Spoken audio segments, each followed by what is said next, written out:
This boy was at school thinking that wizards are too weak. That's because the world is very peaceful. Other students called him weak because he had no mana. Kusanagi didn't remember who this boy was. The angry bully attacked with a spell in the classroom, which was forbidden because it was very dangerous. Everyone was afraid the worst had happened, but Minato pretended that nothing had happened. He wanted to show what should be done with annoying people. However, the teacher saved the boy's skin because he came to check on the noise from before. Minato said it was nothing and went home. The next day, the school was doing a test to measure the magic power of all the students with a special machine. Minato didn't want people to know the truth about his hidden power. Mizuha was curious if Kusanagi was scared. That loser boy, talking to the most popular girl in school, drew attention. The arrogant girl just wanted to mock him, but Kusanagi was not the same person they knew. No one at the school knew, but a week ago, Kusanagi went into a coma after a car accident. Hours later, he woke up in the hospital, and his body was completely healed. What no one truly knew was that the person in Kusanagi's body was not the same as before, but the greatest wizard who had ever walked the earth and died 50 years ago, Ichikami Minato. He had reincarnated in the body of his descendant. Back in the classroom, the girl found it strange that he wasn't intimidated by her presence. Mizuha, talking to another boy, made the hot-headed kid angry. He was also mad about how Kusanagi had acted with him the other day. The girl was also talking to Minato, because she wanted to know if what happened yesterday was just luck. The teacher announced the test. The first person was the boy who used fire magic. He placed his hand on the machine, and his magic was strong, scoring 1,000 points. Now it was the turn of the class's talent, Yuika Mizuha. She used water magic and put her hand on the machine, which scored 2,000 magic power points. The boy Tadano said that the strongest should stick together, but the girl ignored his comment. This record was so high that no one could even come close, so the girl was convinced that Kusanagi would now realize the difference between them. Minato Kusanagi approached the machine and thought he needed to hold back, so they wouldn't notice his powers. He released only a fraction of his power. The energy that came out wasn't from just one element, it was all of them together. Kusanagi decided to show his best because he suddenly became curious to know how much power he had. His energy drew everyone's attention. It was too intense. His mana exploded into the sky. Students from more advanced classes felt this mana, even from far away. The brilliant energy overloaded the machine, and it exploded. It was the second day in a row that Kusanagi was involved in explosions. The girls didn't want to go blind and closed their eyes. The pieces of the machine were about to hit the girls, but Kusanagi was aware of his actions and saved them without them even realizing they were in danger. The truth was that people couldn't feel his magic power and only saw the lights. Not even the teacher was able to notice this. After checking that the girls were safe, he asked Kusanagi if he realized why the machine exploded. His conclusion was that it was some kind of defect, and he would get a 0 on the test. The test was used to divide the training groups. Tadano is the strongest boy, so it's good to put him with the boy who got the worst grade on the last test. Tadano agreed with this, and told Kusanagi that he was looking forward to the practical class. The students reach Old Shibuya, and the teacher explains that there are still a few monsters living inside the city, which was destroyed by the Great Calamity. The magicians and police regularly come to this abandoned city to fight the monsters that are still living here. The students of the academy are also required to help with this for some reason. The teacher assures them not to stress, since most monsters have already been taken care of by the pro-magicians and police officers. Our boy wasn't expecting a practical class. He hopes the students can take out a few monsters since they'll be working in groups. He remembers coming here last night but feels weird as he senses a few monsters nearby. He remembers that he cleaned the place properly yesterday. He doesn't find any signs of disaster nearby and questions why more monsters keep appearing in Old Shibuya. He hears a few girls talking about competing with each other. Despite it being a practical class,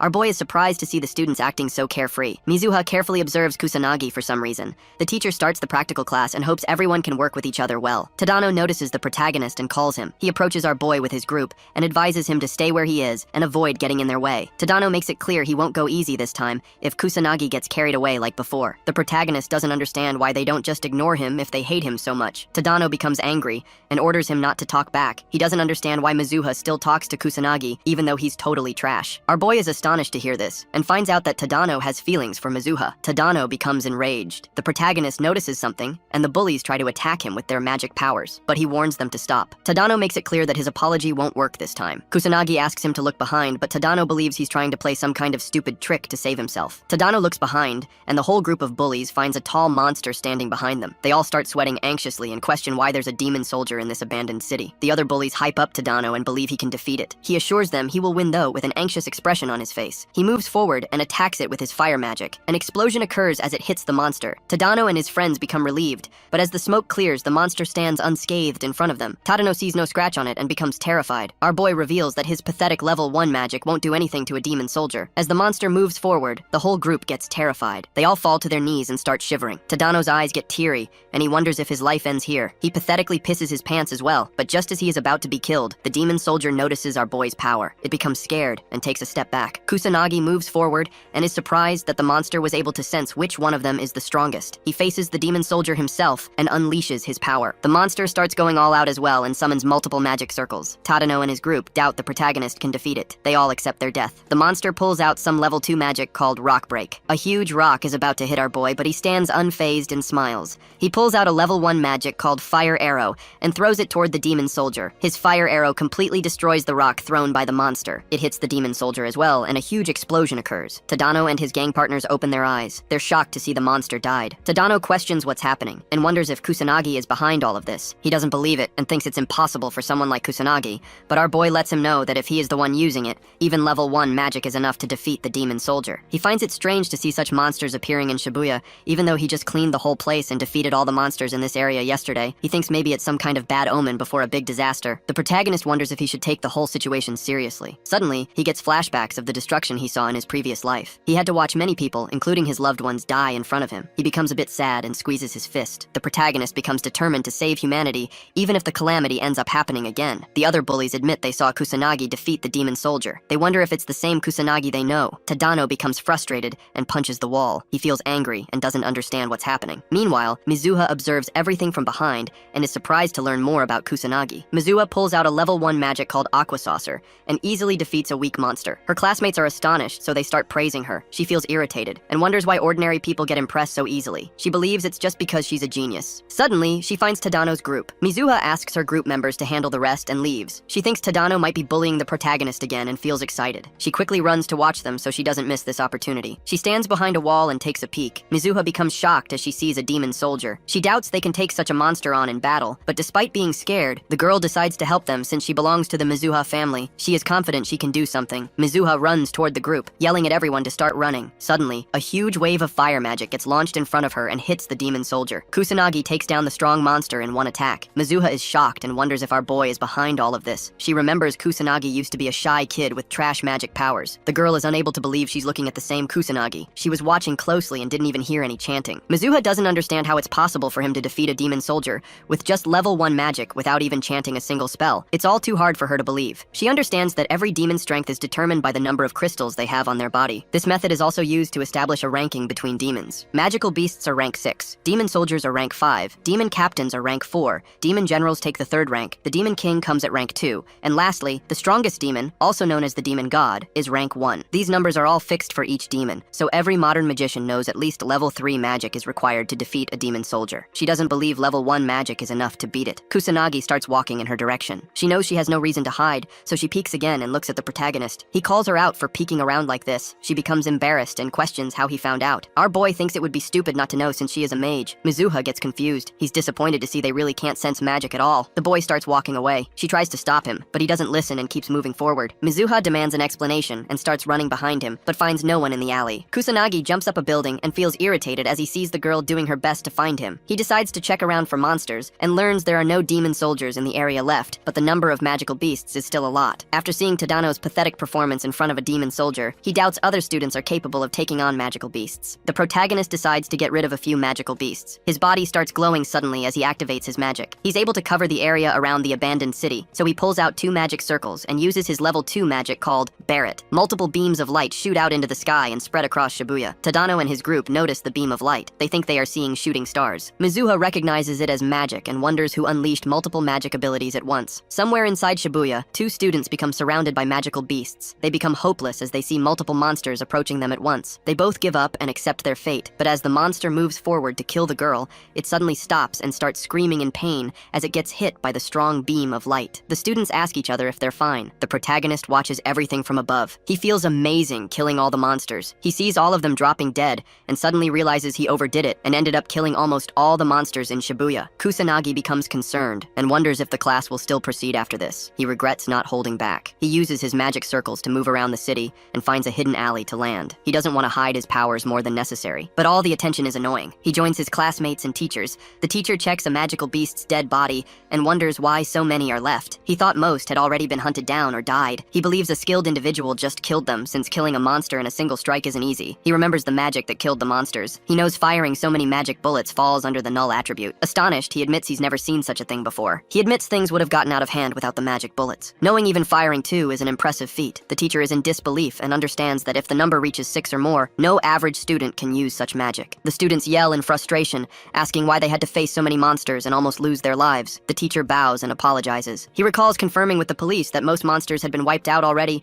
and regrets not double-checking with the school. He genuinely apologizes for putting the whole class in danger. A female student asks if someone came to save them. The teacher says he has no idea but adds that it wasn't the police or an official mage, but likely some illegal magician. He thanks the unknown savior in his heart. Our boy smiles as he listens to the teacher indirectly praise him. He notices a few students discussing his magic bullets, all wondering what they were. Kusanagi is relieved to see everyone is okay, even his bullies. Tadano grits his teeth in frustration. The whole group of bullies stares at the protagonist. Mizuho remembers seeing Kusanagi defeat a demon soldier alone with just level 1 magic followed by some kind of infinite magic. She wonders if Kusanagi is behind both. Fire and null are different attributes, and she doubts any student can have both, even Kusanagi. She calms down, thinking it's impossible for him to have 2 attributes, and assumes someone else is behind the null attribute. She still doesn't understand how Kusanagi defeated the demon soldier alone. Tadano's group suggests he might also be behind the laser beams. Tadano calls it impossible, but his friend reminds him that Kusanagi defeated the demon soldier too. Tadano becomes angry and warns his friend to shut up or he'll die. His friends become terrified. Tadano makes it clear he'll never believe someone like Kusanagi is capable of such feats. He thinks Kusanagi is hiding something. His lackeys agree and remember how much of a coward Kusanagi is. Tadano screams in rage, saying he'll prove Kusanagi is cheating. He's determined to push Kusanagi into a corner and force him to reveal his true identity. After school, Kusanagi walks out and gets surrounded by a huge gang of bullies. Tadano steps forward and says he's been waiting patiently. The protagonist feels irritated and advises them to put that persistence into learning magic instead. Tadano believes he has no right to say such things since he cheats too. Kusanagi is confused by the accusation of cheating, but Tadano insists he's definitely hiding cheap tricks. Tired of their nonsense, Kusanagi realizes there's no point reasoning with them. Tadano orders him to follow. He praises Kusanagi for not running away. Kusanagi clarifies there's no reason to. Tadano doesn't believe him and attacks, throwing a punch, knowing Kusanagi won't use magic in a public park. The punch hits his face, but he remains unfazed. The bullies gang up on him, attacking, but he remains patient and doesn't fight back. Tadano asks what's wrong, assuming Kusanagi can't do anything without his magic. He continues attacking, making it clear he won't stop and will kill Kusanagi even if he begs. The protagonist feels disappointed. Their attacks don't even scratch him. His magical powers automatically defend him from any physical attack. Annoyed, he decides to act hurt to satisfy Tadano. Suddenly, someone appears behind and questions why they're attacking Kusanagi. Tadano looks back and sees it's Mizuha. The bully becomes embarrassed and tries to clarify. He tells Mizuha they're just playing around. She doesn't fall for his bullshit and calls him out for bullying Kusanagi. She is disappointed to see her classmates acting this way and wonders if they don't feel ashamed because of their actions. Tadano feels weird, but blames all of it on Kusanagi. He thinks Mizuha hates him now, all because of him. She grabs the protagonist's hand and starts dragging him out of this whole mess. Tadano notices her grab Kusanagi's hand. He feels jealous and gets fed up. Tadano stops holding back and loses his patience. He tries to throw a magic attack towards our boy. Kusanagi becomes annoyed. Tadano gets ready to end his life, and his lackeys activate their magic as well. Mizuha questions why they're acting this way. The whole group throws a fire attack towards the protagonist. Mizuha knows how dangerous it is, so she tries to save Kusanagi, but she is unable to make it in time. He takes all the attacks head on. Tadano laughs confidently as he believes no trashy tricks will help Kusanagi save himself from this much power.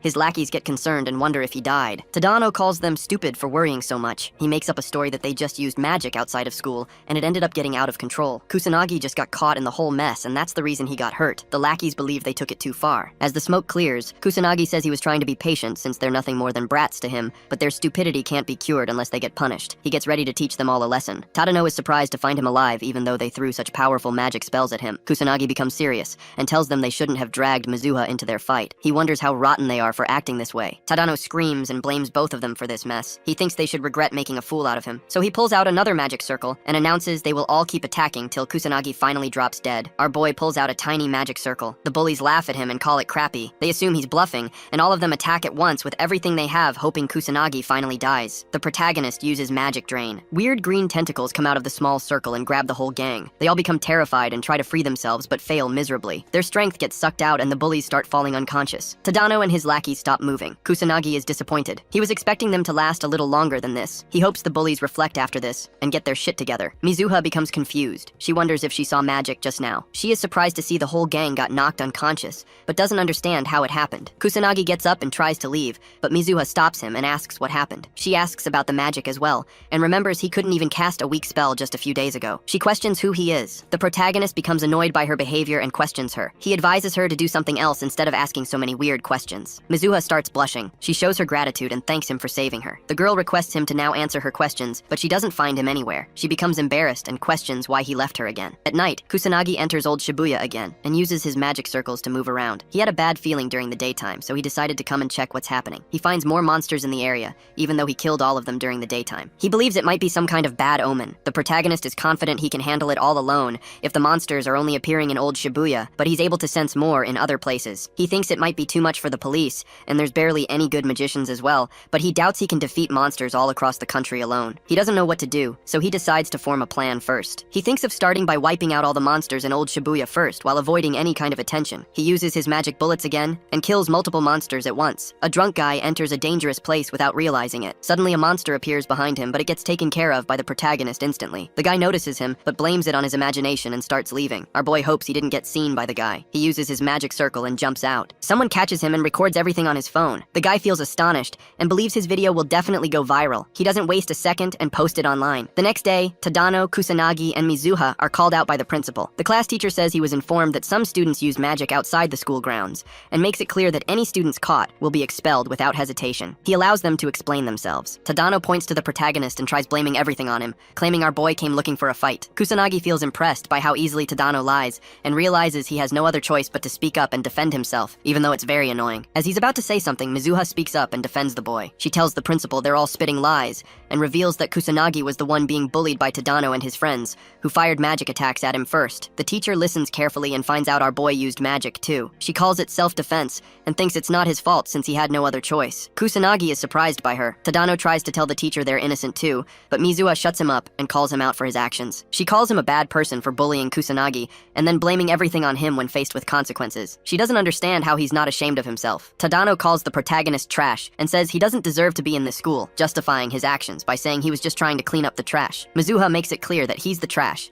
and not worthy of the academy. Tadano, still arrogant, says he's at the top of the class and the only one worthy of standing beside her. Kusanagi doesn't deserve it. She doesn't understand what he's talking about. Tadano warns her not to cover for Kusanagi and to open her eyes, advising her to become his woman. She's disgusted and tells him there's no chance she would ever choose trash like him. Tadano is shocked by the rejection. She rejects him for his violent nature and calls him stupid for confessing in such a weird situation. Our boy understands why she said that, but thinks she overdid it. Tadano falls unconscious after hearing the rejection, since he and his friends are the bad ones here and Kusanagi was just protecting himself against their magic attacks. The principal makes it clear he doesn't need students who selfishly use magic and hurt others. He expels Tadano and his group. Tadano's lackeys try to defend themselves, saying they were just doing whatever Tadano asked them to do. The teacher allows Kusanagi and Mizuha to leave and go back to their classes. They both leave the principal's office. Mizuha gets angry and calls Tadano the worst guy ever. Our boy asks what's going to happen now that they're expelled. She explains there's no chance they can ever become magicians, which is pretty obvious. She doesn't understand why Kusanagi didn't speak up for himself. He says he was about to, but she didn't give him a chance. Suddenly he remembers something. She asks what's wrong. Kusanagi says he was thinking about all the time she tried to save him. First, back in class during his fight, and now when the principal called them. He calls her a good girl for always helping him out. She starts blushing uncontrollably and gets embarrassed. Mizuha tells him to shut up and runs toward the classroom so she can enter first. Kusanagi smiles as he watches her leave. He believes the old Kusanagi died, and he got reincarnated in this body. Our boy wonders if he was bullied to death, or if it really was just a car accident. He still doesn't know the truth, but feels relieved to get the bullies punished for whatever they did. He hopes this pays off and smiles. The principal informs 2 senior students about what happened earlier, saying that a few students got into a fight and even used magic in public. He assures them no one got hurt. The senior student asks why she got called out if there's no issue anymore. The principal tells her that one of the students involved is Yuika Mizuha. The blue-haired student understands and thanks the principal for informing her. He asks her to give his regards to her father. She asks him not to worry and reveals that her family is interested in investing in the school. She walks out with her friend, and the principal wonders if Kusanagi is absurdly strong, since fighting multiple mages at once is almost impossible. There's no way a normal student would win unless they're hiding some kind of mysterious strength. He wonders if Kusanagi is stronger than them, but the blue-haired girl answers negatively. He is curious about the boy and tells her he wants to meet him to confirm it. She thinks about whether her little sister should be expelled depending on how competent Kusanagi is. She is Mizuha Ruka from the 3rd year class, and her friend is Katsuragi Ryuji, also from the 3rd year class. Kusanagi feels demotivated now that his life is peaceful again. He hears a few classmates talking about someone known as the Black Mage, and wonders if it's something related to the magic nobles he learned about. He decides to not care about it for now. The teacher appears and calls Kusanagi outside for the assessment test. He explains that the students who couldn't be measured last time now have the chance to take the test again. Mizuha notices what's happening and feels glad as she can finally learn more about our boy. Suddenly, she notices her older sister, Ruka Mizuha, and Katsuragi entering. She wonders why her sister came out of nowhere. The teacher announces Kusanagi's turn, asking him to start the magic power assessment test. Our boy remembers he destroyed the machine last time, so he decides to be more careful and hold back. He tries pouring out his magic power, but suddenly starts feeling weird. Extreme fatigue hits him, and he begins breathing heavily. The teacher asks if he's okay, noticing the machine and checking the results. Mizuha and the teacher are shocked to see that, for some reason, his attribute is none, and his magic power turns out to be only 100, which puts a smile on Katsuragi's face. 2 students talk about Kusanagi calling it the lowest magic power in their batch, and labeling him useless since he doesn't even have an attribute. Katsuragi assumes there's no truth behind the story they heard from the principal, and doesn't believe the protagonist defeated all the delinquents on his own. alone. Ruka feels disappointed and decides to leave as they have no reason to stay anymore. The students notice Kusanagi is tired just from the assessment, and they can understand it since his magic power is extremely low. The teacher tries to comfort Kusanagi and tells him magic power isn't the most important thing. Mizuha, however, doesn't believe her eyes. She remembers seeing our boy defeat the demon soldier all by himself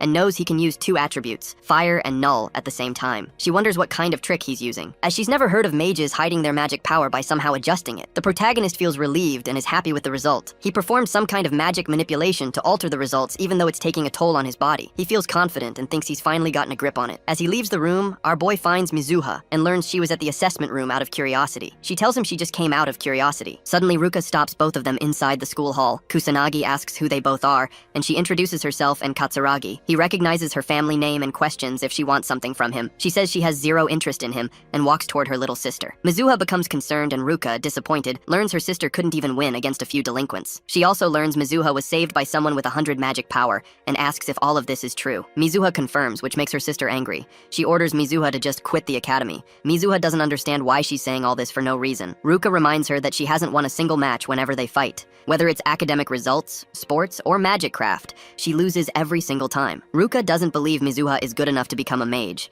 She thinks it's enough for Mizuha to quit the academy and join a normal school instead. Mizuha starts crying but is unable to say anything. Her sister confirms if she understands everything, and Mizuha anxiously answers she does. Kusanagi finally intervenes and calls Ruka arrogant. She asks him to repeat his words with a cold expression. He points out how she's been talking nonsense without stopping, not even caring to listen to what her little sister has to say. It's clear to him that she's filled with arrogance. She makes it clear it's a conversation between two family members, so he has no right to budge in. He's surprised to hear her calling it a conversation when all he hears is her ordering around her little sister without giving her a chance to talk. She becomes angry, but our boy continues, believing even she doesn't have the right to talk someone out of their way of living. He calls her out and tells her she's horrible for forcing her little sister to give up on what she wants to become. Ruka confidently says her incompetent sister doesn't have the talent to become a mage since she can't even defeat her. Mizuha starts crying and agrees with her older sister. She doesn't believe in herself and thinks she's been lying to herself all this time. She tried to convince herself she's a genius with the talents to become a mage, but she couldn't even defeat her big sister once. Kusanagi confidently says she can win against Ruka. He starts smiling, confusing everyone. Ruka asks if he's challenging her and he requests some time since it's impossible for Mizuha to win right now. Ruka gives them 2 weeks' time, suggesting they have a 2-on-2 magic duel. He's surprised but agrees, calling it nonsense. He asks Mizuha if she's willing to do it with a smile on his face, and she calms down, stopping her crying. Mizuha becomes determined and agrees to participate in the challenge. Once it's decided, Kusanagi asks them never to bring up this matter again if he wins. Ruka bets her sister will need to leave the academy if she and Katsuragi win the fight. She warns them and makes it clear she's not planning to hold back, so they need to properly prepare and face the truth. After a while, Mizuha and Kusanagi go to the rooftop. She requests his help and hopes he can teach her more about magic so she can improve quickly. He finally understands why he was called up to the rooftop. He asks if she's really sure about learning magic from someone trashy like him, since his magic power is only 100. She doesn't fall for his words and already knows he's hiding his real strength. She believes he is much stronger than her. He notices she isn't backing off this time. She assumes he knows how to get stronger, which is why he challenged her sister to a fight. He knows Ruka is the type to desperately try and control everything. It's in her nature. That's why he provoked her so she'd fight him, but there's no way he can say that to Mizuha. She bows down and starts begging for his assistance. He gives up and agrees to help her get stronger. She asks again to confirm it. He warns her in advance, making it clear that she needs to follow all his instructions, and there's no going back once the training starts. She agrees to all his conditions instantly. Kusanagi finds it hard to decline since she is begging so hard for it. Since he already needs to prepare for a few things after seeing the number of monsters in Shibuya, raising a mage might be a promising idea. He decides to begin her training today and thinks about finding a place to practice. Mizuha starts blushing and invites him to her place with a shy expression. After a while, they reach her place. He's astonished to see the huge house, but she thinks it's only natural since her father is a noble mage. Mizuha suddenly remembers this is her first time inviting a guy to her house. She wonders if he found her invitation strange, even though she's not hiding any dirty intentions. Kusanagi suggests they should start, but he notices she's daydreaming, so he calls her and addresses her as Yuika. The girl becomes embarrassed to hear her first name, but he tells her he's just trying to avoid confusion, since her sister also goes by the name Mizuha. She's a bit disappointed to hear his answer. He asks if she has a different name in mind that he can use, but she agrees with Yuka, so he decides to start the training and request her to take care of him. The first question he asks her is about her magic power. She thinks it's easy, and answers that it's the energy needed to perform magic, and it is available in everyone's body. He asks her about incantations next. Yuika confidently answers that it's like a program that automatically turns magic into an attack. He questions if there's any way to increase one's magic power, but she answers negatively and believes it is determined determined before birth and stops increasing after a certain age. Yuika confidently smiles and feels proud of herself as she answered everything perfectly. He lets her know all of her answers are wrong. With a disappointed expression, she starts getting teary and questions if he's trying to call her stupid. The protagonist genuinely feels bad and wonders how foolish the current mages are. He's surprised to see such a huge change in only 50 years. He starts explaining that magic power is not only found in her body, but it is also available in nature and their surroundings. Incantations or spells are simply ways to properly back up the magic craft. It is also possible to increase magic power intentionally. She finds it hard to believe his words and calls everything a lie, as it would be against the Academy's ideas. It would overturn the Magic Craft Academy if it were all true. He doesn't care if she believes his words or not. He intends to teach her about these 3 things during their training. He orders her to sit down and lets her know he's about to channel his magic power into her body, so she needs to inform him when she starts feeling it. She is surprised to learn there's a way to sense magic power. He makes it clear she won't get stronger if it's impossible for her to feel it. He orders her to close her eyes and begins touching her. He unleashes his magic power but finds out she still can't feel it. He lets out more magic power and wonders how she can't feel magic of such degree. Finally, Yuika feels something. She thinks her back is getting hotter. He teaches her about it and says it's called magic power perception. She finally understands what he was trying to say earlier. He orders her to always remember the sensation since it's important for her to feel it first in order to detect magic power. He explains it is also available in nature, so she needs to find it as her first goal and get used to feeling magic power. She smiles confidently and assures him she's going to master it in no time, since she is the noble daughter of the Mizuha family. Our boy doubts she can fulfill her promise since she couldn't even sense it when he poured so much magic power into her back. He accepts the fact that she might not be suited to become a mage. A week passes, and Yuika starts crying and tells our boy she's still not capable of sensing magic. She's a huge letdown and disappoints the protagonist. He's surprised that a whole week wasn't enough for her to learn such a simple thing, even though she practiced so hard. He guesses she's just really slow at understanding the concept. Since they barely have any time to spare, he decides to pour some magic into her again. He touches her back, and as he starts unleashing his magic, he instructs Yuika to open her eyes. She opens them with hesitation, but becomes surprised as she is finally able to see the magic aura around her body. She starts smiling as she is finally able to understand what magic power is. Yuika becomes amazed by her new skill. Since she's finally capable of seeing magic power, she thinks about measuring Kusanagi's power level. For some reason, she is barely able to sense anything from him, which makes her confused. He praises her for all her efforts, but she calls it natural since she is a genius. Now that she can finally use magic perception, he lets her know they're about to work on adjusting her magic power next. He explains the whole process of how to use the appropriate amount of magic power for any magic craft. She needs to focus only on efficiency and forget everything else. She also needs to use all of her magic power to its absolute limit, so that the amount of magic she can use increases once she properly recovers. He believes she can easily follow all his instructions now that she can sense magic clearly. He is aware that what he's trying to teach her is completely different from the basics of the Magic Academy, but he doesn't care if she believes in his words. Yuka assures him she believes in his words and smiles, as she says she does not doubt him anymore. He is happy to hear her opinion has changed. He decides to start the next stage of their training. The protagonist asks her to step back a little and get ready as they are about to fight each other. She confirms she does not mind, as she is looking forward to seeing his true powers. Yuka uses the first level of aqua sorcery and throws multiple water attacks, but our boy blocks all of them effortlessly, which surprises the girl. She does not understand how he blocked them. He used the first level magic barrier using non-attribute magic. He makes it clear if she can't even destroy such a weak barrier, there is no hope she's going to win against her sister. She becomes desperate and starts throwing ice bullets. He explains she needs to keep moving even while throwing attacks because stopping her movements will surely make her lose if she is facing a capable mage. She becomes frustrated and throws more attacks, but finally gets tired and gives up. He explains it's wrong to use so much magic power without efficiency. If she is able to adjust the magic power she puts behind a spell, then she will finally be able to throw attacks without incantations. Kusanagi asks her to watch closely and shows how she's using magic. He throws a fire blast toward a dummy twice and also demonstrates how he uses magic. She understands the magic power behind her attacks is less compared to his. He calls her right and explains she doesn't even need incantations to perform any magic if she learns how to adjust her magic power. She finally understands there is no reason to chant while performing a spell. He confirms it and explains her first step will be to learn how to shorten her incantations somehow. Once she learns how to adjust the magic, she has no reason to use incantations. He believes it will be useful if she is able to shorten her incantations, so she won't have to waste any effort or magic power on incantations. This way, her magic craft will definitely become stronger. He orders her to get up and fight him again. She thinks it is too soon, but he calls it meaningless otherwise, and with a cold expression, orders her to train like her life depends on it. She becomes terrified after hearing this and falls down. He asks if she is fine and makes it clear they are going to do this daily from now on. He notices she isn't even hearing his words. During the nighttime, our boy enters Harajuku. He recently sensed a few monsters in this area as well, and came to check. Even though he is constantly trying to eliminate all the monsters for some reason, the numbers still remain the same. Suddenly, he notices someone being attacked by a magical beast. He wastes no time and quickly rushes toward the kid. He is able to make it in time and effortlessly defeats the monster instantly. The boy asks the little kid if she is okay. Instead of thanking him, she starts taking his pictures. He quickly leaves the area and wonders why she didn't even show her gratitude and started taking pictures. answers. He thinks there is definitely something wrong with people nowadays. He decides to cover his face properly next time and leaves the place. The next day, the protagonist starts training with Yuika again. She falls down real quick and gets tired. The days of their duel are getting closer. He believes her progress so far is not bad, but she is still nowhere near Ruka in almost everything. There's no chance she will succeed if she keeps this pace until the duel. He assures her and says it's fine if she wants to give up now. She gets up and tells him she has been compared to her sister her entire life. She has been forced to just give up multiple times now since she always fails to beat her sister. But she's determined to keep continuing with magic craft and never give up on it. He makes it clear she won't ever succeed like this, but she tells him to be stricter instead. He agrees to it and decides not to hold back. She is happy to hear this and gets ready to fight. They both continue to train with each other,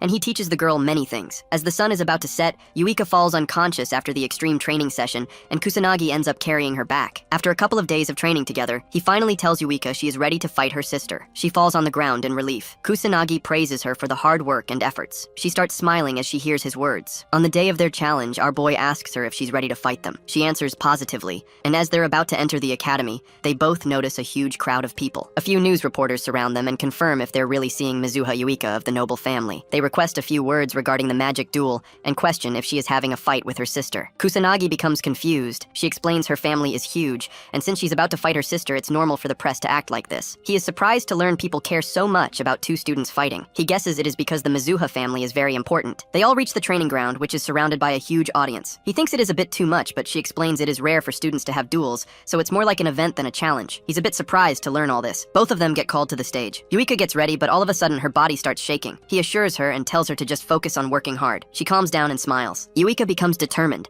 and moves forward towards the stage without hesitation. He calls our boy a mysterious person and admits his words really reach her heart. Yuika and Ruka finally come face to face. Ruka is surprised to see her little sister didn't just run away. Yuika confidently confirms it. Ruka calls her rude for believing she can really defeat someone like her older sister, but Yuika makes it clear she is definitely going to succeed. Ruka decides to give her a chance and thinks she has definitely changed a lot in the past 2 weeks. Yuika is aware her older sister is strong. She realizes the difference between their magic power is extremely huge, but she believes in herself and knows she will definitely win. The beginning of the duel gets announced and both participants get permission to start. Yuika wastes no time and pulls out her magic circle. She tries shortening her chance as well. Ruka begins attacking. Kusanagi observes the match and understands that moving around while shooting magic spells is the basics of a battle. He assumes Ruka is aware of the basics of the battle between two mages at least. In comparison to her, Yuika got so nervous she completely forgot about the basics and didn't move during the battle. She doesn't have the advantage anymore, even if she reduces her chanting time. Ruka and Yuika attack each other with first-level water magic. Yuika is able to stand her ground against her older sister's attack. She's surprised by her capabilities and believes she has gotten stronger. Ruka admits she has improved her strength in just 2 weeks. Yuika is happy to hear her older sister praising her. Ruka humbles her and tells her to stop giggling as it was just a comparison. She's not getting praised. Ruka increases the level of her magic and throws a stronger attack this time. She uses second-level water blitz. Yuika is unable to handle it. She gets knocked down and falls beside the protagonist. He looks at her and knows she's good at enchanting now, which increased her chances of winning. But her older sister is simply too strong for her. Ruka calls him a cruel guy for not even helping her get up, even though he was protecting her before. He tells her there's no need to help her. Ruka doesn't understand what he's trying to say. Suddenly, Yuika actually gets up and shocks her sister. Ruka doesn't understand how she's still standing, even though she got hit by level 2 blitz. Yuika makes it clear she's definitely going to win this match. Yuika has nothing else besides magic craft going on in her life. Even if she ends up losing everything, magic craft is one thing she is never going to give up on. Yuika begins attacking again. Ruka starts attacking as well. She tries her best to stand against her older sister, determined to not give up. But she ends up falling down after overusing her magic power. The announcer tells everyone contestant Yuika used up all her magic power, so Ruka is the victor of this contest. Yuika tries to get up so she can do something to win, but fails. Kusanagi calls it a battle of magic usage based on magical adjustment. He believes his friend lost in terms of the amount of magic power. Ruka asks if he understands now. She calls her little sister talentless and knows our boy probably thought about this too. He confirms she's completely talentless and very clumsy. She made such slow progress, and she is unable to properly perform whenever she is involved in a real fight. But he tells Ruka she is a real hard worker, and she persistently practiced daily like an idiot. Ruka is still disappointed by the results, but he tells her he loves hardworking people who don't give up, just like Yuika. The girl starts sobbing hearing his words. He tells everyone Yuika is his disciple, and he doesn't like it when anyone speaks badly about her so casually. Yuika starts weeping uncontrollably. Ruka calls him arrogant and wonders why he's talking so much for someone with 100 magic power. He makes it clear for her. He will defeat her with his 100 magic power. She thinks he's just good at talking nonsense, but decides to agree. Ruka tells him his opponent is someone else, and Katsuragi appears excited that it's his turn next. Ruka advises him to end it quickly, and he assures her there's no need to tell him twice. Katsuragi carries Yuika out and tells her to rest, ordering her to watch closely during the battle so she can learn something. She understands his words, suddenly realizing the pain in her body has disappeared, and there are no wounds on her arms either. As he enters the stage, our boy admits admits he can't win with just 100 magic power even though he said otherwise earlier. He knows he'll need 100% focus to win. The protagonist decides to keep his magic power at 100 using a non-attribute attack without incantations. He's not setting up a magic barrier this time, so he knows he might die if hit directly. He feels excited, calling the situation thrilling. Katsuragi gets ready, apologizing that he's not planning on holding back. Our boy lets him know he's the one who needs to hold back. The audience cheers for Katsuragi, hoping he doesn't go all out, or the challenger might get badly injured. The guy ignores their words and activates his 8,000 magic power. Our boy notices it and knows it's not a big deal, but since he's only using 100 magic power today, there's a good chance he might actually get killed. The second match begins. As they face each other, Katsuragi hopes our boy won't hold a grudge after it's over while summoning his magic circles. With the attack he's about to throw, he thinks he can test whether Kusanagi really defeated those delinquents. He challenges Kusanagi to withstand his full power attack, but just as he's about to throw it, something hits him on the forehead. The protagonist is disappointed, calling the guy slow. The audience is shocked to see the match end so quickly. The announcer declares that contestant Kusanagi has won the match. Ruka is surprised to see her friend knocked unconscious by just one hit. She remembers he didn't even perform any incantations and wonders what kind of trick he used. Kusanagi hopes she's happy now that the match ended quickly, just as she wanted. She becomes irritated hearing his words. Yuika is shocked too, and finds it hard to believe he really defeated the guy. Ruka admits he's strong, and he responds that he's actually stronger than her as well. She warns him to stop spouting nonsense. Ruka unleashes her 10,000 magic power. Kusanagi sees it through his magic perception and realizes she's stronger than the guy he fought earlier. The announcer tells the audience something unexpected is happening. As Kusanagi has used a different way of fighting, drawing a lot of attention, the next match will decide who the real victor is. The third match begins. Kusanagi uses the same trick again, shooting magic bullets toward her. She counters with water magic. Our boy only has 100 magic power, meaning he doesn't have enough to affect Ruka unless the magic bullet lands on her forehead. He realizes she's already adapted, protecting her forehead and not running while using magic. Ruka persists, throwing water attacks, but even after all that, she's shocked to see the protagonist still standing, unfazed. She knows he isn't using any magic, but wonders how he's managing to stay unharmed. The audience is also confused, wondering how he's not even wet, despite being hit multiple times. Yuika is also unsure about the technique he's using to protect himself, knowing he definitely did something. Ruka attacks again, but this time, the boy dodges her magic with insane speed. She finally figures out how he's still standing, but she's left speechless. Yuika realizes that a magic attack can be countered with another magic attack, and even if there's a huge power difference, there's still a way to avoid damage. Everyone knows that's the only way to avoid being hurt. Ruka grits her teeth in frustration, knowing her level 2 techniques have different speed and mass, making it almost impossible for anyone to remain unscathed in front of them. She wonders why the protagonist is standing there fearlessly against such strong spells. Kusanagi knows she's probably thinking all of this. He thinks it's easy to dodge magic attacks if you can sense and detect them clearly, but it requires a lot of courage. Ruka gets serious and uses a third-level spell called Azura Splash. The audience grows concerned, knowing it will be disastrous if Kusanagi gets hit. Ruka's tired, but is confident Kusanagi can't dodge this attack. Out of nowhere, she gets hit by a magic bullet and falls to the ground. She doesn't understand how he's still standing. She questions what method he used to dodge her attacks. He explains that he used a magic draining technique that eats up magic craft. He simply walked through the center using drain. Ruka is speechless at first, then starts laughing, admitting her defeat. The announcer announces that Kusanagi Minato has won the match. Yuka runs to the stage, asking if they're both fine. Our boy assures her they're good, smiling as he says he won. She smiles back, becoming really happy. Ruka decides to keep her promise and gives them her word, allowing them to do whatever they want. Kusanagi is happy that it ended well. He noticed that Yuka's wounds earlier weren't that deep, guessing Ruka was probably holding back in their fight. Ruka becomes embarrassed, trying to make an excuse. He points out how much stronger Yuka has gotten in just 2 weeks. He believes Ruka probably noticed that too, and thinks there's no reason for her to be so overprotective anymore. Yuka speaks up determinedly, assuring both of them that she'll grow stronger, so her sister won't have to worry about her anymore. Ruka smiles, finally starting to believe in her little sister. Kusanagi feels happy watching both sisters get along, but suddenly he feels an immense amount of pressure and realizes this is abnormal magic. The sky turns red, and the protagonist wonders if the calamity is happening again. Tadano and his gang try finding something inside Kusanagi's bag. They've lost many people after he proved his power in the duel. His lackeys tell him he only has textbooks in his bag. Tadano calls our boy diligent and becomes frustrated. He's sure Kusanagi is hiding something. Otherwise, it's impossible for a trash like him to use such powerful spells. One of the lackeys looks outside the window and becomes terrified. Tadano wonders if he found something and goes closer. They all notice the red sky and wonder what's happening on Earth. One of them guesses it's the calamity, but Tadano doesn't believe it's really the calamity. At the training grounds, our boy becomes worried as he looks at the red sky. He wonders why he can sense such strong, abnormal magic out of nowhere. He guesses it might be the calamity. Everyone becomes worried and the audience starts panicking. They all question what's happening. One of them doesn't think the calamity is really happening here. Kusanagi becomes scared as he doesn't understand why a calamity is happening all of a sudden. He wonders if it's related to what he sensed in Shinjuku. He remembers the first calamity also took place in Shinjuku. Our boy doesn't know if it's merely a coincidence or if there's something important behind it. The portals open and magical beasts start pouring out. The students become terrified and start screaming, but the teacher orders them to calm down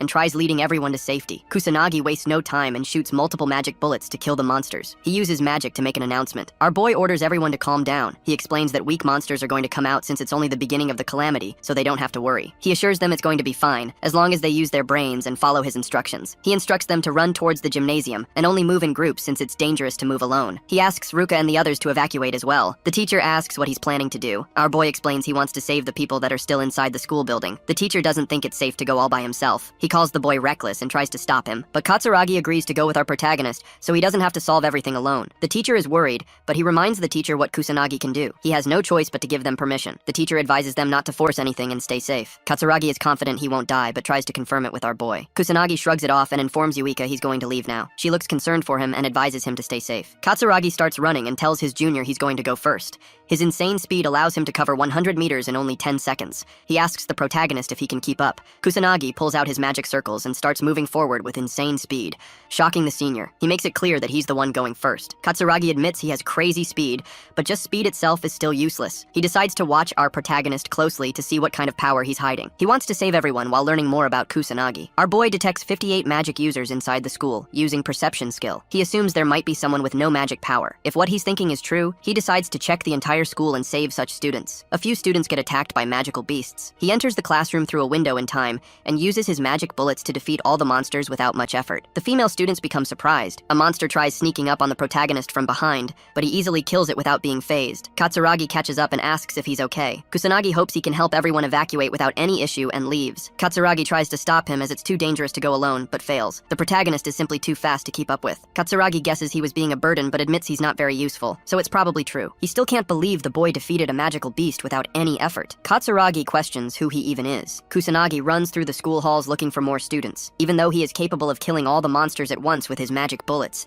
he needs to kill them one by one since he is inside a school, and there's a chance he might end up hurting a student in the process. He has no other choice but to chase the monsters himself and attack them with low-grade magic to not hurt the students in the process. He enters a classroom and defeats more magical beasts to save the students hanging on to their dear lives. After he's done defeating all of them, the students show their gratitude. He's already aware he doesn't have the time to personally help everyone evacuate and runs towards the gymnasium one by one. Somewhere else, Katsuragi saves a few students and assures them he will handle the monster while they evacuate. One of the students points towards the sky for some reason. He asks what's wrong and suddenly notices a few students slowly floating down while being inside a bubble. He wonders what the protagonist is trying to do and questions who he even is. Our boy sent the students towards Katsuragi through magic bubbles because he believes the guy is good at taking care of others, so it's fine. He suddenly senses something. A female student starts shaking in fear as she gets cornered by a huge monster. She starts crying and yells out as hard as she can to get help. A huge magic bullet destroys the beast instantly. She remembers it as the same one she saw before when she was saved the last time. Kusanagi appears and asks if she is injured. She finds out he is the one who saved her twice. Kusanagi reveals she is right. She then asks if he was also behind what happened during the practice class. The girl believes this is his second time saving her. Our boy confirms that what she is saying really did happen. The girl starts crying out of relief as she finally gets the chance to show her gratitude. She thanks him for saving her life twice. He doesn't mind it and thinks it is nothing special. She becomes speechless. Katsuragi finally catches up but looks completely out of breath. He asks who he needs to save next. Kusanagi orders the girl to follow and stay with the guy as he is going to leave now. She tries to stop him, but he ignores her words and leaves. She becomes a bit worried while Katsuragi wonders what he's looking at. Our boy knows there are still many people inside the building that he needs to save, so he has no time to wait for the police to appear. He knows he has to hurry up and save everyone as soon as possible. At the Prime Minister's office, the Prime Minister finds out the Kamui Magic Academy is under attack by the calamity. His men don't understand why it's happening again. They all know the last calamity took place 50 years ago,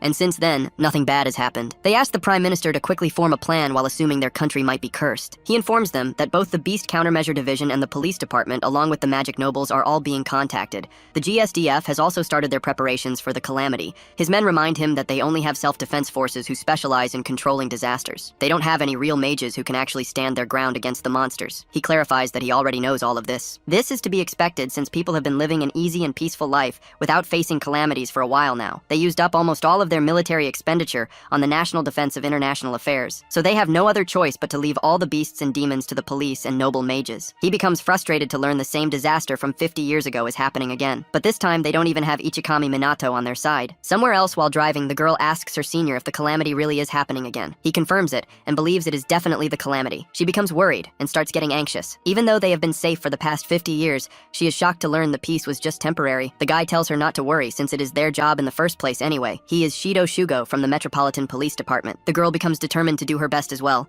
She is Sergeant Sanada Karen from the police department. The news reporters reach the Magic Academy using a helicopter. One of them covers everything and informs the audience that the calamity is happening at the Magic Academy. He tells everyone about the situation and shares that monsters are constantly pouring out and the sky has turned completely red as well. A female news reporter reveals the magical beasts started appearing out of nowhere, so the students are all currently taking refuge in the gymnasium. The teacher guides the students and believes it is not that hard to protect themselves as they are only up against magical beasts. They should be able to defeat the monsters through proper teamwork. The world watches the news. A few kids watch it as well and suddenly remember the academy is really close to where they live. They both decide to run away as soon as possible. Outside, people start panicking and running away to save their lives. Two men watch everything from a distance and realize things are looking really horrible. The audience watching news channels becomes concerned. Our boy notices the huge number of monsters pouring out. He remembers the second stage is about to start soon, and now stronger monsters are going to start appearing. As they progress through the stage, things are going to become even more difficult. There's no point in defeating them as the beasts will keep appearing non-stop. As long as he doesn't defeat the boss monster, the magical beasts will keep appearing. He is aware the boss is only going to reveal itself in the final stage, so he needs to keep his cool until then. He starts feeling irritated but continues to save more people. He rescues 20 people and uses his magic bubbles again to let them float towards safety. He is having a hard time finding the students since they have been scattered everywhere. He decides to move on to the next stage. Somewhere inside a random classroom, Tadano persistently shoots his fire magic but gives up when he finds out his attacks are having zero effect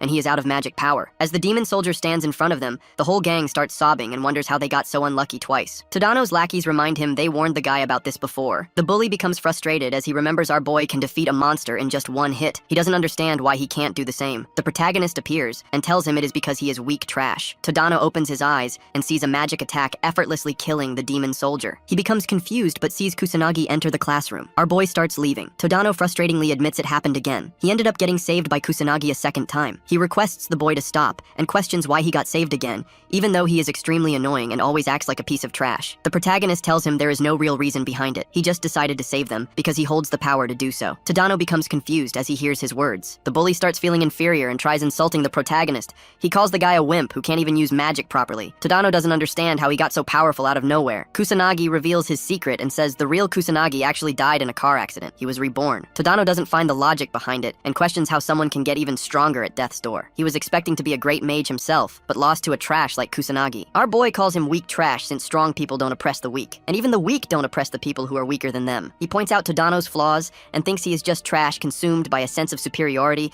that was enough to fool him into thinking he is actually something. Kusanagi makes it clear for the guy, a weak trash like him can't even imagine facing our boy in a fight right now and winning. Tadano finally accepts it and gets down on his knees. He admits he was trying to run away from the reality that his powers haven't grown much since junior high. He tried taking out all of his frustration on the people who are weaker than him, but in the end, someone like Kusanagi, who was supposed to be a trash weakling, he just couldn't accept the truth. He admits in front of his lackeys that they were all saved by Kusanagi, and the bully starts crying non-stop. Meanwhile, the protagonist defeats the monsters in the classroom. A demon soldier enters the building to kill him. He shoots his magic bullet, but the strong monster easily dodges it, so the boy has no choice but to unleash his powerful fire magic. He defeats it effortlessly, but realizes the demon soldiers are rapidly increasing in numbers, so it is possible the boss might come out soon as well. He assures the terrified students not to worry, as he has already taken care of everything. Somewhere else, Katsuragi becomes angry and questions why our boy is pushing so much work onto him. He uses his fire magic to finish a few magical beasts while protecting the students. He assures the female student to just stop worrying and follow him, as he would protect everyone with everything he has. The students calm down, hearing his words, and start cheering for him. He looks at the army of beasts and wonders how he's supposed to protect the students against all of this. Kusanagi appears out of nowhere and offers his help. Katsuragi begs him not to appear like this again as he scared the guy. Our boy instructs him to leave the place as soon as he takes care of all the monsters, but Katsuragi is worried. He believes defeating such a huge army of monsters is nearly impossible, so it is better if they just change their route. The protagonist uses his non-attribute magic and kills all the monsters, including the demon soldiers, instantly with barely any effort. Everyone is left speechless, but he reminds Katsuragi to guide the students out of this mess and start moving. Katsuragi understands his words and orders everyone to follow him. The students observe the magic bullets while running away. Katsuragi anxiously smiles as he realizes how strong the protagonist really is. Once they all leave, our boy decides to go inside the school again and search for more students who are in danger. Somewhere else, the teacher motivates the students to keep going and not give up so they can continue to push back the monsters. Yuika starts feeling tired, but Ruka appears from behind and advises her to just go inside and rest, since she will be a burden if she can't fight. Yuika assures her she will keep fighting determinedly, as they don't have any time to rest. Katsuragi finally reaches the gymnasium with the rescued students. The teacher praises him and orders him to lead everyone inside. Katsuragi asks about the situation. Ruka disappointingly tells him they are barely holding their ground. Yuika worriedly asks about Kusanagi, but the guy assures her our boy is still alive and good. She becomes becomes relieved and starts smiling. Katsuragi admits Kusanagi is awesome and holds a lot of strength. He believes they might be able to overcome the calamity with him by their side. Yuika agrees with him, as she also thinks the same. Suddenly, the ground starts shaking. All the students become terrified, and the teacher quickly tells everyone to evacuate. A huge army of strong monsters appears from the smoke. Katsuragi notices the demon soldiers between them as well. He admits there is no chance they can do anything, as the army of beasts is just too huge, so they need to escape quickly. The strong monsters of the second stage start chasing the students. Yuika tries to run towards safety, but almost gets eaten by a magical beast. Someone kills the monster and saves Yuika. It's the police department. Shido quickly orders his men to eliminate the beasts, and the police do everything they can to protect the civilians. The students breathe a sigh of relief seeing the police, thinking they're finally safe. Shido assures them not to worry anymore as the police are here. He orders them to follow instructions and carefully evacuate the school. But Yuika steps forward, telling him the students. Shido repeats his words, but Yuika clarifies that they aren't civilians. Ruka joins her and adds that they are mages. Shido understands their words and requests backup. He orders them to start attacking from the rear. He admits they're low on numbers, so they really need the mages' help. He's frustrated, wishing the police weren't so useless. Sonata uses her healing magic to help the injured students. The protagonist notices the police have finally arrived and decides to leave everything to them. He's surprised to see the police arrive before the self-defense troops. It's crazy to think the country doesn't have any plans or precautions for a national-level disaster. He thinks this is a good lesson for the people who take peace for granted, but he decides to keep moving forward to help save the remaining students. The news reporter announces that the police have arrived, but the monsters are multiplying faster than ever. She wonders if the police can handle the calamity and hopes the mage nobles will show up to resolve the situation. A few students watching the news get excited at the thought of seeing the nobles in action. An elderly couple recalls that they've paid all their taxes, so the mage nobles should handle this. The reporter hopes they arrive soon. Inside a mansion, a noble tells his butler to ignore the calamity. He's Fukujin, the head of the Fuku household, a mage noble. The butler asks again to make sure, and Fuku insists it's just a small-scale calamity. The police should be able to handle it. The butler asks where Fuku is going, and the mage noble decides to go to sleep. The butler wishes him a restful night. Back at the school, Shido realizes the situation is getting out of control. He asks one of his men if they can handle the magical beast at the entrance, but the answer is no. There are just too many of them. Shido sees the number of beasts growing and wonders if they can save the civilians in time. The self-defense troops are supposed to handle the rear, but they still haven't arrived. There's no choice but to contact the mage nobles, but it's strange. He can't get in touch with them. They're supposed to be the ones for this, yet they're useless. As the students help the police fight the monsters, Shido recalls everything he's learned about calamities. He wonders if the people 50 years ago dealt with it the same way. He hopes the boss doesn't show up. Suddenly, the number of monsters escalates and a huge purple beam of light fills the area. A demon captain appears, sending everyone into a panic. Shido can't believe it. It's a demon captain, their boss. Ruka remembers that the demon captain is a rare beast that rarely shows up in this era. Only mage nobles can defeat it. Yuika realizes they need magic stronger than level 5, and she starts to panic, crying because there's no one who can cast such high-level magic. The demon captain unleashes its power and summons multiple magic circles. Yuika freezes in terror. Ruka steps in, using all her strength to deflect the attack, but her power isn't enough. She throws herself in front of Yuika as a shield. The demon captain's attack hits her hard, but she manages to protect Yuika. The younger girl watches in horror as her sister is injured. The students run away while Yuika stays behind, trying desperately to save Ruka. Shido and his men are powerless against the monsters, calling out for help. Katsuragi uses everything he has, but the demon captain doesn't budge. The police admit they can't save anyone and give up, accepting their fate. Yuika continues to cry out for help, calling the protagonist's name. As the demon captain moves closer, someone voices their irritation. Finally, the protagonist arrives, apologizing for being late. He feels bad for making the girl wait. Yuika tells him about her sister with a worried face, but he assures her and says she has just passed out. He quickly heals her wounds and grits his teeth in frustration as he observes the damage the monsters have done. He assures the girl not to worry, as he's about to clean up the whole mess. She puts her faith in him. Suddenly, multiple magic circles appear, and all the injured students start getting healed. Yuika observes her older sister's wounds disappearing and becomes astonished as the injured students wake up. Sonata notices the magic while healing people. She's surprised to see third-level holy magic and admits that even she can't use it. She wonders who is behind this. Sonata finds her senior and asks if he's doing okay. The guy assures her that he isn't injured, just ran out of magic power. She questions what is going on. Shido doesn't understand it himself, but believes they should focus on protecting the civilians. Sonata starts crying and tries to stop him, saying it's too reckless, but he's determined to fight, knowing that if he doesn't, everyone is going to lose their lives. Sonata stops him again and tells him there's no chance they can win since everyone is already dead. She points out that the police have already been defeated. Since the defense troops and magic nobles are still not here, he has to admit there's nothing they can do anymore. As the demon captain moves forward, the news reporter finds out the whole police department has been defeated. She becomes hopeless and thinks they are about to die. The students watching the news call the nobles completely useless and hope they don't die. The people watch the news carefully and learn there is no one who can defeat the demon captain. The protagonist approaches the demon captain captain all by himself. Sanada notices him and wonders if he has a death wish. Shido tries to warn him, but our boy ignores their words. Kusanagi is here to stop the monster from doing whatever it wants. The demon captain terrifyingly expresses its desire to kill and destroy. Everyone becomes scared and a few students almost piss their pants. Shido and Sanada are unable to move from the fear and pressure, but the boy remains unfazed. He throws an attack and tells the monster to shut its mouth. The demon captain starts screaming out of rage, and all the monsters follow its lead as it pulls out huge magic circles and starts attacking the protagonist. He remembers going all out the last time he was facing the calamity. Our boy knows everyone around him will die if he does that again, so he decides to hold back to avoid involving the people. The monster's attacks hit him hard. Shido believes he got killed, but as the attacks almost reach the students, our boy pulls out his shields and shoots out multiple magic bullets to push back the army of monsters. Shido becomes shocked and wonders who he even is. The news reporter finds out a student is fighting the monsters alone. She decides to go closer since they can't see his face. The camera blows up suddenly. Yuika smiles as she knows the protagonist was doing his best to not reveal his identity. She believes he can go all out without distractions now. As the boy shoots out magic bullets persistently, the students finally see hope and start cheering for his victory. A few magical beasts sneak up from behind and almost attack the students, but Shido kills them and decides to support Kusanagi from behind as that's the only thing they can do right now. Our boy smiles as he sees the hardworking police. He praises them and admits they aren't as bad as he thought. He keeps shooting the magic bullets. The demon captain screams and summons multiple magic circles. It starts going all out and summons 6th level magic, surprising Shido. He thinks they're doomed since its strong magic is on par with the nobles, and there is no hope left for them. The demon captain uses 6th level dragon flames and the whole place gets engulfed by flames. Everyone tries to save themselves as a huge tornado of fire slowly eats up the whole place. Shido tries to protect his partner, Sanada, but the students become hopeless, accepting that they're all about to die. Sanada asks God for help, hoping at least the students can survive. Shido doubts any student, no matter how strong, can beat the demon captain. He doesn't believe Kusanagi stands a chance. Yuka, however, puts all her faith in the protagonist. She believes in him with every cell of her body, convinced he can definitely win. As the huge attack heads toward him, Kusanagi notices it's slow. He realizes it's because the demon captain is forcing itself to use 6th level magic. He admits there's no way he can face it with just 2nd level magic. So, despite his desire to avoid standing out, he decides to use more power. Kusanagi summons 4 magic circles and begins using the water attribute. Yuka smiles and starts cheering for him. The water turns into a massive serpent, and Shido is amazed, wondering if this is synthesis magic. The water and fire attacks clash with Kusanagi starting to overpower the demon captain, but the demon captain refuses to back down, pushing harder, yelling its desire to kill and destroy the human race. The fire magic intensifies, but Kusanagi puts in a little more power,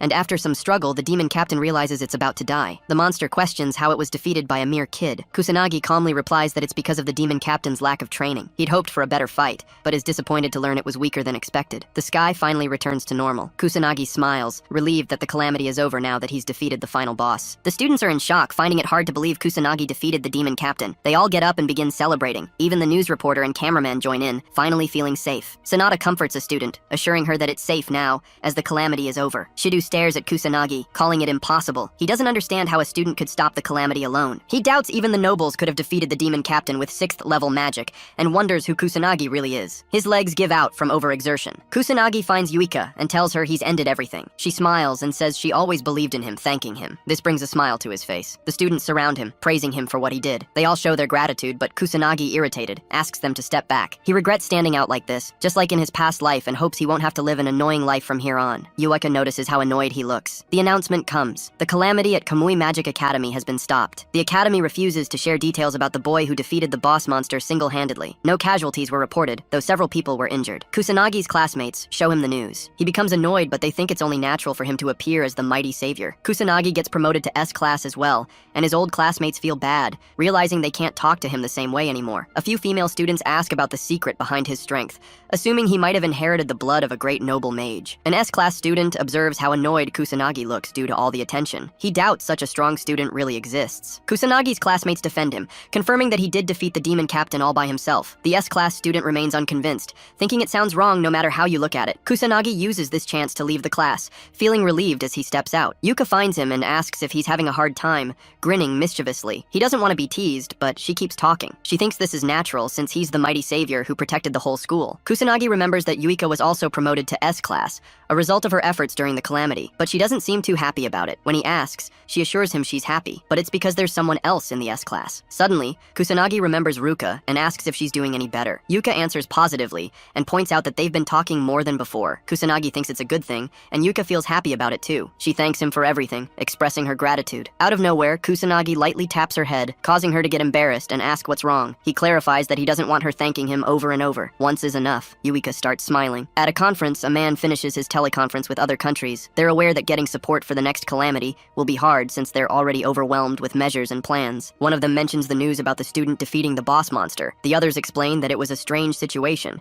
and even the police department was completely defeated. They assume it might be a misunderstanding and expect other nations to be skeptical as well. The man orders his men to bring back the noble mages to prepare for the next calamity. On the school roof, Ruka and Katsuragi meet Kusanagi and Yuika. They all stare at each other for a moment. Ruka then shares her desire to ask Kusanagi something. She wants him to make her his disciple. A few days later, Ruka sits down with her sister and starts a chat. She remembers the calamity was stopped by the protagonist. Her sister confirms this and reminds her that Kusanagi is the one who defeated the demon captain using 4-level synthesis magic to do so. Ruka is astonished to hear this. She remembers that even high-level mages are not capable of using such power. Yuika assures her she's telling the truth, and Ruka trusts her little sister's words, deciding to believe it as she starts smiling. Yuika wonders why her older sister thinks she doesn't tell lies. Ruka recalls that Yuika has always been a straightforward kid, still obedient, never lying, gentle, but also hardworking. She finally accepts that her little sister isn't talentless and admits that she was the one being stubborn. Yuika realizes her sister is just worried about her, stands up with determination, and assures her big sis that she is going to become really strong and put her at ease so that she doesn't have to worry about it for now. Ruka listens to her sister carefully and realizes how much she has grown. Yuika hears her praise and starts smiling uncontrollably. Ruka is aware that no student comes near Kusanagi, and she guesses even her father might be weaker than him. She requests Yuika's help, knowing that if she just goes with the flow, she will only become a high-class mage at best. So, she definitely needs Kusanagi's help to properly get stronger. Meanwhile, in the present, Ruka apologizes for all the rudeness. She's really sorry for looking down on them. She's already aware of how absurd and selfish her request is, but she wants to swallow her pride and be straightforward. Ruka hopes he can make her his disciple. Our boy agrees, which surprises her. He confirms that he is willing to make her a disciple, but she doesn't understand why he's being so nice. He calls her a weirdo for making a request, and then acting this way. She knows he's right, but doesn't understand why he's still being so kind, especially after she did such horrible things to him. He makes it clear that he has already accepted her apology and forgiven her, so that's all there is to it. She is left speechless. Katsuragi uses this opportunity to make the same request. The protagonist agrees since it isn't really that hard to teach two people, and the guy is happy to hear this. Yuika tells her older sister that her friend is just really kind. Katsuragi calls him mysterious as well. Later that day, the protagonist gets called to the conference room. Shido introduces himself as a member of the Metropolitan Police Department from the Beast Countermeasures Division. Sonata introduces herself as well. They both bow their heads and show gratitude, admitting that without his assistance, both the civilians and their teammates would have been killed instantly. Kusanagi wonders if they need anything else, and assures them to stop thanking him, as they've been constantly showing their gratitude for a while now. He believes it is enough. Shido informs him that the investigation is already over, but there is something that grabbed his attention. Kusanagi wonders what it is. Shido shares that he learned our boy got his mage powers after getting involved in some kind of traffic accident. His classmates and the people around him are saying the same thing, but one student even said the protagonist turned into a whole new person after the car accident. Kusanagi remains silent and listens to the investigation. Shido learned that his personality changed completely, and out of nowhere, his magic power became extremely strong as well. So strong that he was effortlessly able to defeat a demon captain. Yuika requests him to stop and questions what he's trying to say. Shido decides to change the question and asks if he knows anything about someone called the Black Magician. Our boy doesn't recognize the name, but the guy shows him a video and elaborates that the Black Magician is someone who defeated magical beasts and cleaned the area while protecting people. He keeps his face hidden and only comes out at night. Shido is surprised he didn't watch such a famous video. The protagonist understands what they are trying to say. Yuika intervenes and questions why he's telling all of this to Kusanagi. Shido answers with a smile, saying they are both similar, not just in age, but in size and height as well. Shido learned that the Black Magician is a strong and capable individual. He doubts any students around his age are capable of such feats. The other weird thing is that the Black Magician started his activities at the same time our boy got discharged from the hospital. Since it is completely illegal to use magic in the city without a real permit or qualification, if a student gets caught using it, then the academy will have to handle most of it. But since it has gotten so much public attention recently, there's no choice left for the police, so they had to get involved and take action. Shido makes it clear that just expulsion won't be enough, but if the protagonist confesses, they are willing to do him a favor and lessen his punishment. So, he needs to answer carefully. Shido asks once more if he is the Black Magician. Kusanagi answers negatively with zero expression on his face. Shido looks relieved and smiles, happy to hear that our boy is not the Black Magician. The guy thanks him for everything and decides to leave for now. As he leaves the room, Shido is surprised that our boy didn't show a single expression. He praises his courage to lie so openly if he really is the Black Magician. He admits Kusanagi is nothing like a normal student and believes he is hiding something. Sanada already knows Kusanagi is the black magician, since their voices are similar. She wonders if his intentions were purely to save people that night. Sanada decides to keep his identity hidden, even though she knows this can be counted as a failure for a policeman. She believes the protagonist is a kind person. Shido decides to try his best to reveal the black magician's identity, while Sanada thinks about keeping it hidden and helping the guy however she can. After a while, the homeroom teacher of the S class introduces both Mizuhai Yuika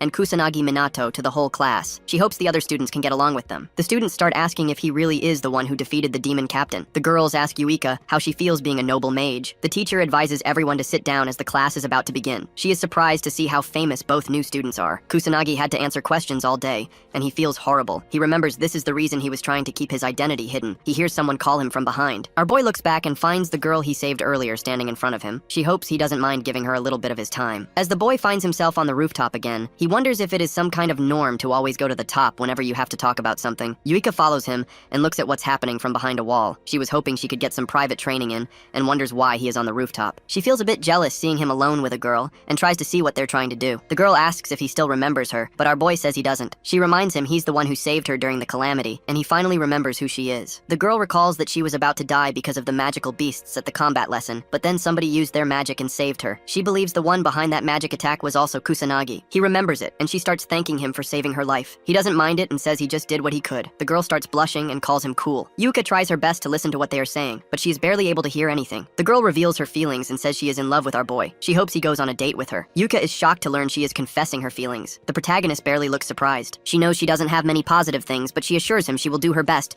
so she hopes he can make her his girlfriend. Kusanagi smiles and thanks the girl for the confession. She starts smiling, but he continues to talk and says he is sorry. Her smile drops instantly. He politely tells her he doesn't have any time to start dating anyone since he has to do something very important. She understands his reasoning and tries to smile again. She is glad he was straightforward with her and decides to give up on him now. The girl leaves the rooftop with tears in her eyes. Kusanagi advises Yuika to stop hiding and just come out. She gets caught and comes out with an awkward smile. She thought she hid her mana well this time and wonders how he noticed. He calls her mana control horrible and lets her know it is literally spilling everywhere. This is the second time he caught her sneaking around like this. He wonders if she has a peeping fetish. Yuika embarrassingly tells him she just came at the wrong time. She wasn't hoping to listen to anything. She asks why he rejected such a cute and pretty girl. Kusanagi makes it clear that he doesn't want to date anyone right now. She is surprised, but he thinks he is just too far apart in age, even though he is physically in the same school year as them. Yuika starts feeling glad as she learns he doesn't want to go out with anyone. She doesn't understand why she feels so relieved to hear that he isn't planning on dating anyone. She looks at him with a concerned face. Kusanagi advises her to start working on her mana control as it is completely horrible. He believes she needs a lot more practice. She assures him she is aware and becomes determined to work as hard as she can to surpass her current strength so that someday he can finally acknowledge her. During nighttime, the protagonist reaches another area filled with monsters. He wonders if a new calamity is going to appear since they keep increasing. He hears a girl scream for help. A man uses his magic illegally to harass a girl. He tells her it is pointless to scream since there is no one around. Kusanagi intervenes and shows the guy there is still someone around. The thug becomes surprised, but our boy doesn't give him any time and quickly punches his stomach. He uses his magic to knock the guy unconscious. He learns it is just an amateur mage and a thug, but his close combat skills are horrible. He guesses the guy isn't used to fighting mages. The girl he saved thanks him and questions if he is the black mage. He becomes annoyed and quickly leaves while ignoring her words. Kusanagi realizes the black mage all the students and the policeman mentioned was him all along. He doesn't understand how he became so popular. The next day, while eating with his friends, the protagonist talks about the black mage. He remembers Shiru talked about an amateur mage who only comes out at night. He heard many people talk about it, so he is just curious. Katsuragi guesses it is because the black mage has gotten really popular on the internet. Our boy asks what the internet is with an innocent face. He wonders if it is something similar to a fishing net. Everyone is shocked to hear this. They all wonder if he is crazy. In this era, it's hard for them to believe he doesn't know about something like the internet. They understand he is very isolated and lives under a rock, but this is worse than what they were expecting. Yuika explains the internet is an information network that covers the whole globe. Anyone can share any kind of information on it, so things like the black mage spread instantly. People can also find anything there, and since it has pictures and videos, it practically holds everything. Katsuragi finally understands it. Katsuragi helps him understand he can access any kind of information on his smartphone. He asks the boy to pull it out and try opening a random application. Katsuragi's face brightens up, and he smiles uncontrollably as he finally opens a search engine. They all praise him and explain he can use the internet to see anything now. Our boy calls it easy. Ruka remembers he promised to help them train. She is wondering when they begin their training. Kusanagi agrees on training them once the school ends, as they also helped him learn how to use a smartphone. He thinks about doing his best to train them well. Yuika expects something bad will happen as she hears his words. During their training, all three of them get tired and fall to the ground. Kusanagi is disappointed as they haven't even warmed up yet. He wants them to train like their life depends on it. They all get up once more and assure him they won't go down so easily. He is glad to hear this and orders them to come attack him with everything they have. They pull out their magic circles and follow his orders. Somewhere else near the Tokyo Tower, a few men remember everything was completely normal a few seconds ago as they both observe the red sky. They both become terrified and wonder what's happening. A huge army of monsters filled with multiple demon soldiers and demon captains appear. As they all continue their training, all three of them fall back down. He asks if they have given up already. Ruka and Katsuragi attack him at once, determinedly telling him they haven't given up yet. He uses a barrier to protect himself and shoots his magic bullets to defeat them with zero effort. They both get hurt, but Yuika sneaks up from behind and tries to catch him off guard. He is easily able to dodge her, and again uses the same attack to defeat Yuika as well. Kusanagi announces break time and lets all of them rest for a little bit. They are all relieved as they can finally catch their breath. Yuika drinks some water while Katsuragi points out that the protagonist is just too overpowered. Ruka agrees with him and is surprised that even a top student can't come close to his strength. Yuika confirms it as well and believes he is different from all the students. She observes his face and finds his usual annoyed look again. Kusanagi reveals he almost lost his life in a car accident,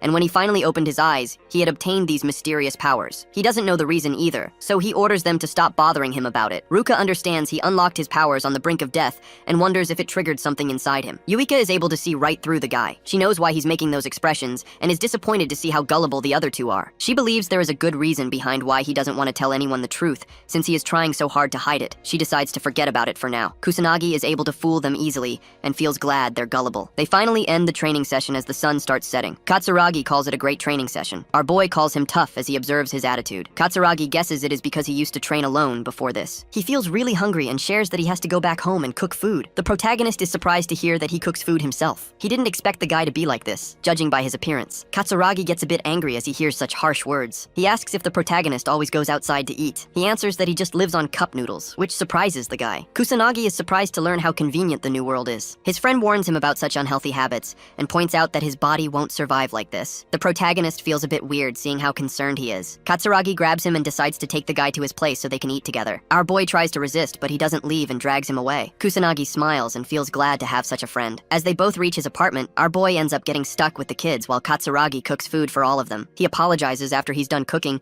but notices the protagonist taking care of them using magic. The protagonist assures him not to worry. He uses magic to create bubbles for the kids. Katsuragi calls him an idiot for his behavior and advises him not to use magic in his apartment. The guy is surprised to see magic can be used for such things. The little kid comforts our boy after he gets scolded. Katsuragi is shocked to learn he is really good at taking care of kids. The protagonist suddenly remembers the calamity in his past life. He calls kids precious. Katsuragi calls him an old man for how he sounds, but our boy orders him to shut his mouth. He starts enjoying as he helps the kids read a book. They all start eating together and thank God for the food. The kids happily eat the delicious meals. The protagonist tries it and is surprised to find out how good it is. He gets teary as he tries to remember the last time he had a good meal. He regrets not taking care of himself because he was focusing on fighting for a very long time. Katsuragi asks his friend about his parents. The guy shares he doesn't have a father. Since his mother has to work till late at night, he is the one who does the household work and takes care of the kids. He even has to do a part-time job when he is free. Katsuragi is shocked to hear his routine, but the guy assures him he likes taking care of his family. The protagonist understands it and remembers he is a complete musclehead who likes challenging stuff. They all end up sleeping together. He apologizes to Kusanagi for having him sleep at their house because of the selfish kids. He doesn't mind it and feels good doing such a thing for a change of pace. Katsuragi is relieved and shows his gratitude. The protagonist doesn't understand why he's thanking him,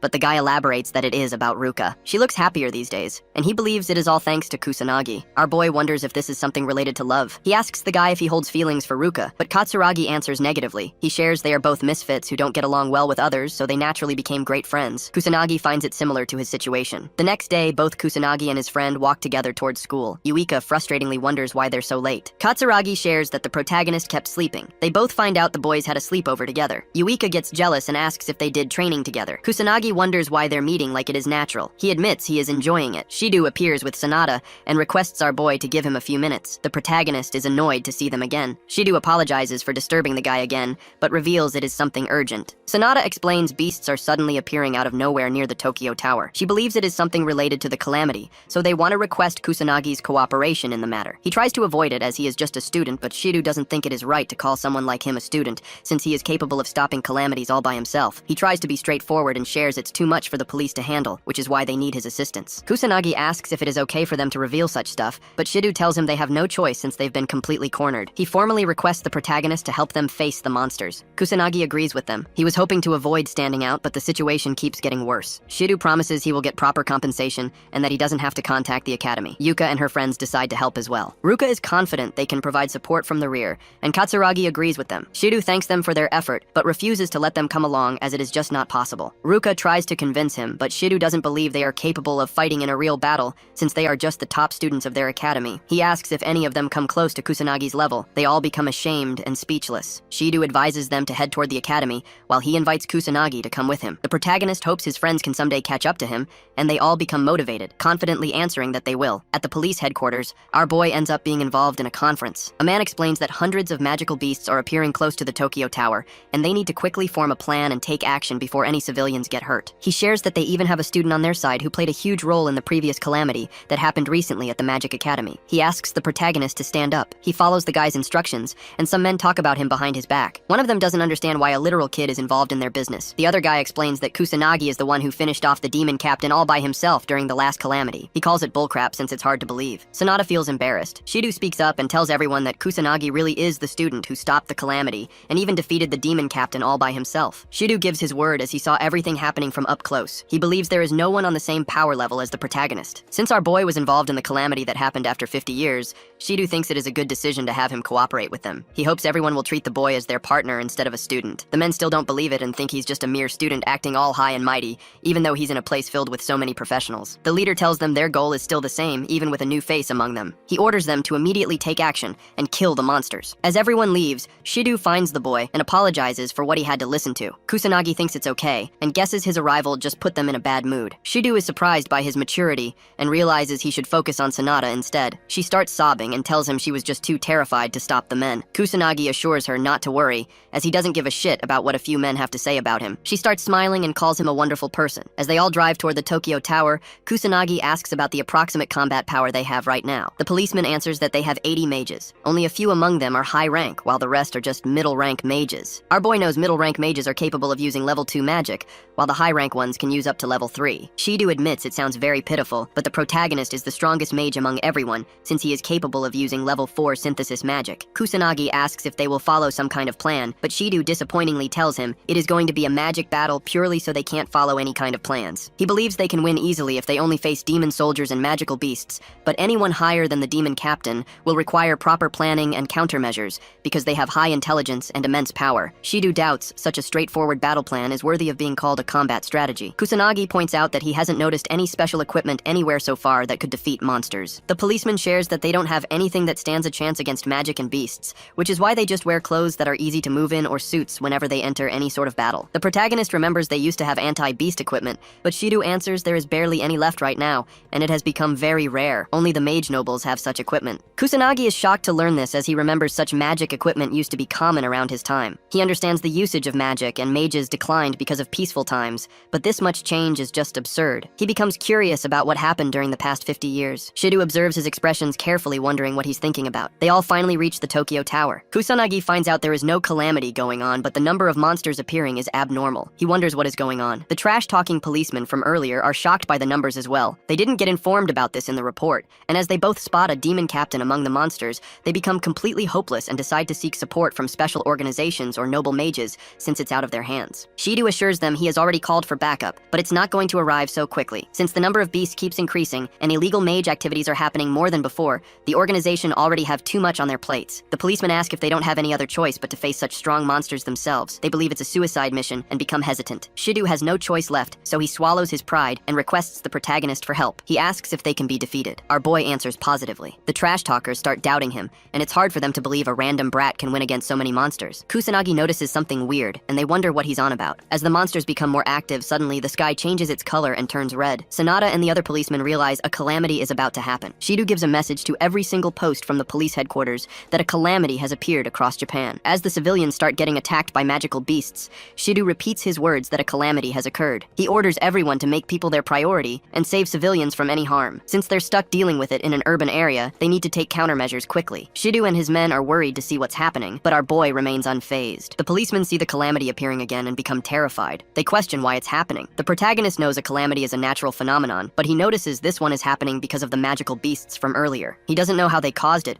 but wonders if they learned a new way to create one in the last 50 years. Shido's men tell him they can't fight a losing battle with no backup. They need to reorganize first. The calamity starts moving, and the beasts begin heading toward the city area filled with civilians. The policemen start arguing with each other. Some believe it is going to harm the civilians, so they don't have a choice but to go and defeat the monsters. The other policemen call it a suicide mission and believe they can't win. Someone comments that the police have become pitiful, which angers the guy who doesn't want to go. He makes it clear that they boy just can't win against so many magical beasts. Kusanagi jumps off the building while telling everyone they can definitely win. He smiles and starts using his magic circles to head toward the monsters. He lands between them, and as the monsters notice him, they all begin rushing toward him to attack. The policemen warn him to quickly run, or else he's going to lose his life. Kusanagi pulls out third-level magic called Wind Cutter, leaving everyone speechless. The monsters die instantly, but a few demon soldiers become active. They throw multiple attacks toward our boy, but he remains unscathed because of his shields. Since the barrier ends up being very useful, he decides to put one up for the bystanders, so no one gets hurt during the calamity. As he cuts through more monsters, Shido is astonished by his strength. He doesn't believe someone is capable of using several magic attributes at once. He guesses only Kusanagi can do such things. The guy orders everyone to move forward and follow our boy. Sonata starts running to provide proper backup. The other policemen tremble in fear,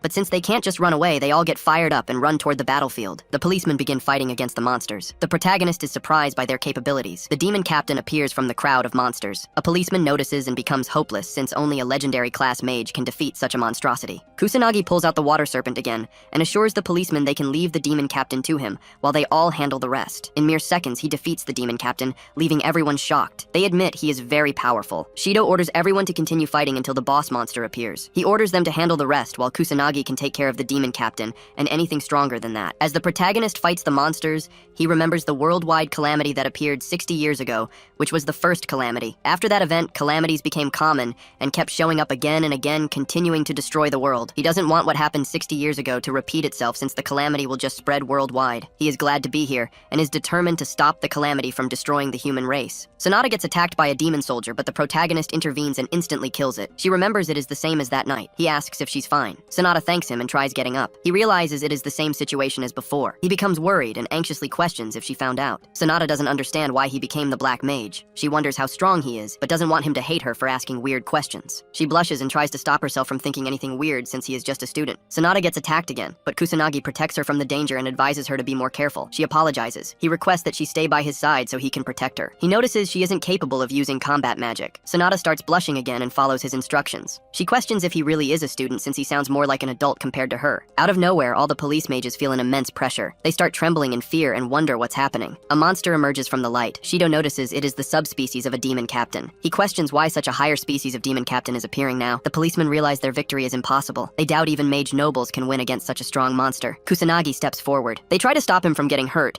as they don't think he can defeat it no matter how strong he might be. Kusanagi tells them he'll win. The guys stop trembling so much. Sonata starts praying for Kusanagi's victory. Shido knows he holds the same strength as the mage nobles, so there is a good chance he might win against the subspecies as well. As the monster comes face to face with the protagonist, Shido becomes excited to finally see our boy's true strength. Shido orders everyone to keep giving it their all until the boss monster finally dies. Kusanagi confronts the new demon captain. It starts attacking and throws fire magic at him. The police can't believe how strong the monster is, as they see it destroying multiple things with level 1 magic. Our boy doesn't get scratched at all. The monster wonders what he even is. Kusanagi answers that he is just a student. He starts using his water serpent again. The demon captain becomes determined to kill our boy and unleashes a huge fire serpent. The policemen notice that it is level 6 magic and become hopeless. Kusanagi knows that if he avoids the attack or just blocks it with his magic, there is a chance his allies might get engulfed in all the fire, so he wonders what he should do next. All the beasts start gathering around suddenly. The police are confused, but as they all attack Kusanagi, Sonata tries to warn him. He remains unfazed, despite seeing multiple strong attacks coming his way. He destroys the demon captain's fire serpent with his water attribute,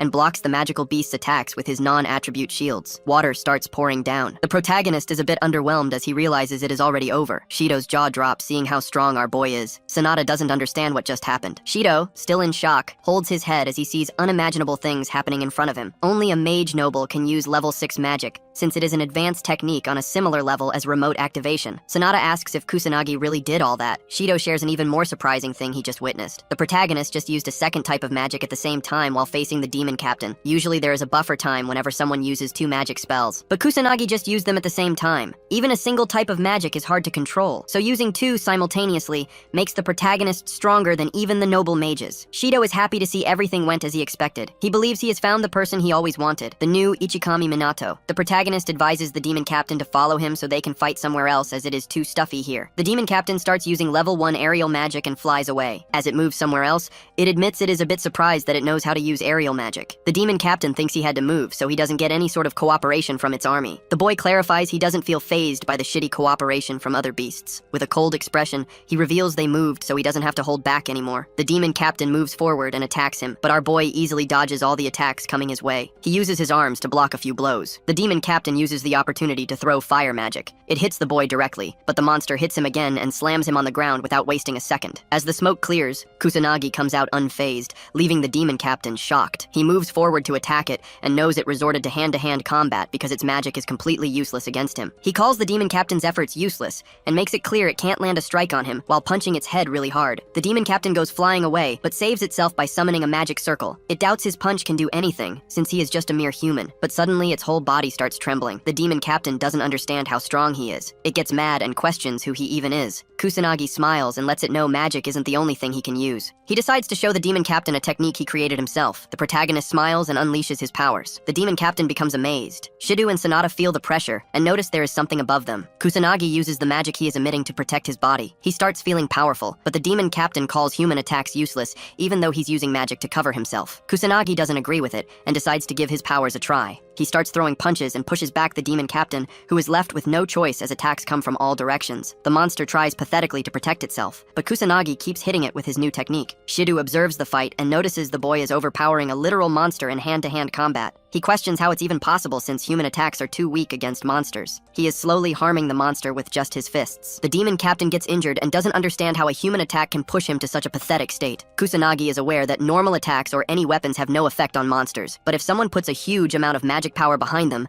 the attacks actually work. Attacking while covering the whole body with magic power is called the fusion of martial arts and magic craft. He named it magic martial arts. The demon captain doesn't believe a trash human has just surpassed him in strength. It doesn't accept its defeat and tries to attack Kusanagi, but he dodges it with ease. Without wasting a second, he lands a strong punch, drilling a hole in its stomach. The demon captain calls him a monster for such strength. The other monsters find out their leader has already died. The sky turns back to normal, and the calamity finally ends. The policemen are relieved and learn the boy did everything. Shido advises them to kill the remaining beasts as well and keep their guards up. Kusanagi slowly comes down and smiles as he decides to leave the rest to the police. He suddenly remembers it has been ages since he used magic martial arts, so he couldn't use it properly. He lands back down and notices the crowd of policemen waiting for him. Shido thanks our boy for all the hard work and for single-handedly defeating the demon captain to stop the calamity. They are grateful for his cooperation. The whole police department gives Kusanagi a salute and respect. Ever since this incident, calamities have kept appearing across the globe continuously, but thanks to the police and the noble mage's cooperation, slowly all of the new calamities were stopped as well. People grew anxious because of the calamities and started hating the government for not being properly prepared. They showed disappointment towards the mages who were expected to protect people as the anxiety among people grew with time. Someone said they still have the black mage on their side. Everyone started believing in the black mage, and the whole world wondered who he even was. At the academy, Kusanagi starts feeling irritated as the whole class finds out he is the one who stopped the second calamity as well. They call him amazing and start showering him with praise. They ask if it's really true that he had to face the subspecies of a demon captain during the calamity. He starts feeling bothered and hopes it ends. Yuika notices his tired expression. The teacher begins talking about the calamity that occurred recently. She advises everyone to stay prepared at all times since they're not just students, but mages too, so there's no telling when they might get summoned. She points toward Kusanagi and calls him experienced. All of a sudden, Sonata appears with a few policemen. She excuses everyone, and the teacher anxiously asks if there is an issue. Sonata shows her badge and assures her she came here with the headmaster's permission. She calls Kusanagi and requests him to help them once again. Our boy is surprised by how far the police have fallen. He wonders why they never care about their image. He notices the students gawking at him, which annoys him, so he decides to just leave. He asks Sonata to inform him about the situation. She assures him not to overthink it as he will receive rewards and credit for his work. She explains the beasts keep appearing all across the globe because of the calamities, and illegal mages involved in weird organizations have also become way more active all of a sudden. Since they are lacking in manpower, Kusanagi says they came to get him. Sonata feels bad about asking him for help so many times, but tells him they have no other choice since he is the strongest. Kusanagi pulls out his phone and advises her to just give him a call next time. Sonata apologizes and understands him. She is able to get his contact information and feels glad. The protagonist questions what he needs to do now. She instructs him to take care of all the beasts in Harajuku. He understands her. Sonata decides to take him with her in a car, but he believes they will become too late. So the protagonist pulls out his magic circles and starts leaving the school alone. The police are amazed to see his fast speed. At Harajuku, the sky turns red and two kids become terrified. The big brother tries to protect his sibling from harm as a magical beast appears. The kids try to run away, but the little one falls. As they are about to be eaten by the magical beast, the protagonist appears and instantly kills it. The kids calm down, and he praises them for hanging in there, telling them they did a great job. He hands back their toy Ichikami figurine and smiles to help them feel better. He hands the kids to the police and runs to clean the area. The kids bow to show their gratitude as he flies away, and the little brother smiles in appreciation. Kusanagi finds it harder to battle in Harajuku than at his academy, or in the destroyed Shibuya, as the place is filled with obstacles and people. He can't use magic bullets, or he might hurt civilians still running for their lives. He can differentiate between humans civilians and beasts, but normal people with zero magic can't be detected easily. The only way to save everyone is by patrolling the area. The police arrive focusing on killing the monsters while leaving civilian rescue to the army and firefighters. They find Kusanagi and call his name. Our boy remembers him from the calamity, comes down and guesses the policeman is reinforcement. He finds it helpful and asks about the situation. The policeman shares they haven't saved half the civilians and are struggling to reach the east side. Kusanagi shoots a few bullets and decides to check the east side. The policeman warns him about illegal mages there according to reports, but knows there's no point in warning Kusanagi since he's the strongest. The other policemen notice him and wonder who he is as he defeated multiple beasts with ease. They believe he's some kind of savior during these difficult times. Kusanagi defeats a demon captain with his 6th level burst stream. He's surprised to find demon captains even though there's no calamity, something that hadn't happened even 50 years ago. As the number of beasts increases, Kusanagi realizes they're getting stronger, and the situation is getting so bad that even he finds it hard to handle. He believes he needs a plan before things get out of hand. Kusanagi saves 2 more civilians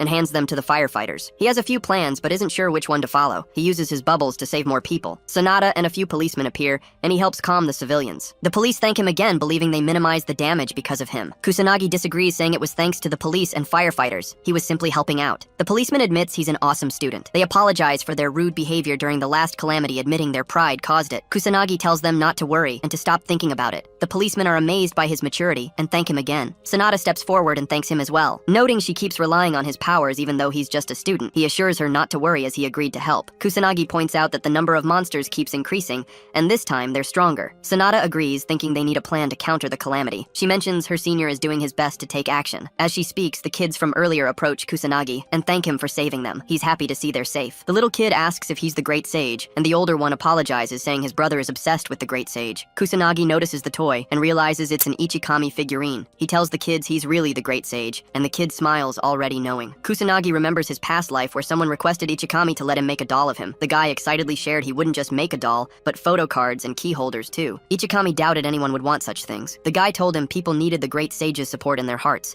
and such items would be great for kids. Ichikami didn't fully agree, but the guy called him wrong, believing it would keep people safe for 100 years, not just 50. He begged for Ichikami's permission. Kusanagi smiles, realizing the guy was right. He knows mere dolls can't save people, but people need him again now. At a shady club in the capital, a few men report on the Black Mage to their leader, Kuroya Kuto, president of the underground mage guild Black Rebellion. He gets up after hearing about an illegal mage who doesn't belong to any guild. Furious, he learns the Black Mage dares to go against him. He asks his lackey if he's correct, and the terrified underling answers yes. Kuroya orders them to find the Black Mage's real identity, using military force if necessary. Someone asks if they have permission to kill him. It's the executive manager, Kaga Shuji. Kuroya answers they can only kill him after torturing him. Kaga becomes excited, making an evil expression. Ruka asks Kusanagi about his magic power level. Yuika says the same, as she has been curious for a while. She wonders if it is 100,000 or maybe even 500,000. Yuika knows it's possible for someone like our boy. He answers it's 99,990,000 with an expressionless face. Everyone is speechless at first. Yuika doesn't believe it, and Katsuragi agrees with her as well. Ruka remembers that even Ichikami's magic power is about 1,000,000, so she doesn't believe him. Kusanagi is surprised to learn this. They all explain that people call 1,000,000 the highest limit for this reason. They wonder why he doesn't know such a common thing. The protagonist questions if his power is just 1,000,000. He tries looking it up on the internet but becomes confused. He smiles and admits he doesn't know how to use a phone. Since it's not worth the effort, he decides to give up. He gets a call from Shido. The boy asks what's wrong, and Shido apologizes for the disturbance, asking if he has some time to spare. Kusanagi answers positively, so the policeman asks if his friends are near him as well. Kusanagi tells him they are here. Shido requests him to put the phone on speaker. Kusanagi is completely clueless about it, so Yuika helps him turn it on. The policeman explains that since the number of monsters and calamities keeps increasing,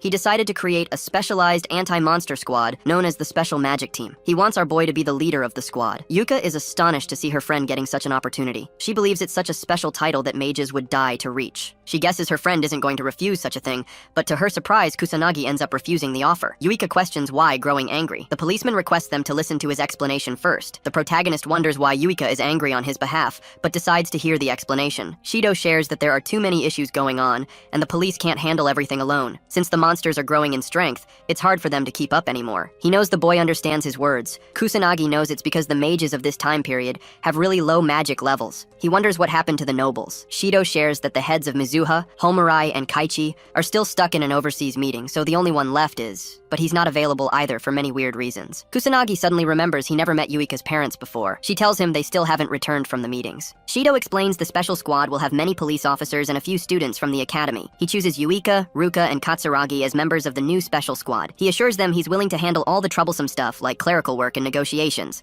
So all of them just need to focus on getting stronger and leading the police mages. They'll get proper rewards and their school credits will increase too, making it easier to find employment in the future. Shido starts begging, trying to convince the boy to become the captain. He hopes the protagonist agrees. Kusanagi becomes a bit annoyed, but decides to do it. Shido finds it hard to believe, but looks glad. The others agree with it as well. Ruka doesn't want Kusanagi to handle everything alone, while Katsuragi is just into hard challenges. Even though the protagonist is still unsure, he ends up going with it since he wants to train more mages as well. The news channels start criticizing the noble mage family, the Fukas. They didn't only leave behind their real duty because of some school disaster, but the noble family was also very slow with the subjugation of monsters. The nobleman hears the news and calls the reporters dumb since they're assuming noble mages can handle anything. Someone calls, so the noble mage gives him permission to enter. His butler appears and shares that the Metropolitan Police Department sent him a document. The noble mage reads the information about the special magic team being established. He calls it stupid and thinks useless people are into doing unnecessary things. He feels a bit disappointed, but guesses this might help shut up the public. He orders the butler to call his dumb kid here. The butler understands him and leaves. At the police department, the protagonist and his friends join the special squad. They all hold a meeting, and Shido starts explaining something to everyone. The protagonist is surprised to hear the word dozens, but Shido apologizes and explains that they did have candidates, but they didn't receive any applications for some reason. Shido believes they'll get more applications once our boy starts producing real results. Kusanagi was expecting things to turn out this way. Since it's weird for a literal student to be the team's captain, some friction was bound to happen. Shido hands over something and shares that it's a temporary mage badge. He admits it's an external cooperation,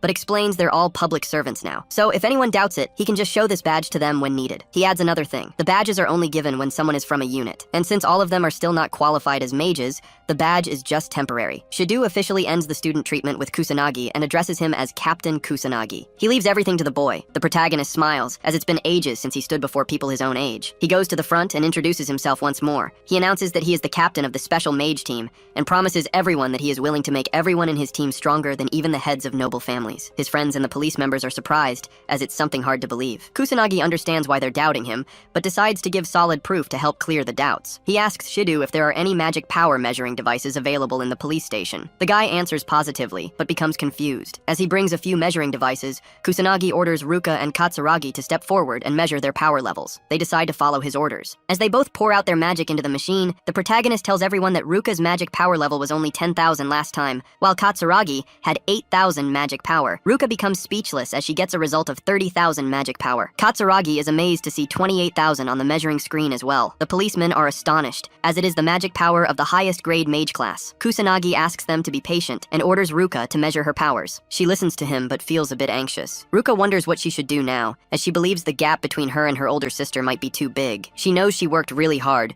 but at the end of the day, she thinks she is just an ordinary person with no talent. She becomes more anxious and doesn't want to see the results. Yuka calms herself down, as she doesn't want to run away from such challenges anymore. She stops caring about the results and pours the magic into the machine, determined to always be true to herself. Shido and Sonata's jaws drop as they see the results. Yuka feels a bit anxious, but opens her eyes to find out it is 26,000. Shido remembers her magic power was just 2,000 according to the records, and it's hard for him to believe there is a way to increase magic power to such an extent. Kusanagi makes it clear to everyone in the room that increasing magic power is possible. It just requires talent and the absolute determination to never give up and keep working hard till the end. He looks at Yuika with a smile and pats her head, letting her know how proud he is feeling and telling her she did an amazing job. Ruka feels happy as she watches their interaction. Kusanagi praises the other two as well, but they think this much was expected. Especially for Ruka, she believes this kind of improvement is normal for someone like her, since she belongs to the Mizuha family, so there's no need for praises. He ignores her words and pats her head as well, praising her for all the hard work. Katsuragi knows his friend looks out of this world,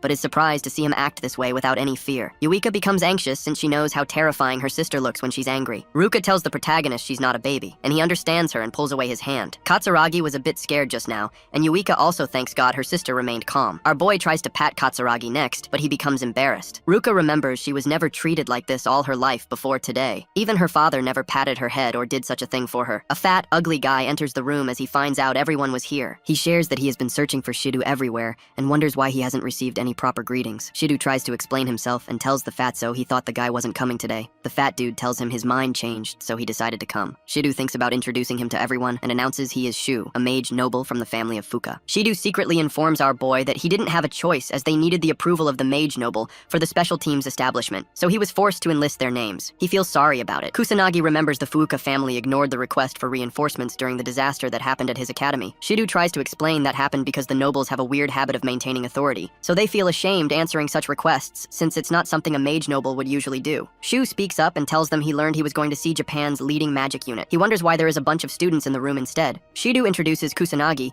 and reveals he is the one who defeated the boss monster and took care of the calamity that happened at the school. For his amazing achievements, he has been chosen to lead the team as the captain of the unit. Shu carefully looks at him and wonders how a trash student who doesn't even belong to a noble family stopped the school disaster. He steps on the protagonist's foot and arrogantly tells him he is nothing more than a piece of trash. He feels enraged to see our boy as the captain. The guy makes it clear not to act cocky even if he's just a student. Yuika and Ruka question why he's acting this way, and they order him to step back while Katsuragi threatens to blow him away. Shu wonders why ordinary people are trying to order him around. He recognizes the two sisters and remembers they belong to the Mizuhu family. He's surprised to find out not everyone here is a piece of trash. Shu starts smirking and announces that he will be the one to lead the unit. But Shido tries to make him understand Kusanagi has already been chosen to lead the unit, so it can't be changed. Shu decides to challenge the protagonist and announces that the one who defeats the boss of the next calamity will earn the right to lead the unit. Shido tries to stop him, but the fatty decides to make his own rules and thinks it's settled. Shido apologizes for his behavior, but Kusanagi assures him it's fine since anything he says would have been completely useless on such an idiot. He thinks it's fine as he just needs to win. Yuika and the others get fired up. She's not going to let the guy become their captain. The other two become determined and decide to go all out as well. He wonders why they sound so fired up over such an idiot. At the police department grounds, Kusanagi thinks about his next step. He remembers the police officers mostly had about 10,000 magic power. He expected this and decides to talk about magic power first. He starts explaining and talks about the importance of magic power. He tells everyone he knows they only use it to produce magic attacks, but it has other purposes as well. He calls Katsuragi and orders him to attack with everything he has. He becomes a bit confused, but the boy asks him to hurry up. Katsuragi tries throwing a punch with everything he has, hoping the protagonist doesn't complain about it later. The punch gets stopped by a weird barrier. He explains he is using the power of a magic barrier. If anyone has a lot of magic power, they can naturally use a magic barrier. Katsuragi keeps throwing punches, but nothing lands. He continues to explain they can use magic without even thinking about it if their magic power is huge enough. He calls it automatic power. Katsuragi finally gets tired and finds out his punches are completely useless. The protagonist orders everyone to keep one thing in mind. Increasing the magic power capacity is the most important goal for any mage. He starts pouring his magic into the policemen one by one to help them understand how to sense magic power. Everyone begins their training, and they all work hard to get stronger. Kusanagi realizes they really need some equipment besides the training. He wonders if it's possible to get some anti-monster equipment. Judging by Shido's reaction, our boy finds out it might be nearly impossible to get his hands on one for now. Shido assures him he will manage something if he waits a little longer. Kusanagi is aware he won't find any good craftsmen in this time period, so he decides to make one himself, even though he has never done that before. He is positive he can make one himself. He opens his drawer as he tries to find something useful. He finds a cheap ring, but notices it is still in good condition,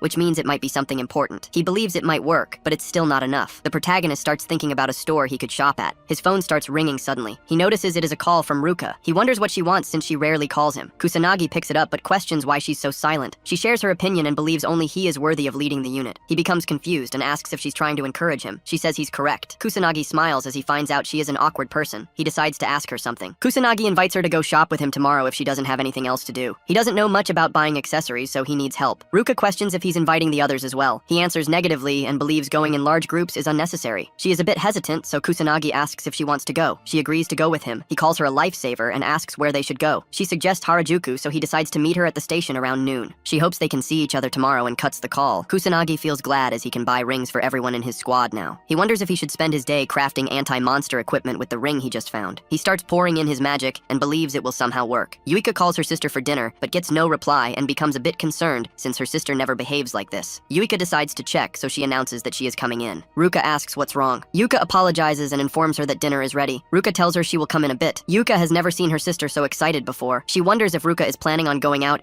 and assumes it is a date with our boy. The next day, Kusanagi reaches the Harajuku station. Yuita spies on him from behind a wall and tries to keep her distance while concealing her identity so he doesn't find her. She feels weird spying on them in such a way. So she apologizes to them. Ruka finally appears in a beautiful dress and everyone starts staring at her. She asks our boy if he had to wait. He shares that he just got here so it's fine. The dude staring at them call her beautiful and assumes she is talking to her boyfriend. They become a bit jealous while Yuika questions what's going on as she finds out her sister and Kusanagi are on a date. Ruka asks what he's looking for. Kusanagi answers that he wants a ring. She wonders if it's a gift. He calls her correct, but shares he needs several. Ruka is surprised if he has that many partners. He answers positively, but she reminds him Japan is not a polygamous country. He assures her he already knows that. Ruka advises him to buy inexpensive ones if he is planning to buy in bulk. She remembers the perfect place, so he decides to leave it to her. They visit multiple shops while Yuika observes them both from a distance. After a few hours of trying, Ruka admits it is really hard to find rings that are sturdy, inexpensive, and not too fancy. Kusanagi feels a bit annoyed since whenever they finally choose a ring, something is always missing. He checks another one and realizes it looks pretty expensive as well. Yuika drinks her juice from a distance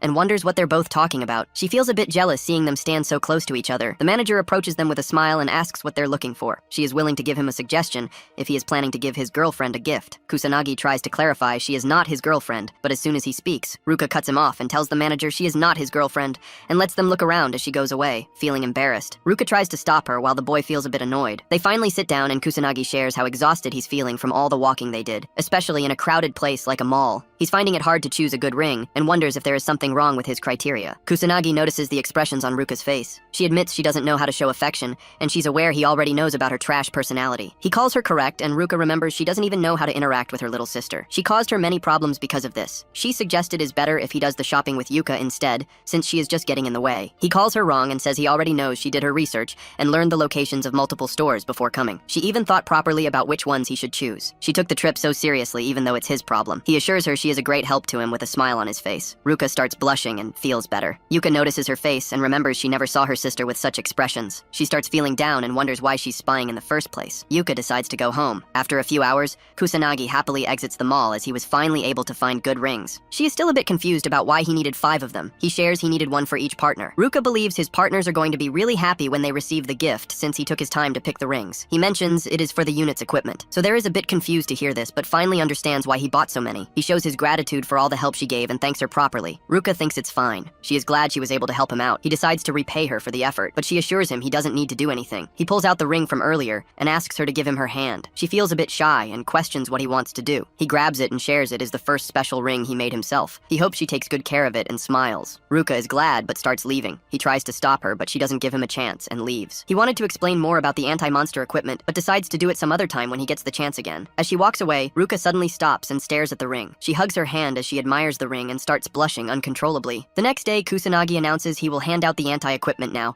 so they can come and take one. Sonata and the other policemen wear it and feel a magic reaction. They're amazed to see magical equipment for the first time. He explains it is called anti-monster equipment, and he imbued wind magic into it, so if they use their magic powers, they can use the ring to produce wind magic up to level 1. Shido is amazed. He starts questioning how the protagonist got his hands on such a thing. Kusanagi reveals he is the one who made them. Shido finds it hard to believe since craftsmen capable of making such precious equipment barely exist anymore. He is astonished to find out our boy can make such a thing with ease. He admits Kusanagi amazes him every time. Yuika notices her sister didn't take a ring. She notices Ruka is already wearing a ring she has never worn before. Yuika assumes it is from their date and becomes anxious as she wonders what happened after she decided to leave. Kusanagi believes they all lack proper transportation. He doubts cars are fast enough, so he calls them unreliable. Shido thinks he's right since they always arrive late. Kusanagi demonstrates how to use the wind magic spell Aerial using the anti-monster equipment. He believes it will help reduce the movement. He explains it is not strong enough to be used as attacks against monsters, but they can fly with it, so they should give it a try. He guides them by sharing they need to visualize jumping in the air since Aerial involves flying and acceleration. Sonata and Shido start flying using the special ring. Kusanagi notices Yuika flying as well. He praises her for it. But she believes this much was expected since she has been training to learn magic manipulation for quite a while now. She stares at the protagonist. Yuika starts feeling guilty all of a sudden for spying on her sister earlier. Kusanagi notices her expression and becomes confused. He approaches Yuika and says he wanted to ask something from her. He questions if she is aware of Ichikami Minato. Yuika answers positively, as he is the person she likes the most. He asks her about Ichikami's power level. She answers it was around 1,000,000. He was capable of using many spells, but died fighting against the demon god during the Great Calamity. He's curious about what happened after he died. She answers most great mages died as well,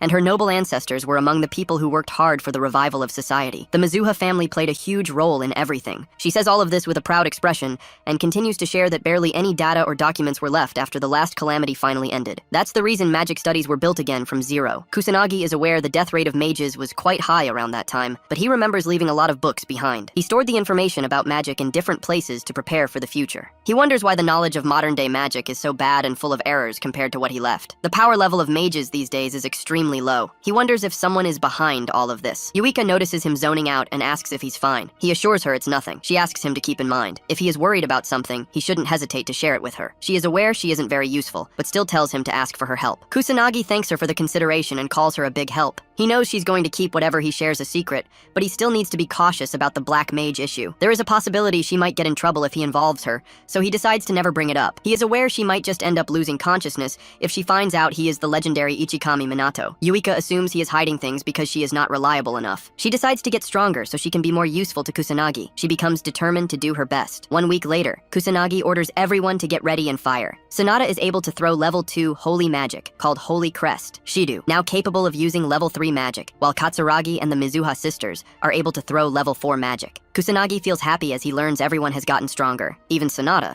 who didn't know how to use offensive magic before, can now attack with offensive magic spells as well. The most surprising thing for him is the compatibility between the Mizuha sisters. He knows people would think it is only natural since they are both sisters. Yuika and Ruka destroy the training ground with their level 4 magic. Yuika suddenly remembers some bad memories, but starts smiling as she has finally earned her sister's respect. Kusanagi praises everyone for their hard work, but tells them not to get lazy just because their magic levels increased. Since the levels don't necessarily mean they have gotten stronger and better at using magic, he decides to give an example and orders Ruka to use a level 4 magic spell on him. She understands him and follows his instructions. Ruka throws a level 4 attack at him, but Kusanagi only uses level 1 earth magic as a counterattack. As both magic attacks clash, everyone is surprised to see that level 1 magic was able to neutralize level 4 magic. He explains the magic levels only help with the amount of magic power that can be infused with an attack.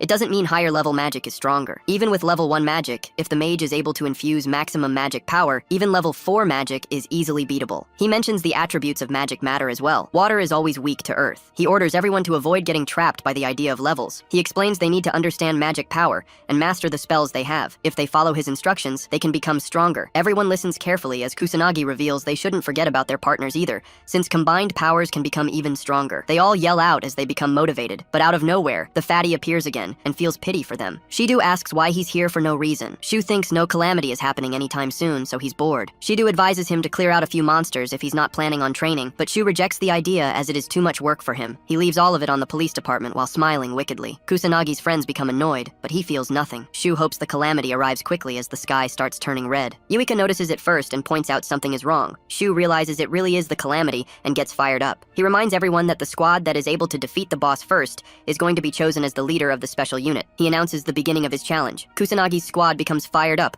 as they are determined not to lose to an ugly fatso-like show. Fatty and his men start using the equipment to fly away with their wind magic. He becomes cocky and calls everyone a loser as he leaves. Yuika calls him unfair, but Kusanagi reminds her that they can do the same as well. He orders everyone to properly prepare and put on their headsets. As the whole team starts flying, Kusanagi reminds them that it's their first fight as a squad, so they need to remain cautious. They all start moving. Shu leaves behind a car driving on a road. He calls it slow and laughs. Katsuragi calls him fast, and Yuika doesn't understand how the fatso can move this quickly with such a huge body. Kusanagi believes it's because they are all good at wind magic, so it's going to be tough for his squad to keep up. He knows he can easily overtake them, but doesn't want to destroy the purpose of being in a team. He decides not to rush since the citizens look completely fine. Shu starts making fun of them and mocks them for calling themselves a special squad since they can't even overtake him. He keeps calling them losers. Yuika notices his expressions and assumes he is mocking them, even though she can't hear his words. The fatty finds a few people and announces he is here. He warns them about the calamity and starts killing a few monsters with his teammates. They all shoot wind magic and kill a beast. The civilians try to find a safe spot and ask the fatso for help, but he ignores them completely and keeps shooting wind magic towards the monsters. As the civilians are about to get caught up in his wind magic, the protagonist appears and shields them with his barrier. He asks the fatso what he's trying to do with a cold, terrifying expression. The noble brat and his men become so scared they almost piss their pants. He tries to understand what's happening as he can't even move his arm. Kusanagi's squad appears and confirms if the civilians are holding on fine. Yuika questions what the fatso just tried to pull off. She becomes angry and orders him not to drag ordinary people into a fight. Shu and his teammates are finally able to move again. He wonders if Kusanagi did something to his body. He brushes it off and believes it was nothing. Fatso calls it their fault for getting in the way of a mage noble like him. Yuika becomes irritated and orders him to repeat that. He uses his wind magic and starts flying off with his buddies while leaving the safety of commoners to Kusanagi. He is determined to defeat the boss. As the fatty leaves, Kusanagi observes him and is confident he could easily destroy the fatso in mere seconds, but he doesn't want to make it look like he is afraid of a stupid challenge. He suddenly realizes this might be a good opportunity for something. Kusanagi orders his squad to defeat the monsters while he protects the citizens from any kind of harm. Shidu wonders if he is confident about the challenge, since it sounds hard to protect so many civilians all alone. Kusanagi assures him he's confident since he is the leader of their special unit. Shidu believes his words and thinks his question was stupid. Yuika motivates everyone to start defeating the monsters as they already rely on the protagonist so much. Everyone agrees with her, so our boy orders them all to start moving and win for him. They all move forward using their wind magic and start fighting the monsters. Yuika uses level 3 magic spell spells to destroy some strong monsters. She remembers being scared when faced with a similar situation before, but now she is surprised by her own capabilities as she can easily defeat demon soldiers. Yuika has finally gotten stronger. Kusanagi senses the magic energy around him and finds out both humans and monsters are mixed in, and many civilians are still stuck in a dangerous situation. He is aware of the situation's difficulty, but believes he can take care of it because he is Kusanagi Minato. He moves forward with his wind magic to save everyone. Shu and his men keep blasting wind magic while ignoring the civilians. Ruka and the others maintain their formation and remain determined not to fall behind the fatso. Yuika starts sensing a weird magic energy out of nowhere. She looks back and finds a demon appearing behind her. The delusional fatty doesn't hesitate for even a second and runs towards the demon to stop the calamity and win his stupid challenge. He decides to use his level 4 magic for it. His men try to stop the fatso as level 4 magic is not even going to scratch an opponent like the demon. Shu doesn't listen and believes they don't know anything because they have never fought a demon before in their lives. He is confident he will definitely win this battle since he is a noble mage. Fatty launches a level 4 wind attack, but the demon pulls out his level 4 fire magic in response and completely destroys the fatty's pathetic attack. Shu finds it hard to believe he was overpowered just like that. As the fire attack almost hits him, he starts running with his lackeys. Some civilians get caught up in it. They scream for help,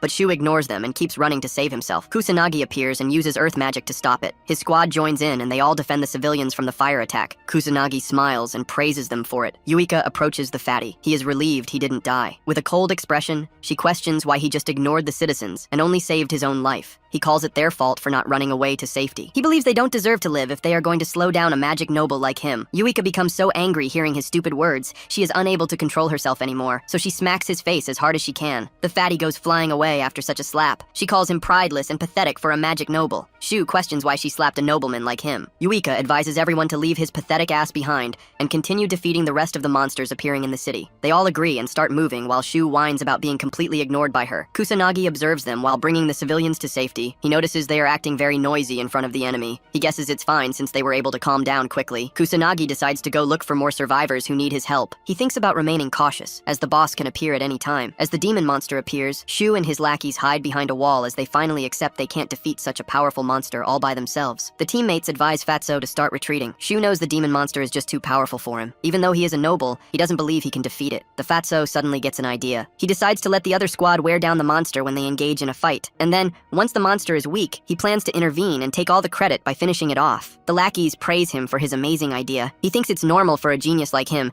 and guesses they should stay hidden and wait for the perfect time. His men agree with him. Shido and the whole squad face the demon monster coming their way. Yuika is able to sense how strong the monster is. She doubts they can win this fight but becomes determined to do whatever she can. The whole squad starts attacking the demon persistently. They wonder if it's finally dead, but as the smoke clears, the demon comes out unscathed. Yuika finds out it didn't even scratch it. Ruka suggests they need to use level 4 magic, or lower level magic with the proper amount of magic power behind the attack. The demon starts summoning fire attacks from his magic circles. He attacks them. And as they all try dodging it, Yuika learns it has gotten stronger than before. Twice as strong as the magic she has. Yuika admits the difference in power is just so big. They have no chance of winning like this. She wonders what she should do next. Kusanagi notices his squad is stuck in a bad situation. He decides to give them advice. Kusanagi orders them to work together. She answers they are already working together. He advises her to combine her powers in the truest sense. He hints that she and Ruka hold the key to victory. Yuika becomes confused and anxiously asks what he means, but he orders her to figure it out herself. Yuika tries to stop him from leaving the call, but she gets attacked by fire magic and gets busy trying to defend herself. Ruka believes Kusanagi's words hold a deep meaning, so they all need to think about it as a team. Yuika thinks her sister is correct, since Kusanagi has always led them to great things. She finally understands what she needs to do. Yuika points out the demon takes a long time casting its magic spells,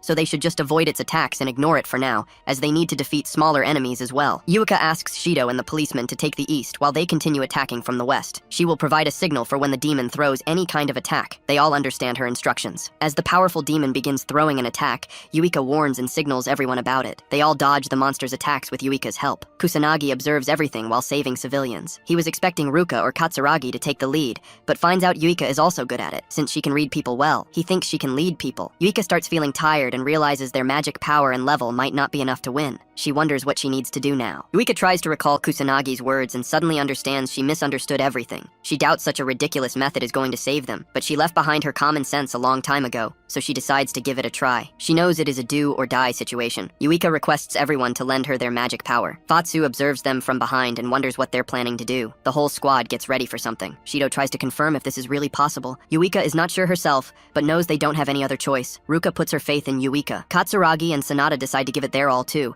as they can just think of something else if this plan fails. The demon raises its arm and produces a level 5 fire magic blazing pillar. A huge wave of fire starts falling down on Kusanagi's squad. Fatsu and his men call the squad useless losers, but his lackeys ask him to look at what's happening. He is surprised to see the whole squad moving forward towards the demon. Sanada unleashes her level 3 sacred healing magic to heal all the members of the squad. Kusanagi calls it a brilliant plan since it is hard to dodge a level 5 spell. With this, Sanada can heal everyone from all the damage they are going to deal with, which is very smart. Yuika and Ruka stand together against the beast and charge their attacks. They release the water magic. Kusanagi is glad they finally understood. If they can't defeat it with their individual capabilities, they can combine their powers to achieve victory. He smiles and calls it a grand magic spellburst stream, as a huge wave of water completely destroys the demon in one go. As the smoke clears, Shiru is surprised to learn the Mizuha sisters were capable of casting a level 6 spell together. Katsuragi points towards the demon. They are shocked to see it is still holding on to its pathetic life. Shu and his men see the opportunity and try finishing it off so they can claim victory. Kusanagi stops them using his drain tentacles. The Fatsu doesn't understand what's happening with him. As all his mana gets depleted, he loses all his strength instantly. Kusanagi appears from behind and takes back his magic tentacles. He feels a bit annoyed by their behavior. The demon finally fades away. Katsuragi and the others are relieved. Shiru thinks it was probably about to die after taking such an attack. As the calamity finally ends, the sky turns back to normal. The whole squad is happy to see they finally won. Sanada praises the Mizuha sisters and thanks them. Ruka and Yuika lose consciousness and fall down. Katsuragi becomes concerned and asks what's wrong. They are both unable to move at all since they used up all their magic. Yuika tells her sister they actually won. Ruka agrees with her and feels relieved. Kusanagi praises his team for their efforts, smiles, and confirms they were the ones who stopped the calamity. He labels it as their first real mission and is happy they showed their true worth and didn't disappoint him, even though they fought for the first time like this. He believes his squad is going to keep growing stronger. He praises Yuika for her amazing growth so far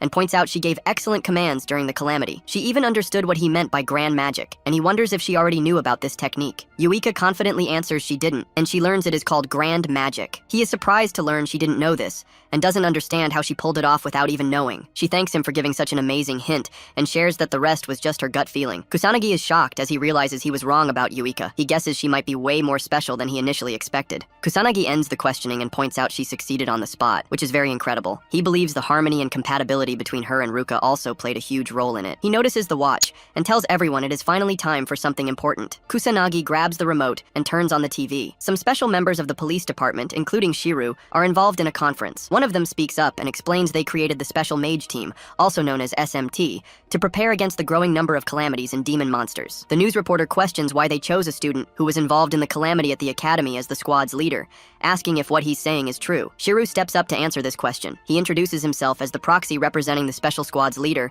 and confirms the squad leader really is just a student. This is hard for everyone to believe. They are against appointing a minor as a squad leader. Shiru defends Kusanagi and explains he has abilities that even surpass the magic nobles. He reminds them that the magic nobles are completely useless and didn't even join them to help. The police were left in a dire situation and had to save the citizens all by themselves. He adds that Kusanagi appeared and saved everyone from the calamity. Shiru believes Kusanagi is a savior sent by God, who is going to protect this era from the monsters. Shiru doesn't trust anyone else with the leadership role. Kusanagi, while watching this on the TV, becomes a bit embarrassed. He was hoping Shiru wouldn't make a huge deal out of him. The important government officials call it absurd and troublesome. They think it's wrong to ignore the magic nobles and establish a squad behind their back. If this happens, the noble mages will lose their jobs. The men admit the noble mages are pretty useless since they didn't even respond to the calamity. They are aware of the Fuka clan's horrible reputation, and even though some of the clan leaders are not in the country, it is still their job to respond to the calamity. So they are ignoring their own jobs. The police head speaks and shares they placed their trust in the noble mages, and they didn't create the special squad to undermine any of the noble families. Someone enters the conference room and tells everyone to step back. It is the ugly fatty and his lackeys. He calls the current leader an incompetent loser and believes a magic noble like him deserves to be the real leader. He calls them out for their rudeness in holding a press conference while completely ignoring him. His minions show support for his claims as well. Shiru doesn't understand why he's here out of nowhere, even though he lost the challenge. Shiru and his minions act like there was no challenge. He lies about having no such promises. He calls his words the magic noble absolute and tells everyone to just listen to him. A news reporter moves forward to ask a question. He gives her permission to ask anything. She informs everyone that she learned he didn't help any civilians during the calamity that happened recently. He instead kept dragging innocent people into his fights. She asks if this is true. Shiru becomes anxious and answers that nothing like this happened. But the other news reporters call him out for his lies since they have proof of his wrongdoings. The officials question if a magic noble is really doing such horrible things. They call it unacceptable since the citizens are always the top priority. They don't let his actions slide this time. Fatsu becomes terrified and orders everyone everyone to shut up. He doesn't accept his fault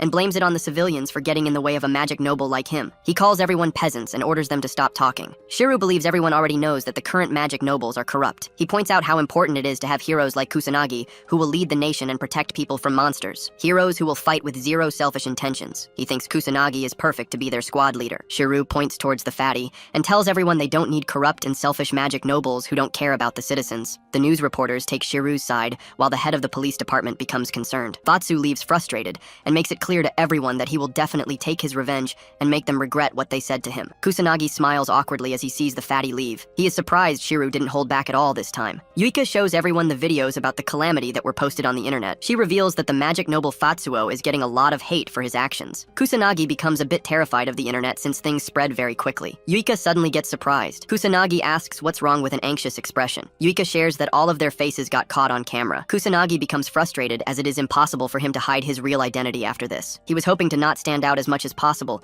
but knows things will become more complicated for him after this. After a few days at the meeting room, Kusanagi becomes surprised as he sees the huge crowd of people gathering. He wonders what's happening. Shiro shares that the higher-ups are giving their approval easily now, out of nowhere, and the number of people hoping to volunteer has suddenly increased as well. Shiro anxiously smiles and believes this is happening because of the information that got spread on the internet and the press conference that happened recently. Shiro starts apologizing for not holding back during the press conference. He is aware he made a mistake, and he somehow wants to make it up to Kusanagi. Our boy was hoping he could train more people, but didn't want to stand out this much. Yuka appears from behind and grabs his arm. She suggests he should just get used to it since it's hard for the world to take its eyes off of someone as special as him. He calls it troublesome and hopes he can avoid attention after this at least. At night, somewhere inside a mysterious place, a man tied to a chair gets asked a question. A guy holds his knife near the victim's throat and orders him to reveal everything or he's dead. The guy with red hair becomes terrified. He gets asked about the Black Mage, but tries to clarify he already told everything he knew. He shares that the Black Mage is a young kid who can cast strong magic spells. The man slashes the red-haired dude with his knife and threatens him to reveal everything or he's dead. The victim becomes terrified and begs for his life. He finally recalls something else. The red-haired dude shares that the police are consistently checking the Magic Academy to learn more about the Black Mage, so there is a rumor he might be a student. He swears he doesn't know anything else about the Black Mage. The kidnapper believes in his words but calls it disappointing. The victim hopes he will get released now since he revealed everything. The mysterious man assures him he will, but kills him, and clarifies he will get free from life's grasp instead. The victim bleeds out and dies. The mysterious four-eyed man becomes angry as blood splashes onto him. He calls it filthy and starts rubbing off the blood. He was able to learn the Black Mage might be a student. He gets excited and starts smiling wickedly as he wonders how terrific a young kid's screams will sound. He hopes the Black Mage is waiting for him. Kusanagi lands in Shinjuku while wearing a mask to hide his face. He defeats a monster and starts looking around. Our boy spots a few kids with a camera in their hands. One of the kids starts recording the dead monster Kusanagi just killed, and they both call it the work of the Black Mage. One of them is a bit frustrated that he couldn't make it on time to film Kusanagi. Our boy was hoping the hype and interest people had in the Black Mage would have decreased by now, but he realizes he is totally wrong as he finds many people searching for him even in such residential areas. The police are involved as well. He is glad the police are dealing with monsters and disasters properly now compared to when he was reincarnated. He guesses the people don't need the Black Mage anymore. Kusanagi notices something happening on the ground. A few thugs corner a helpless man and demand 10 million yen from him. They order him to just sell his organs if he can't pay up. The man tries to defend himself and clarifies he only took 200k yen, but the thugs start using their magic and call it interest on the loan. They try teaching him a lesson, and as they are about to attack him, Kusanagi jumps in and shields the man from the thugs. The helpless guy uses this opportunity to leave. The thugs become angry and question if he thinks he's some kind of cool hero. They try fighting Kusanagi,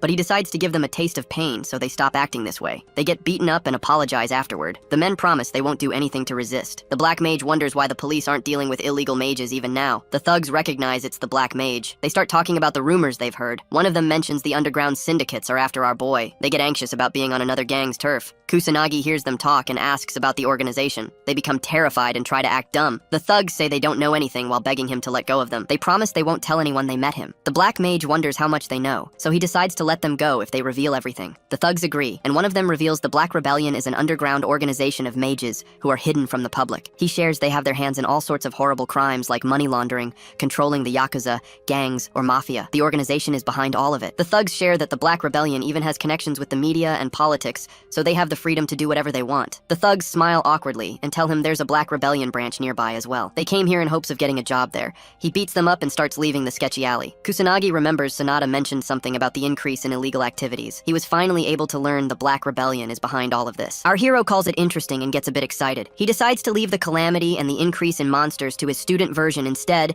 and clean the underworld whenever he goes out as the Black Mage. He guesses he should start with the Kabukicho branch first, since it is the nearest. Our boy boy reaches the place and sees a crowd of men and women doing sketchy business. He is surprised by how lively the modern entertainment district looks. Kusanagi feels a bit annoyed, but moves forward and starts by sensing the magic around him. He can't tell which ones belong to the organization since he is dealing with humans this time. Our boy decides to start by arresting a few criminals doing sketchy activities around the area. He finds two selling drugs in a dark alley. They notice him and get ready to attack, but the protagonist beats the crap out of them and tries getting any information out of them. He's barely able to learn anything but decides to report it to the police so they can take care of the rest. He beats a few more men and learns the organization is gathered at a place called Western. The man assures him he's telling the truth and hopes he can leave now since he revealed all the information he had to offer. Kusanagi beats him up and leaves, hoping the information he got is correct. At the Western bar, a pretty woman with purple hair enters and sits near the bartender. He asks for her order. She gives him some cash and hopes he can provide information. He takes it and lets her speak. The mysterious girl questions the bartender about the Black Rebellion's hideout. The bartender calls her question wrong. She becomes a bit concerned. He corrects her and says she should be asking about what's going to happen to her next. The purple-haired girl realizes it is a trap. She looks back to see a few thugs getting up. One of them knew someone was sniffing around, but he didn't expect it to be a beautiful woman. She realizes she has made a huge mistake by believing in false information. The thugs attack, but one of them orders to keep her alive. The helpless girl attacks as well in hopes of saving her life. She doesn't waste a second and rushes toward the exit, but gets hit by fire magic from behind. The woman falls down and becomes injured. The thugs like her tough attitude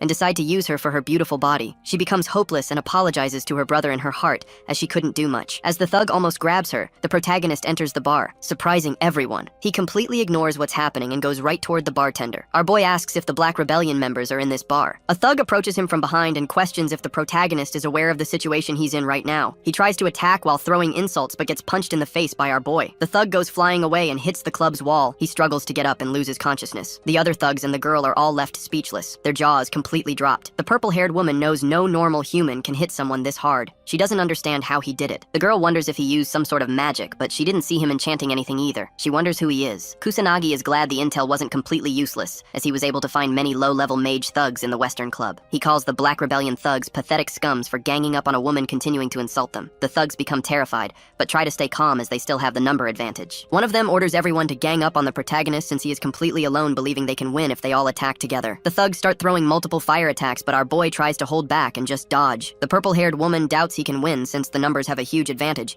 especially since they are fighting indoors. She assumes he can't cast any strong spells, which means there's no chance he will win. The girl shouts and warns the protagonist to just run away. As he is about to get attacked, the protagonist loses his patience and dodges everything swiftly to get closer to the thugs. He approaches them and starts throwing hands. Our boy beats the crap out of them one by one and knocks everyone out in mere seconds. The purple-haired woman is left speechless. She couldn't keep up with whatever happened because the boy moved extremely fast. She wonders if he used some kind of magic. The thug starts crying and questions who he even is. He demands answers. So Kusanagi answers that he is the Black Mage, the man who is going to destroy the Black Rebellion gang. He knocks out the last guy as well and walks toward the girl. She is still surprised by how fast he destroyed everyone and wonders if he's some kind of elite or legendary mage. Kusanagi comes closer and she's able to learn he looks like a high school student. She calls his eyes striking. He becomes a bit worried and asks if she's okay. He finds out she is not injured. With a confused expression, the girl assures him she is okay. He walks toward the bartender hiding behind the table. Kusanagi demands information about the Black Rebellion, but the bartender rejects his request because he is afraid they will hunt him down if he reveals anything. Our boy lands a strong punch and destroys the table to scare the bartender. He demands information again and makes it clear this is the last chance he is giving. The bartender becomes terrified and decides to reveal everything to save himself from Kusanagi. He shares that the Black Rebellion's base is actually in Tokyo, with branches everywhere, even beyond Kabukicho. He has heard the head of the Kabukicho branch is not a person anyone should mess with. The leader of the gang is a mage,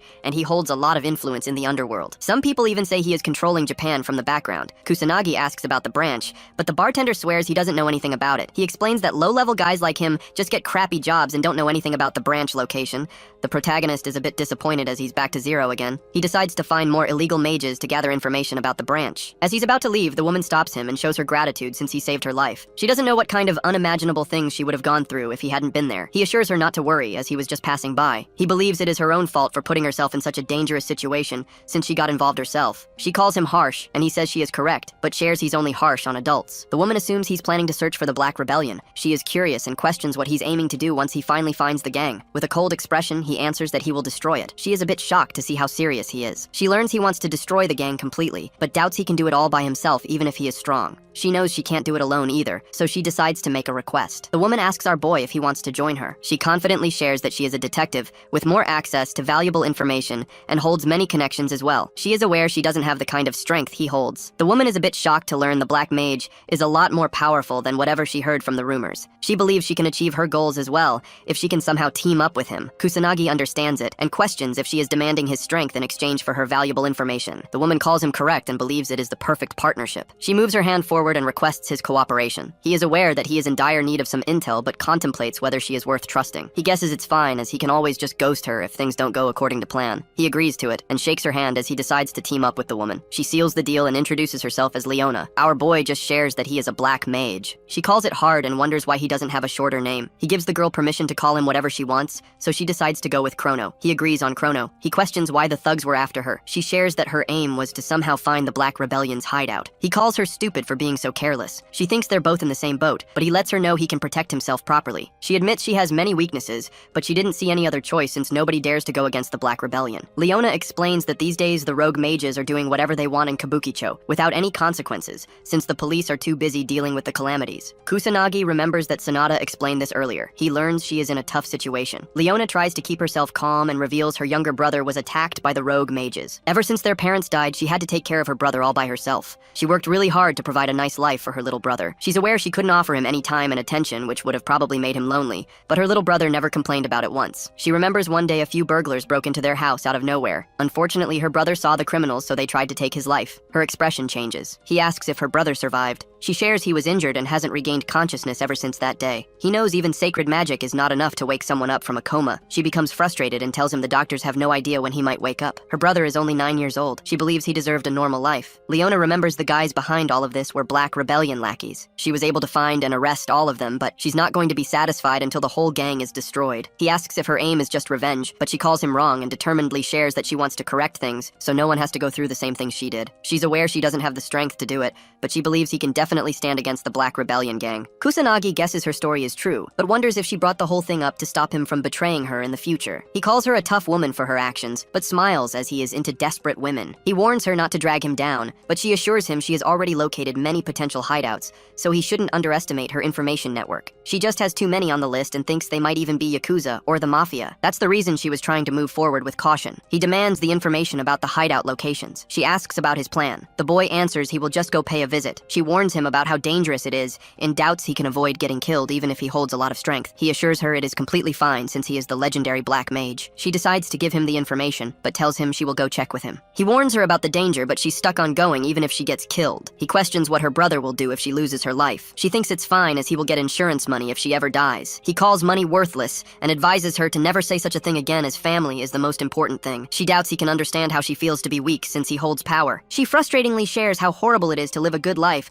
but still get oppressed by pathetic scums like the gang members. Even when people like her are cornered, they don't have enough power to fight back. She questions why her brother went through such a thing even though he is completely innocent. She starts crying and goes silent. He starts moving, so she asks what he's trying to do. He demands the hideout locations and assures her the gang members are going to pay for their crimes. She stops crying and finally cheers up. She gives him the information but thinks it will be hard going everywhere on foot. He assures her not to worry about it and holds her from the back. Our boy orders her to hold on tight. She starts blushing uncontrollably. In a random building filled with gang members, a man walks toward the window out of curiosity. Another thug asks what's the issue. Suddenly the window breaks and Kusanagi lands inside the room with Leona in his hands. He kicks one of the thugs standing beside the window and surprises everyone. The gang of thugs gets shocked as they see one of their members get knocked down. Kusanagi wonders if this is the real Black Rebellion's hideout. Leona tries to calm herself but feels extremely anxious as she thought she was about to die. The thugs demand answers and question who they are. They grab their weapons and get ready to kill the protagonist. He remains unfazed and observes the Yakuza haven't changed much compared to his previous life. The boss steps forward with a cigar in his hands. He questions who the protagonist is. He answers he is the Black Mage. The boss becomes enraged and orders everyone to attack the protagonist. He advises Leona to stay close. A thug attacks him with a sword, but our boy stands fearless. The thug gets shocked as his sword is sliced in half. He doesn't understand what's happening. A few more thugs approach him from behind and start shooting bullets. Kusanagi pulls out his magic barrier and deflects everything with ease. The thugs feel hopeless as they realize guns and swords are completely useless. They start calling the Black Mage a monster, but he ignores them and approaches the leader. He asks once more to confirm if the guy really is the boss. He also questions if their group has any ties to the Black Rebellion. The boss boss starts shaking and remains silent for a second, but then shouts at Kusanagi and insults him. He makes it clear the Black Mage won't leave unscathed. He warns the protagonist not to underestimate the Yakuza like this. The gang starts shooting and attacking again, but Kusanagi remains unfazed and calls them stubborn for not understanding. Leona thinks he shouldn't expect cooperation from such people. She doesn't understand how they're still unharmed after so many attacks. He senses none of them are real mages, so he guesses they have no ties with the Black Rebellion. Kusanagi decides to clean up the whole mess. The boss warns him he's messed with the wrong people, but our boy doesn't let him finish and moves forward to land a kick. He beats the crap out of them and sends them flying with just one kick. The Yakuza finally give up. Leona is shocked it ended so quickly. Our boy is annoyed they couldn't learn anything, so he decides to move to the next location. Leona learns how strong the Black Mage really is. She starts to believe he might be enough to destroy the Black Rebellion for good. He grabs the woman and holds her in his arms.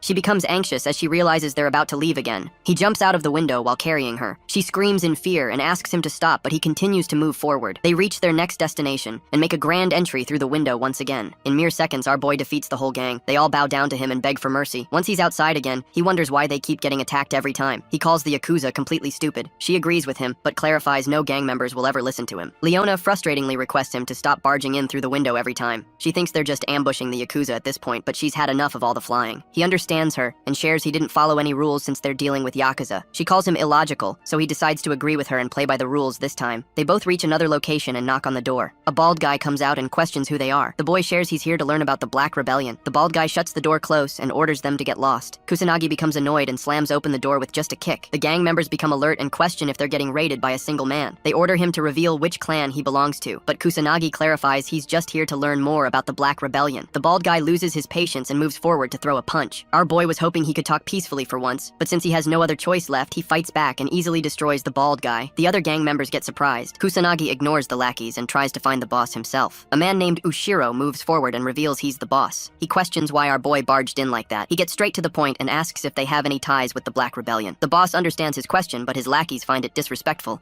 and pull out their weapons to fight our boy. Ushiro orders his men to stop. They try to say something, but he makes it clear to them that they can't handle a person like Kusanagi. He decides to answer the question and reveals he has zero connections with a pathetic organization like the Black Rebellion. He clarifies that honor is very important for his clan. The protagonist asks about their hideout. Ushiro confirms if he will leave once he learns the location. Kusanagi promises he will. Leona and our boy sit face to face with Ushiro. The gang of thugs surrounds both of them. She feels anxious and wonders why she got dragged into such a situation. Ushiro introduces himself again, so Kusanagi also reveals he is Chrono. Leona introduces herself as well. The boss points towards a map and explains the Black Rebellion's hideout is somewhere around where he's pointing. He finishes the conversation and assures them he doesn't know any other details. Kusanagi checks and finds out it matches the one Leona suggested. He realizes they would have eventually found the hideout if they continued searching for it. He finally acknowledges she is a lot more reliable than he expected. The Black Mage asks the old man if he's sure about sharing such information since he belongs to the same industry. Ushiro clarifies he isn't and reveals they are actually enemies. He assures our boy his clan is not so low and pathetic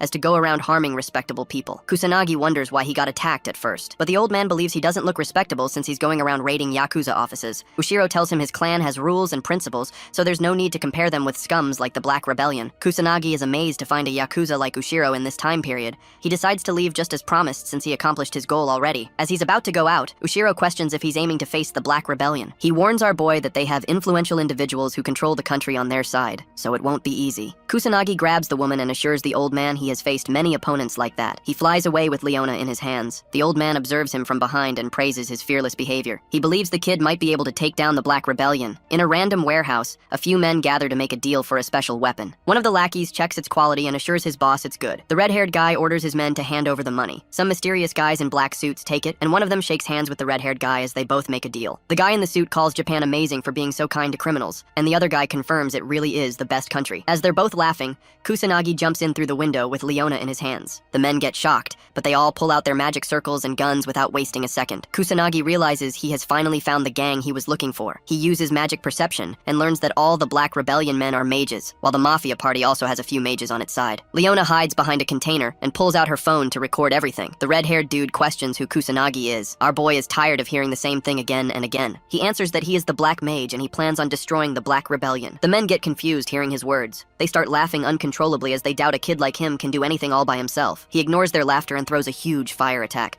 Some of them get blasted away. He makes it clear that he is determined to take the whole gang down. The men become enraged and start throwing multiple magic attacks without holding back. Our boy effortlessly deflects everything with his barrier. He knows they won't try anything higher than level 2 magic as it will destroy the warehouse. He thinks about using combative spells, but realizes it will be useless since he's dealing with a huge number of men. The lackeys are surprised to see their attacks had zero effect. The bullets end up being useless as well. They start wondering why he's still unscathed, as they have never seen such magic before. Kusanagi is disappointed. He knows he isn't even using his magic. He finds their panic funny. The guy in the suit suddenly remembers they still have that special weapon he brought earlier. They suddenly become cocky and warn our boy not to be so confident. He notices the change in their behavior. As the men begin wearing masks and pull out the special weapon, Kusanagi notices what it is and quickly orders Leona to run outside. She listens to him and leaves. The thug throws a gas bomb, but our boy uses his magic to stop it midway. It blows up and poisonous gas leaks out. The men doubt he can save himself from such a thing no matter how strong he is. They think the game is over and feel relieved the black mage dropped dead. They begin moving forward to check how his dead face looks. As the smoke finally clears, they both get surprised as the boy comes out unscathed again. The gang members find it hard to believe and question how he's still alive. He explains no magic can save him from poisonous gas,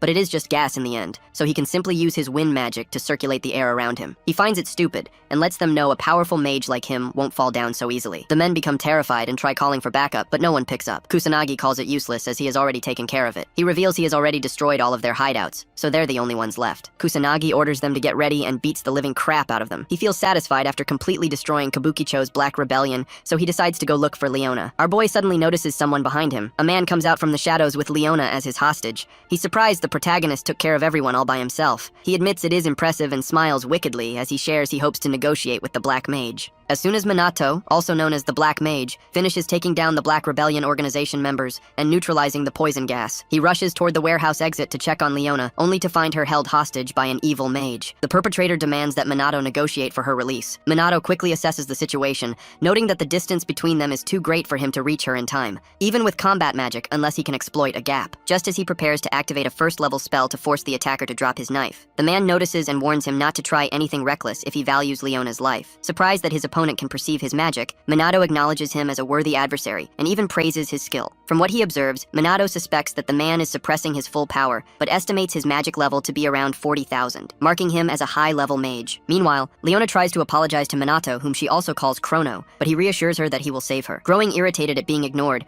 the assailant threatens to kill Leona for real if Minato doesn't take him seriously. After exchanging more words, Minato diffuses the tension by agreeing not to make sudden moves. Satisfied, the attacker introduces himself as Kaga Shuji, the head of the Black Rebellion's Kabukicho branch. He reveals that his mission was to investigate the Black Mage, either to recruit or eliminate him. Kaga admits to torturing individuals associated with the Black Mage, only to be disappointed upon discovering that the person he has been hunting is a kid aiming to dismantle the Black Rebellion's branch. Frustrated, Kaga tightens his grip on the knife and accidentally cuts Leona's neck. Realizing what he has done, he apologizes. Not out of remorse, but because he got too emotional while handling his weapon. He even takes a moment to admire the sight of her blood dripping from the blade. After witnessing Kaga's unstable behavior, Minato asks for his negotiation terms. Kaga, momentarily forgetting, then declares that he would rather torture and kill Minato in exchange for Leona's life. If Minato refuses and tries to escape, he promises to kill her instead. With that, he forces Minato to choose between his life and Leona's. Without hesitation, Minato agrees to endure the torture. Overjoyed by his resolve, Kaga mocks Leona, asking if she finds Minato's courage admirable. Internally, Minato knows that no attack will work on him due to his magic barrier, so agreeing to the torture is his best option. However, Kaga demands that he deactivate the barrier, claiming that his suffering will be meaningless otherwise. This revelation surprises Leona, who now understands how Minato has been able to block attacks so far. She worries about what might happen if he truly lowers his defenses. Minato, on the other hand, is shocked that Kaga is aware of his barrier and realizes his mistake in using it so openly earlier. Despite the risk, he deactivates it and asks if Kaga is satisfied. Without hesitation, Kaga launches a first-level lightning spell targeting Minato's vital points. Leona pleads for him to stop, but Kaga, caught up in his sadistic pleasure, refuses. After a relentless assault, Minato feigns unconsciousness, while Leona blames herself for being too weak to help. Seeing an opportunity, Kaga prepares another attack while taunting her. Determined to protect Minato, Leona tries to disrupt Kaga's spell, but he quickly sees through her plan. After knocking her down, he belittles her, calling her a weakling who doesn't know her place. He even blames her presence for Minato's downfall and moves in to finish her off, relishing the idea of watching her die in despair. At the last second, Minato springs to life and lands a devastating sucker punch on Kaga, disfiguring his face. In shock, Leona asks how he survived the attack, attack after deactivating his barrier. Minato explains that he had secretly maintained a small, hidden barrier just before the attack hit him, making it appear that he had dropped his defenses completely. Amused by his cunning, Leona nervously chuckles, remarking that only Minato could pull off such a trick. With the immediate threat neutralized, Minato heals Leona's wound with light magic, assuring her that she's safe. Feeling immense relief, Leona silently thanks her luck for having the Black Mage on her side. However, Kaga, now sporting a magically reconstructed face, rises again, infuriated by their arrogance. Impressed that Kaga didn't pass out from his speed-based combat magic, Minato remains on guard. Realizing that simple torture isn't enough for someone like Minato, Kaga decides to burn both him and Leona to death. As Kaga prepares a powerful fire-based attack, Minato finally grasps the full extent of his opponent's power, noticing that Kaga has been holding back all along as the intensity of his magic level keeps rising. Once the sigils for the spell are complete, Kaga unleashes a level 4 fire lightning compound spell, Fire Spark, aimed directly at Minato and Leona. Moments before the attack reaches them, Leona panics, convinced that Chrono won't be able to block it. Minato, however, remains calm and only activates his magic barrier when the fire gets dangerously close. To Leona's astonishment, a first-level defense spell completely nullifies a fourth-level attack with ease, leaving her in disbelief. Watching Minato effortlessly douse the fire, she feels an unexpected sense of relief just being by his side. The more she observes him, the more curious she becomes about the Black Mage's true identity. Realizing his fire attack has failed, Kaga bursts into laughter, praising Minato's strength. He admits he knew fire magic wouldn't work against someone like him, but he still has a few tricks left. Meanwhile, Leona, still confused, asks Minato why Kaga's magic hasn't faded yet, as it should have disappeared by now. Minato explains that Kaga is using sustainable magic, which allows him to maintain his spell for longer by continuously replenishing it. He likens it to how he uses wind for flight magic. Annoyed by his lengthy explanation, Leona reminds him that there's no time for lectures. Just as she warns him that the barrier might disappear soon, she realizes it's still intact and wonders how that's possible. Minato reassures her that, like Kaga,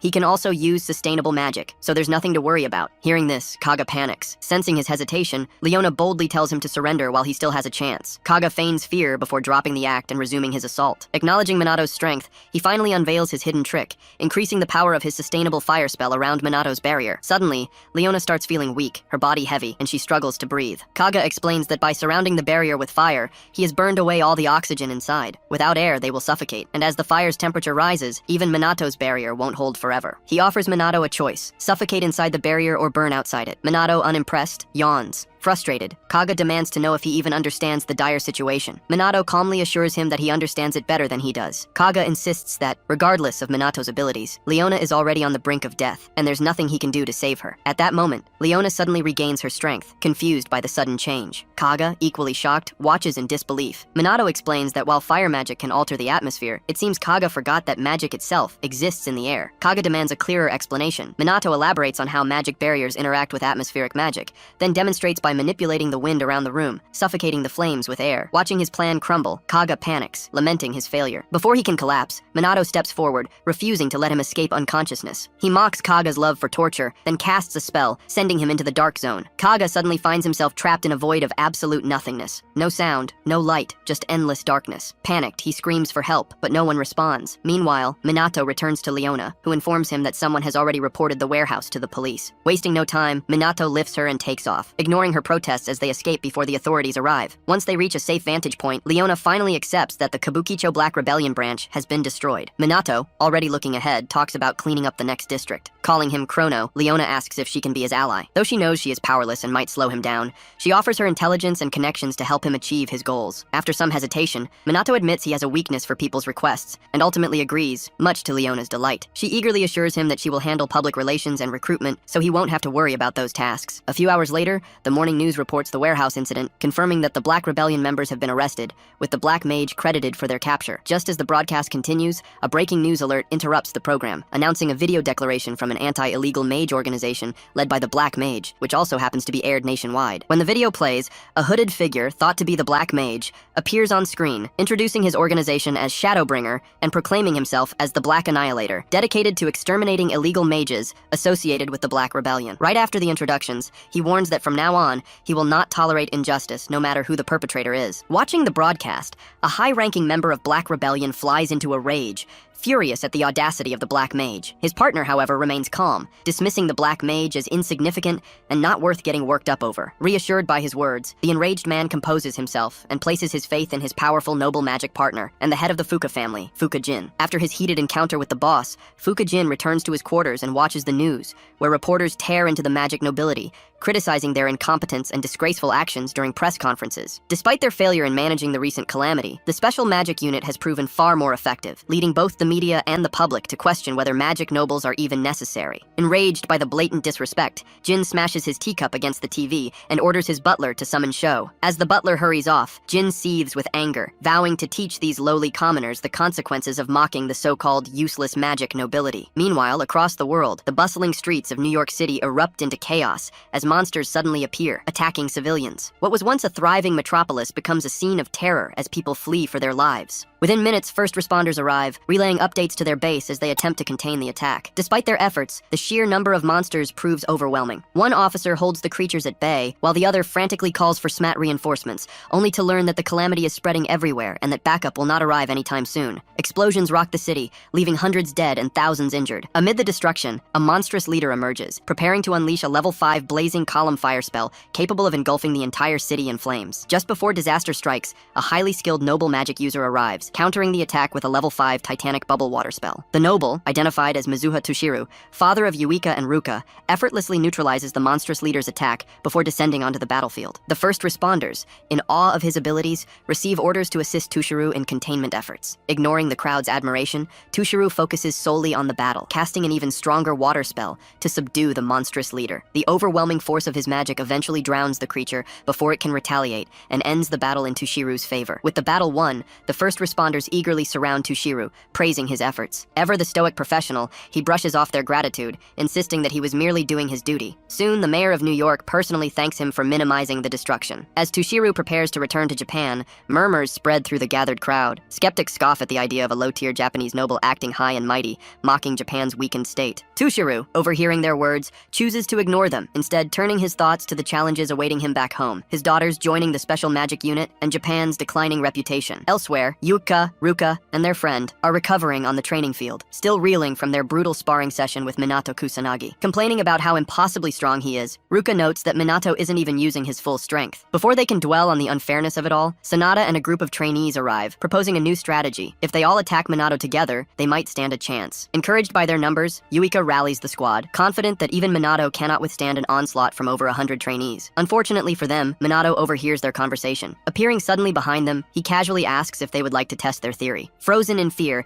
Yuika quickly denies everything, insisting they were just making small talk. Unamused, Minato declares their break is over and issues their next challenge: defeat him using everything they have. Seizing the opportunity, the squad launches an all-out assault, convinced that overwhelming numbers will secure their victory. Minato, however, barely lifts a finger, shielding himself with a basic level 1 barrier. When Yuika smugly tells him that won't be enough, he effortlessly upgrades to a level 4 high magic barrier, leaving the trainees dumbfounded. Determined to break through, they intensify their attacks, but Minato's defense absorbs every single blow with ease. As frustration sets in, it dawns on the squad just how terrifyingly strong Minato truly is. When it's his turn to attack, Minato gives them hell, effortlessly overwhelming every one of them. As soon as the dust settles, the trainees groan in pain, sprawled across the field in complete defeat. As training concludes, Yuika and Ruka check their phones and their expressions turn pale. Minato, noticing their reaction, asks what's wrong. Both sisters look at him, dead serious, and tell him that their father is back home in Japan. After leaving their father's house, the Mizuha sisters arrive at their family villa for an important discussion. A brief and awkward silence fills the air before Tushiru finally speaks,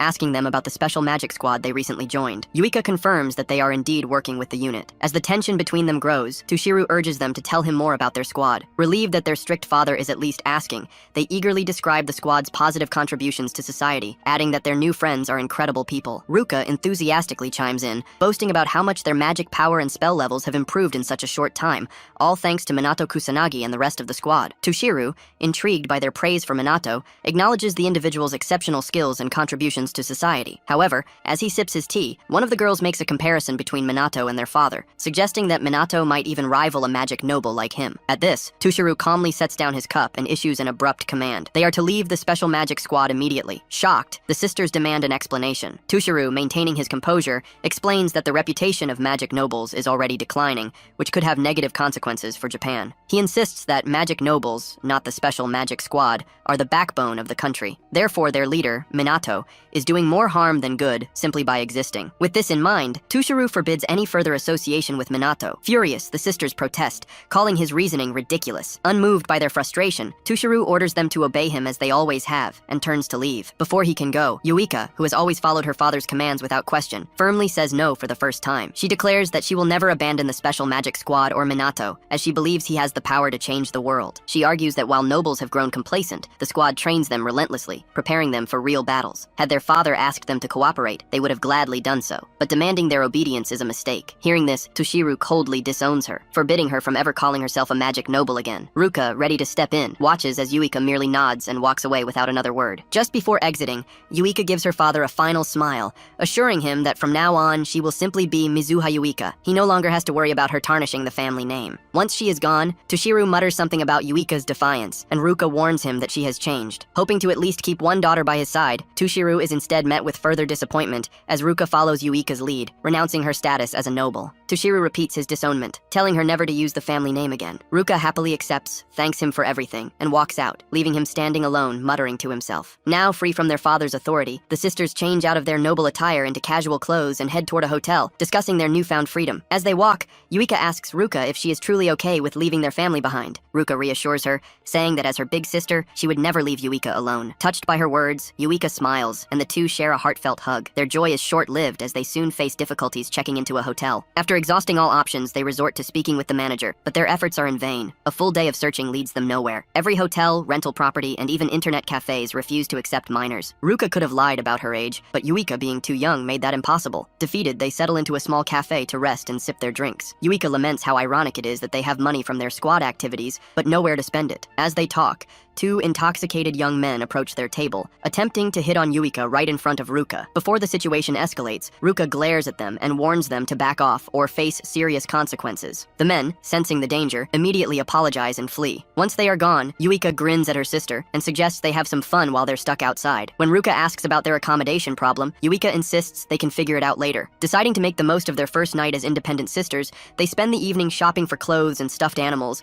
singing karaoke like carefree drunks, and simply enjoying themselves. By twilight, reality sets in once more. But Yuika expresses her gratitude to Ruka for making the night special. She admits that having Ruka by her side makes everything feel less daunting. Accepting the compliment with a smirk, Ruka reminds Yuika that they still have to find a place to stay. As they wonder who might take them in, Yuika receives a text message from Minato. He clumsily asks her how to use his phone, claiming he has forgotten again. The sisters exchange knowing looks before deciding to visit Minato, hoping he will let them stay at his place in the meantime. When they eventually do get to visit Minato, the sisters ask if he'll permit them to stay at his place in the meantime. Before answering their question, Minato invites the Mizuha sisters into his living room so they can discuss what happened. After getting the full story, he asks them how they feel about their rebellious act. The girls admit that they were impulsive and immature. As Minato observes them, he notices not only how honest they have become with themselves, but also how much they have grown closer as sisters. When they finish reflecting on their situation, Yuika apologizes for troubling Minato and asks again if they can stay with him since they have nowhere else to go. Minato pauses to consider the consequences of letting them stay. Since he has no romantic interest in either of them, he decides that their presence isn't a problem and agrees to let them stay. Before they get too excited, he warns them that his apartment is small and not as luxurious as what they're used to. To his surprise, the girls don't care at all. Instead, they frolic around, chatting excitedly like children. Watching them, Minato makes an unintentional remark about how easily they adapt, which unexpectedly flusters the girls. Suddenly, they find themselves lost in silly fantasies about living under the same roof as the strong and cool Kusanagi Minato. Yuika's imagination runs wild to the point where her heart races with unfamiliar feelings,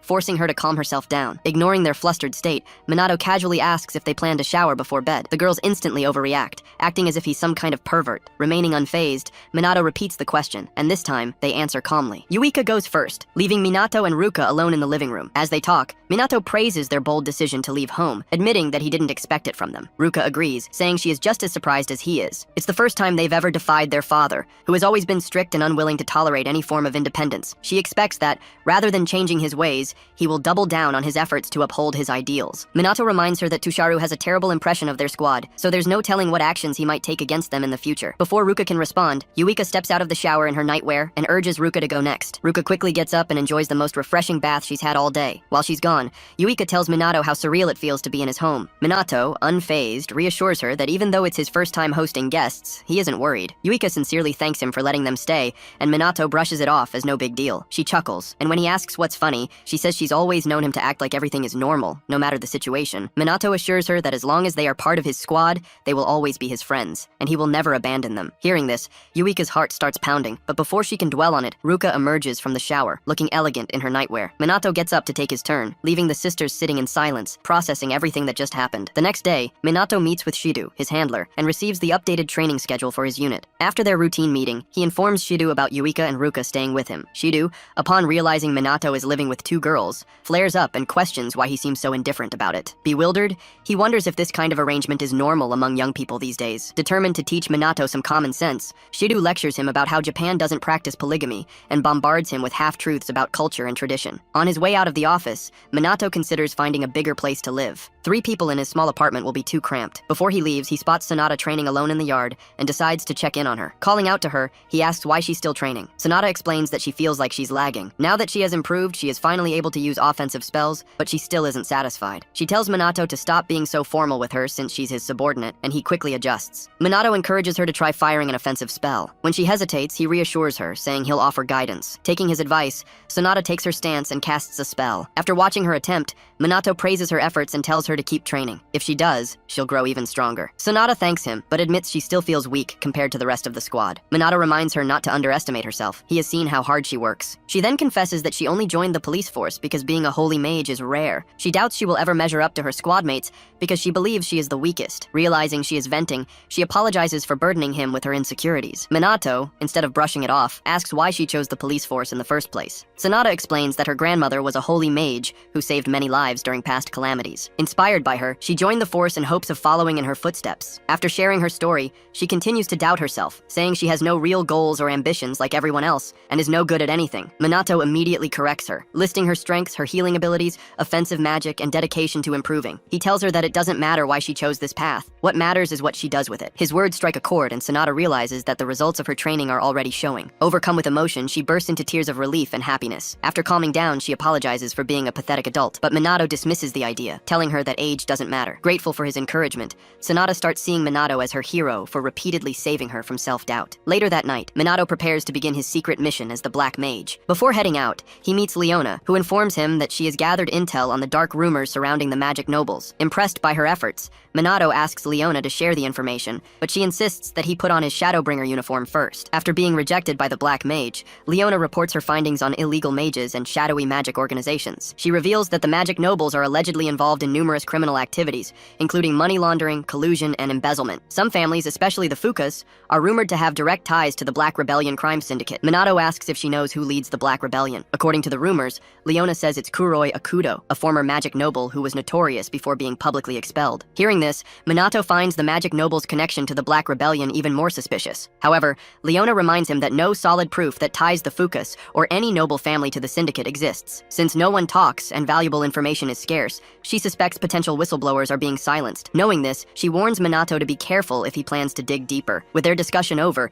Minato asks her to send all the information she has to his phone. When she asks about his next move, he simply tells her he's going out to serve justice. Without another word, he leaps off the rooftop, contemplating how best to punish the villains without mercy. After a few hours of enforcing justice, the Black Mage returns home, resuming his life as Minato Kusanagi and chilling with his new roommates, Yuika and Ruka. The 3 sit in silence, each focused on their tasks. With nothing else to do, Minato decides to research Ichikami Minato and the calamities from 50 years ago, now that he's learned how to use a smartphone. After some searching, he finds that Ichikami's history remains mostly identical, but modern mages are depicted at a much lower power level, which seems odd. Additionally, he notices vague and incomplete records about magic nobles and their ancestors, with little mention of their high magical abilities or training methods. Seeing this, Minato, who retains his memories as Ichikami, laments that if his magic tome still existed, mages wouldn't have declined this much. Yuika mentions that no books or data remain on high-level magic training, almost as if someone deliberately erased them. Minato speculates that the current Mizuha head might know something, but since information on the calamities is so scarce, arranging a meeting will be difficult. For now, he racks his brain, trying to understand what calamities are and when they first appeared on Earth, but no clear answers emerge. Yuika notices his frustration, but chooses to ignore it and continue her work. The next day, while training the special magic unit, Minato and his team receive an urgent report about a detected calamity and are immediately ordered to respond. They rush to the site, only to find Shu Fuka, Jin Fuka's son, and his lackey standing over the corpse of a calamity monster. Although confused, Minato keeps his composure as Shu smugly criticizes them for arriving late, bragging about how he and his group handled the monster before they arrived. When Shu notices Minato's stern expression, he assures him that no civilians were harmed, so he should relax. He continues boasting about how things would have gone badly if he hadn't intervened, then arrogantly advises them to be more vigilant next time before walking away. Once he's gone, Yuika asks Minato what Shu's deal is, but Minato has no idea. Over the following days, more calamities occur, and each time Sho and his crew arrive just before the special magic unit, taking credit for the victory. Every time, Sho mocks them for being too slow, reinforcing his claims that the world still needs the magic nobles. Yuika loses her temper when Shu insults their unit, calling them useless. After he leaves, she complains that this is the 5th time he has pulled off this stunt, making it obvious that something is going on behind the scenes. Around this time, Shido informs them that they may have been sabotaged, as their intelligence reports are consistently delayed. Since Minato cannot sense calamities from afar, he struggles to think of a solution. Yuika throws a tantrum, pointing out that Shu always avoids fights when a demon-level boss appears. At an impasse, Sonata pulls out her phone and shows her teammates that the Fukas are receiving overwhelming online support. This is suspicious, considering they were heavily criticized not long ago. She also discovers that Jin Fuka has called a press conference, which is about to start. Minato and the others gather around to watch what he has to say. At the press conference, Jin thanks everyone for attending and states that the purpose of the meeting is to address the recent failures and disappointments of the magic nobles, particularly his son, Shu. In a surprising move, Jin bows deeply and publicly apologizes for Shu's disgraceful behavior. The reporters who never expected a magic noble to apologize are left speechless. Jin continues, taking responsibility for failing to raise Sho properly and promising to make amends. At the same time, the media begins discussing reports of Sho handling multiple calamities before the special magic unit could arrive. Realizing his plan is working, Jin stands tall and discusses the shortage of competent magic nobles. However, he reassures the public that they are implementing measures to address the issue. As the conference trends online,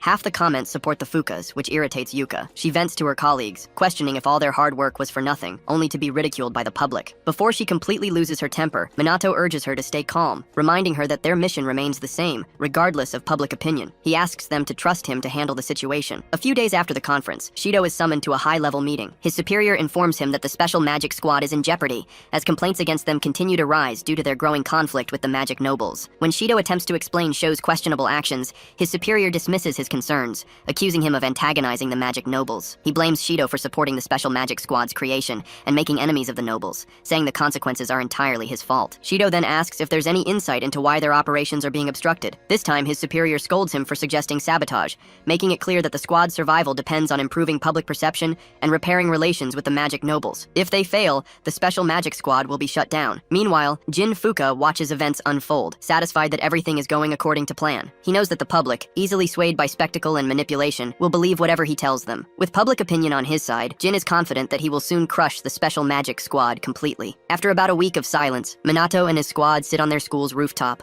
complaining about their idleness while eating lunch. At one point, Ruka reminds them that the Fukas are handling the recent calamities, but then Ryuji Katsuragi points out that there are insiders within the police department sabotaging the special magic team. Minato agrees, explaining that some officers are directly connected to the magic nobles and see the SMT as an obstacle to their plans. The ever-clueless Yuka asks how that is possible. Minato explains that their actions must have negatively impacted the reputation of the magic nobles. Internally, he knows there is a connection between the nobles and the Black Rebellion, meaning the SMT gaining public support is highly inconvenient for them. Frustrated, Yuka lashes out, blaming the magic nobles for their incompetence and arguing that they should work harder to fix their reputation. Once she calms down, she wonders if her father is involved, but Ruka reassures her that she doubts it. Just then, Minato finishes his lunch, stands up, and tells the group they are going to the Mizuho residence to find out for themselves. The sisters hesitate, arguing that they are not on good terms with their father. Minato tells them they can stay behind if they want, but unable to resist, they agree to tag along. Before long, the team arrives at the Mizuho villa and is met by two female guards at the gate. After introducing introducing themselves,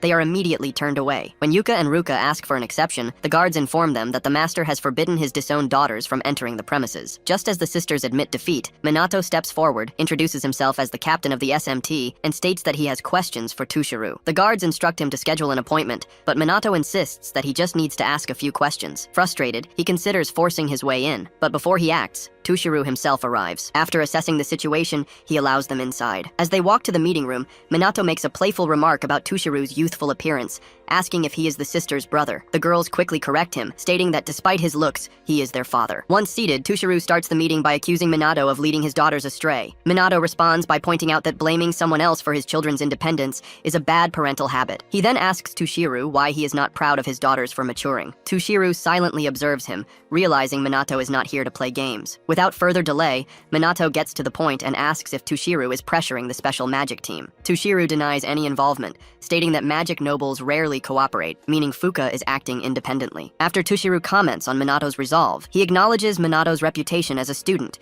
with the power of a noble and a hero who has stopped multiple calamities. Skeptical of these claims, he challenges Minato to a test of strength. Tushiru releases a massive burst of mana to display his power, and to his shock, Minato matches it effortlessly. The rest of the team, including the sisters, are left trembling under the overwhelming magical pressure. Once the display is over, Tushiru praises Minato for being able to match his power. Minato dismisses it as basic magic control, but notes that Tushiru held back significantly. Impressed by Minato's keen observation, Tushiru acknowledges his insight. Minato then asks why modern mages are weaker compared to the past. Tushiru questions the basis of his inquiry, and when Minato references the events from 50 years ago, Tushiru states that mages have been deliberately weakened for restraint and regulation. Confused, Minato asks for further explanation, but Tushiru cryptically replies that he will understand soon. He then asserts that magic nobles are necessary, prompting Minato to question whether the Fukas are necessary as well. Tushiru remains silent. Seeing no further answers coming, Minato stands up, thanks Tushiru for his time, and ends the meeting. Before leaving, the others mention that they are still struggling to move due to the mana pressure from earlier. Minato helps them up,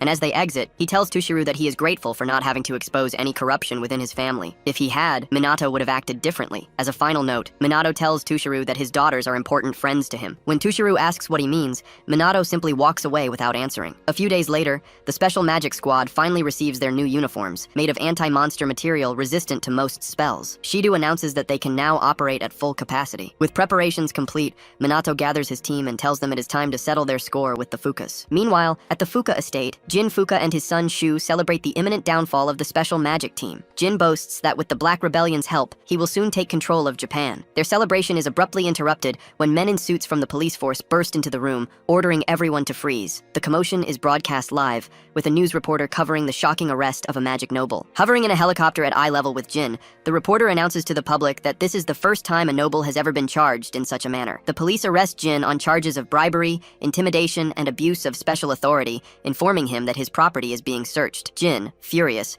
protests that a noble should not be treated like a common criminal and demands to see the evidence. At that moment, the Special Magic Team arrives on the scene. Minato steps forward, holding up his phone, and calmly informs Jin that they have all the evidence they need. Jin's son, Shu, immediately recognizes the man presenting the evidence as Kusanagi Minato of the SMT and demands to know why he is there. His father, Jin, dismisses the evidence, claiming it is fake. In response, Minato pulls up images on his phone, displaying undeniable proof of Jin engaging in bribery, collusion with illegal mages, and even conspiring to commit murder. Seeing this, Jin becomes defensive and accuses Minato of fabricating the evidence. To disprove his claim, Minato plays a video showing Jin and Shu refusing to help stop a small-scale calamity that was endangering civilians. He then asks if Jin will also call the video a fabrication. Realizing he has been caught, Jin erupts in fury, demanding to know who dared to spy on him. His butler steps forward, confessing that he is the one who betrayed him. Enraged, Jin grabs the butler by the neck, cursing him and demanding to know why he would betray the man who was fed and clothed him for years. As it turns out, the butler had secretly met with the Black Mage, who confronted him about his loyalty. The Black Mage challenged him, asking if his duty was to stand by and watch as the family he served grew more corrupt. Left with no words, the butler was given a choice, to continue serving corruption or to do what was right. Now standing before his master,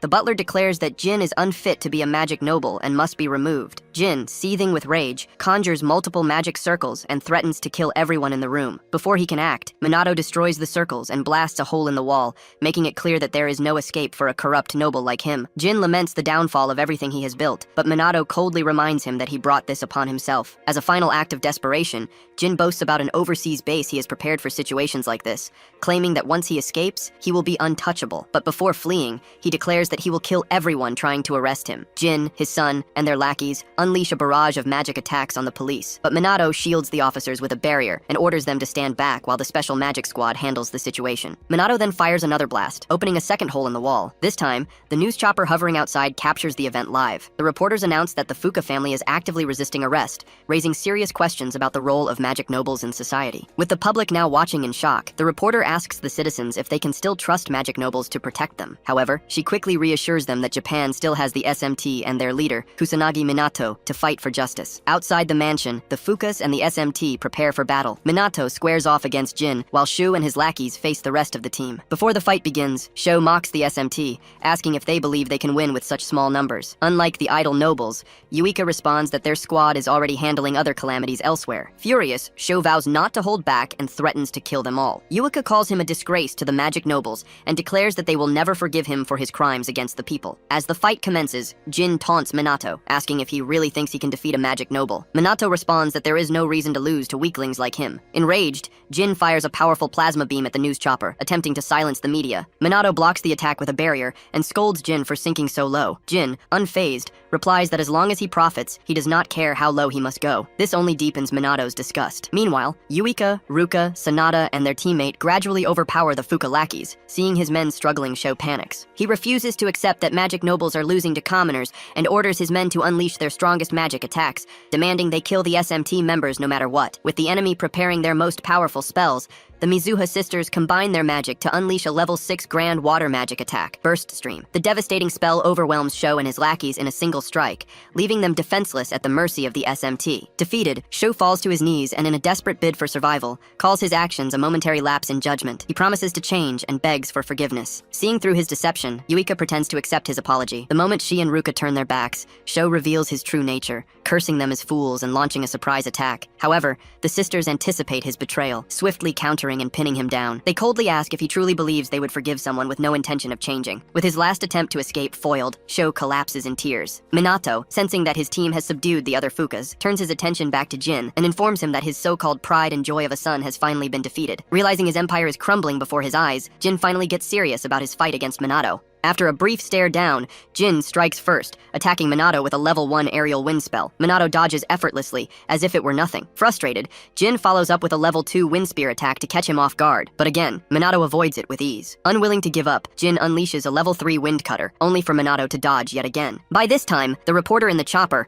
broadcasting the fight live, marvels at the magic power Jin displays, but then starts to worry about Minato as she asks the viewers if they think he will be able to withstand these relentless attacks. Determined to end the fight, Jin increases his magic output and unleashes a level 4 Tempest Wind spell, creating a wormhole that threatens to suck in everything nearby. When Minato dodges once more, Jin amplifies the spell, transforming it into a level 5 Grand Typhoon, powerful enough to tear through anything in its path. Around this time, Minato's team, fully aware of how dangerous the attack is, urges him to call off the fight and capture Jin another time. Ignoring their pleas, Minato conjures a 4-layered high magic barrier and successfully dispels the typhoon before it even touches him. Ruka is left stunned, struggling to believe their leader just blocked such a devastating spell, while Ryuji, already familiar with Minato's gutsy nature, watches in admiration. Meanwhile, viewers watching the live feed are left in awe, finally understanding the sheer power of magic nobles, especially after witnessing Jin cast a level 5 spell with ease. However, the real shock comes when they see Minato effortlessly counter it. As the fight continues, the reporter keeps the audience engaged with commentary. During a brief pause, Jin grows suspicious of Minato's lack of offensive spells and wonders if he is simply stalling for reinforcements. To confirm his theory, Jin taunts Minato, asking why he is holding back. Minato smirks and replies that he is just trying not to end the fight too quickly, wanting to enjoy himself a little longer. Encouraged by Minato's confidence, Jin decides to show his full power. He claims his current magic power is around 200,000 mana points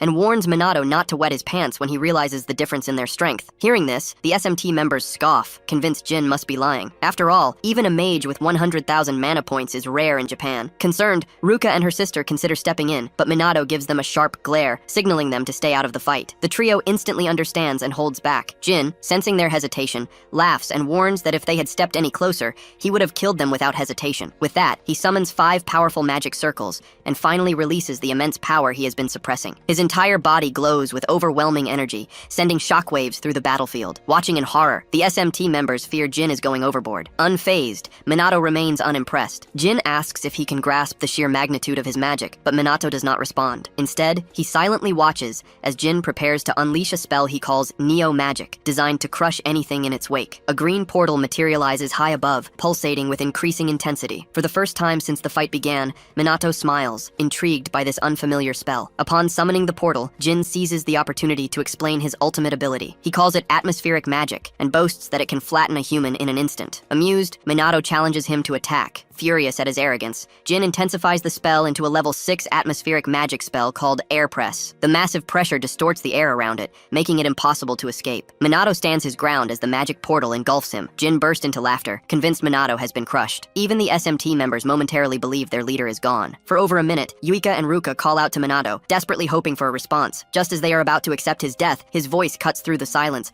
causing the sisters to gasp in shock. Minato scolds them for declaring him dead so soon. Jin, stunned, demands to know how he survived. Minato casually explains that he simply balanced the internal and external pressure to nullify the spell's effects, similar to how deep sea creatures survive extreme ocean depths. Jin, still reeling, asks how Minato was able to use atmospheric magic, his signature spell. Minato grins and tells him that he simply watched and learned. Jin is dumbfounded, but Minato reminds him that if he had not wasted time explaining his technique, he might have actually heard him. To mock him further, Minato uses sound magic to distort the pressure in Jin's ears, causing intense pain. Jin recoils, demanding to know what Minato did. Minato smirks and explains that sound magic, another application of wind magic, was used to increase the sound pressure around his ears, making him miserable. As the fight unfolds, Yuika finally begins to understand something crucial about Minato. Meanwhile, Jin, feeling utterly humiliated, loses all restraint. He unleashes even more power, declaring that he will no longer hold back. He claims that his 200,000 mana points were just a warm-up. Once he goes all out, his magic power will surge to 500,000 mana points. Shudu and the SMT members, sensing the surge of energy, realize that Jin is not bluffing this time. With the second round about to begin, Jin roars, commanding Minato to despair as he prepares to unleash his most devastating attack yet. For a few seconds, Jin charges an overwhelming amount of magic energy, leaving the SMT members in shock. Even Ryuji, who is usually unimpressed by opponents, admits that Jin is not someone they can face. Shudu, realizing they underestimated the magic nobles, warns that Minato may not be able to win against such immense power. Jin, now at full power, begins boasting about his strength. Minato, unimpressed, yawns, making Jin pause in confusion. The magic noble asks if Minato is too dull to grasp his power, but Minato remains silent. Jin continues yapping about his ultimate spell, and finally fires a mini-green atmospheric portal at Minato, who does not even flinch. Frustrated that his attack is not intimidating Minato, Jin intensifies his power, summoning 6 more green magic circles. The sheer energy radiating from them is enough to make the SMT members uneasy, as this is the first level 7 spell they have witnessed this year. With tension growing, Yuika chooses to believe in Minato, silently urging him to defeat Jin. With his ultimate spell complete, Jin mocks Minato, saying he should have attacked earlier when he was still charging. Now he tells him it is too late for regrets, and that despair is his only option. Annoyed, Minato asks if he is finally going to attack. Instead of answering, Jin continues his pointless speech before finally unleashing his most powerful spell, the level 7 atmospheric magic, Plasma Break. The sheer force of the spell destabilizes the chopper hovering above, while the SMT members scramble for a way to counter it. Ruka, desperate, tells Minato to run, but he stands his ground. Jin gives Minato one final chance to flee, warning that if he does, his friends will die instead. Unfazed, Minato accepts the challenge and prepares to counter. Before the Plasma Break spell grows out of control, he invokes a level 4 spell, creating a core amethyst. Jin, mocking his choice,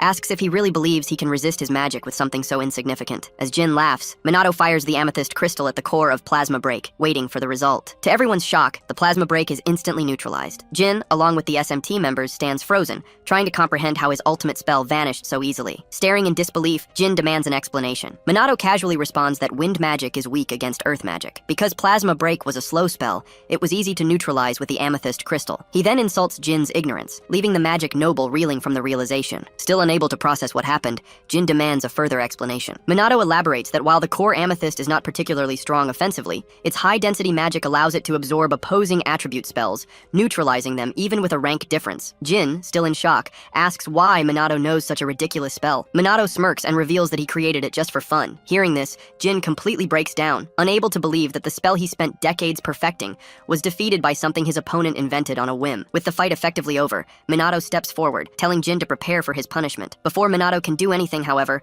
Jin quickly surrenders, claiming his magic is is depleted and he cannot move. Minato assures him that he has no intention of beating up someone as pathetic as him. Instead, he prepares to flick him on the forehead. Underestimating the power behind it, Jin dismisses the attack. The moment Minato releases the flick, however, Jin is sent flying several feet back, instantly passing out from the impact. The SMT members stare in stunned silence, questioning whether their leader is even human. With Jin incapacitated, the police move in to secure him. Meanwhile, the news reporter in the chopper announces the historic defeat of a magic noble at the hands of SMT Captain Kusanagi Minato. The country erupts in celebration, with citizens singing Minato's praises. In the aftermath of the battle, the SMT members gather around Minato, congratulating him on finally taking down Fukujin. Watching the police drag Jin away, Minato cannot help but feel disappointed in the state of Japan's magic nobles. In the end, they turned out to be nothing more than frauds. Before Jin is completely out of sight, Minato asks him what the magic nobles did after Ichikami Minato's death 50 years ago. Jin remains silent, prompting Minato to ask if they destroyed the magic tome that existed back then. He demands to know why they would do such a thing. Jin finally responds, saying that commoners could never comprehend the lofty thoughts of magic nobles. Confused by this cryptic answer, Minato asks him to elaborate, but Jin simply smirks and tells him to figure it out himself before being taken away. A few hours later,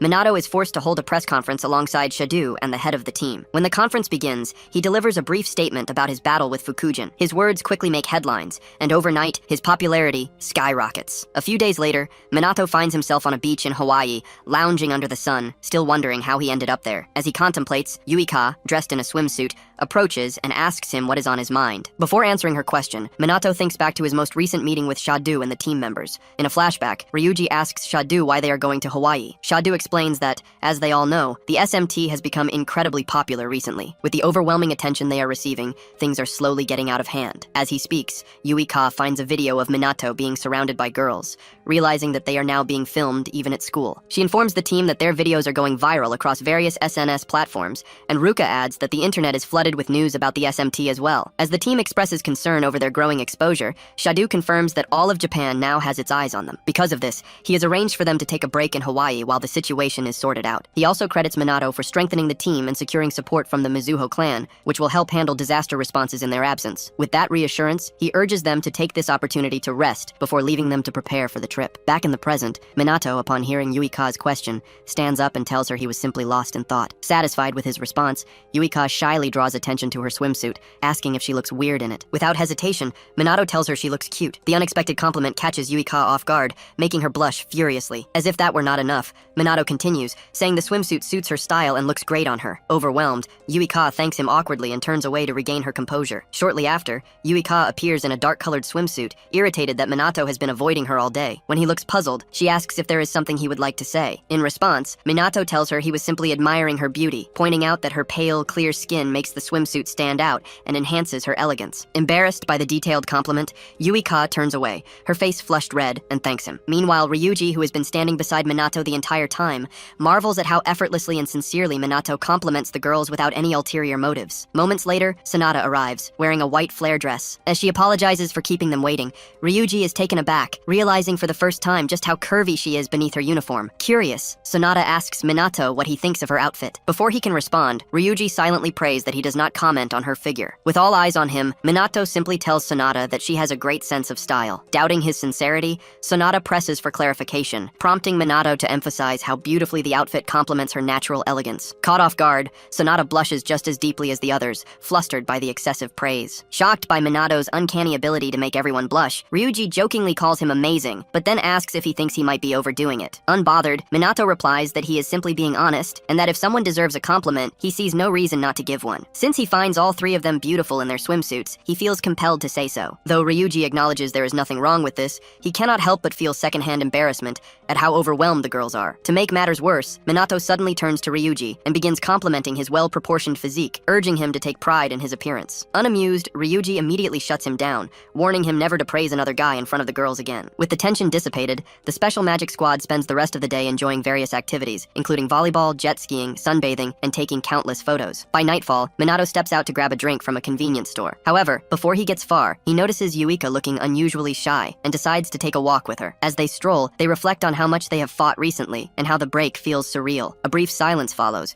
during which Yuika recalls the ring Ruka was wearing earlier and wonders if her sister is dating Minato. Before her thoughts spiral, she reminds herself that Minato has told her he is not seeing anyone. Minato, sensing her sudden change in behavior, stays silent, waiting for her to speak. Gathering her courage, Yuika asks Minato about the type of person he likes. When Minato Minato admits he has never really thought about it. She playfully lists herself, Ruka, and Sonata as examples, urging him to pick one of them. After a moment of consideration, Minato responds by choosing all three, praising their beauty, hard work, and admirable qualities. Annoyed by his vague answer, Yuika points out that his response is different from romantic feelings. Minato, confused, says he thought admiration and love were similar. Taking a moment to reflect, he then tells Yuika that if he had to choose, she is the one he likes the most. Hearing this, Yuika freezes in shock as Minato sincerely lists all the things he appreciates about her. Blushing furiously, she crouches down, overwhelmed. Concerned, Minato kneels beside her, asking if she is all right. Still flustered, Yuika mumbles that even though she knows Minato does not see her romantically, hearing those words from him makes her incredibly happy. If anything, it only confirms how deeply in love she is with him. Meanwhile, back in Japan, Shido analyzes social media data and realizes the situation is escalating. There is not only a growing wave of criticism against the magic nobles, but also an increasing public demand for the SMT to take charge of disaster and monster threats. Additionally,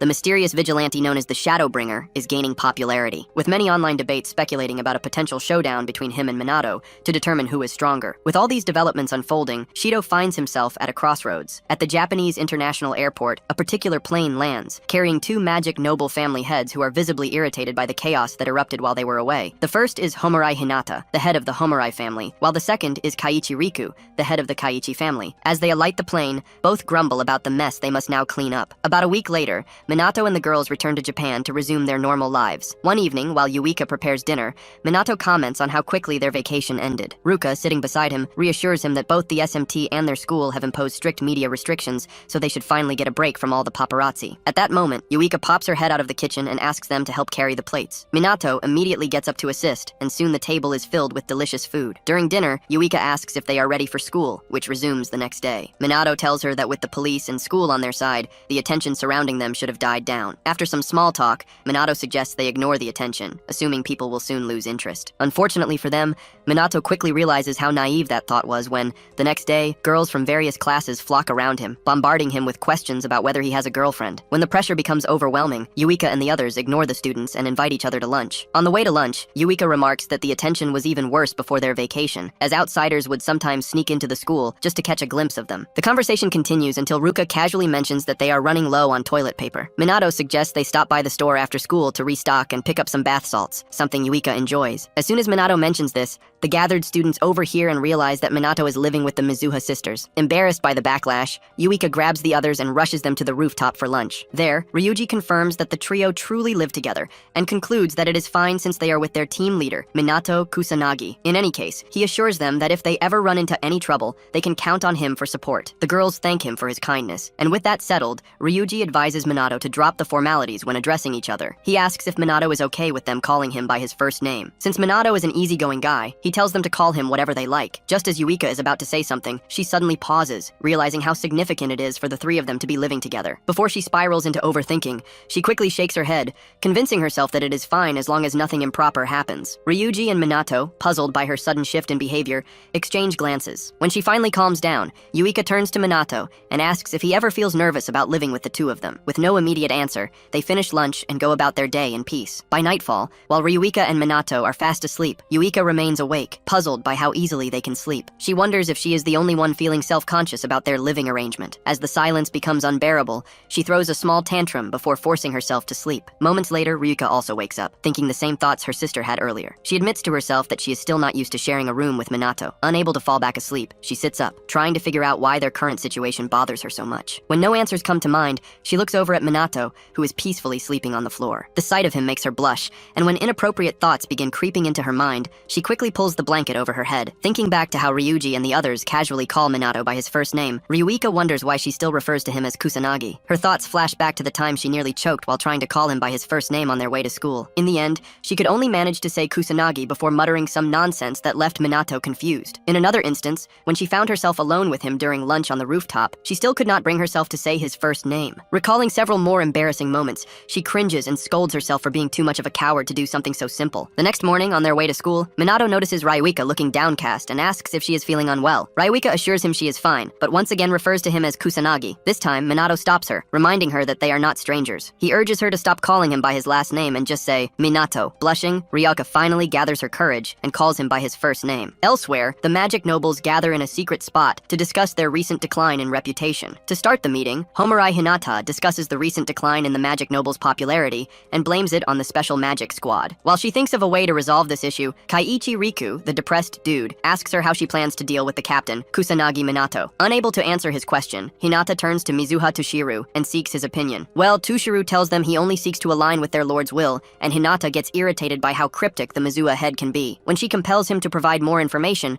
Tushiru tells them Minato doesn't recognize him. With this, Hinata asks if this means Minato is unaware of their existence, and Tushiru says yes. Upon realizing that Minato doesn't know about them, Riku decides to put him to the test so they can see if he'll be useful to them. If they feel he's trash, then they'll take him out without mercy. The next day, Minato explains the location of the next great calamity to his team members, which is set to happen in Osaka. So far, the calamities, aside from the smaller ones, follow the same pattern as 50 years ago. Even though that's been all over the media, Yuika says the frequency has drastically shortened, and the great calamity, which used to happen just once a year, has now become difficult to predict, even with the police on alert. Also, given the fact that the disaster response is a mess and there's no dedicated squad like the SMT in other regions, things are only going to get harder for all of them. Around this time, Shido's eyes beam with pride as he proudly informs Minato that the police force is setting up a second SMT in Osaka. As it turns out, they collaborated with the self-defense forces and the police to enhance the disaster response, and many of the trainees there are begging to have Minato train them. With all that said, Shido smugly asks Minato if he'll grant their wishes and go to Osaka to train them. Unable to refuse,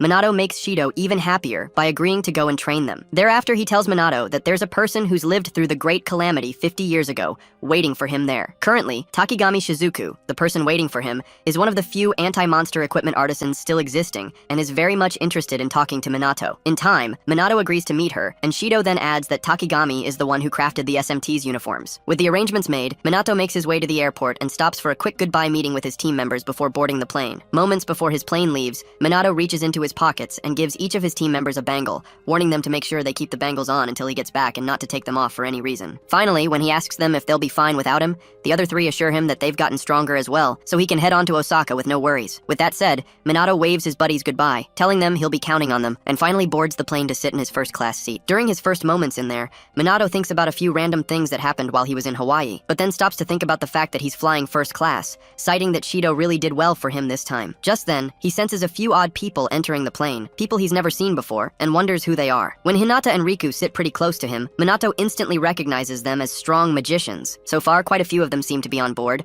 but with the tough security, Minato feels they shouldn't be an issue. As soon as the plane's done boarding, it takes off, and Minato's served a very sumptuous and delicious meal, which he admires and devours delightfully. Soon after finishing his food, Minato lies back to enjoy the top-notch window view and relax like a chill dude. Sadly, before he even gets to fully relax, a few illegal mages who boarded the plane earlier get up from their seats and hold several passengers, including Minato, hostage. To keep everyone in check, the criminals threaten to kill everyone if the passengers don't follow their commands. However, Minato, Hinata, and Riku remain silent and in their seats, as if waiting for something to happen. With the plane hijacking progressing, Minato does a head count on the illegal mages and soon realizes there are 10 of them. If he takes them one by one, he figures that the other passengers would be in serious danger. Also, given that using high-level magic might destroy the plane, Minato concludes that he can't handle the idiots alone, so he's going to need outside help. Around this time, the entire plane is thrown into pandemonium, with the passengers begging the hijackers to spare them, and the illegal hijackers shutting them up so they don't die. As soon as they get the entire plane under their control, one of the stupid mages walks up to Minato and demands that he release the other members of the BR, as they will not tolerate the unjust treatment of superior mages. With no response given,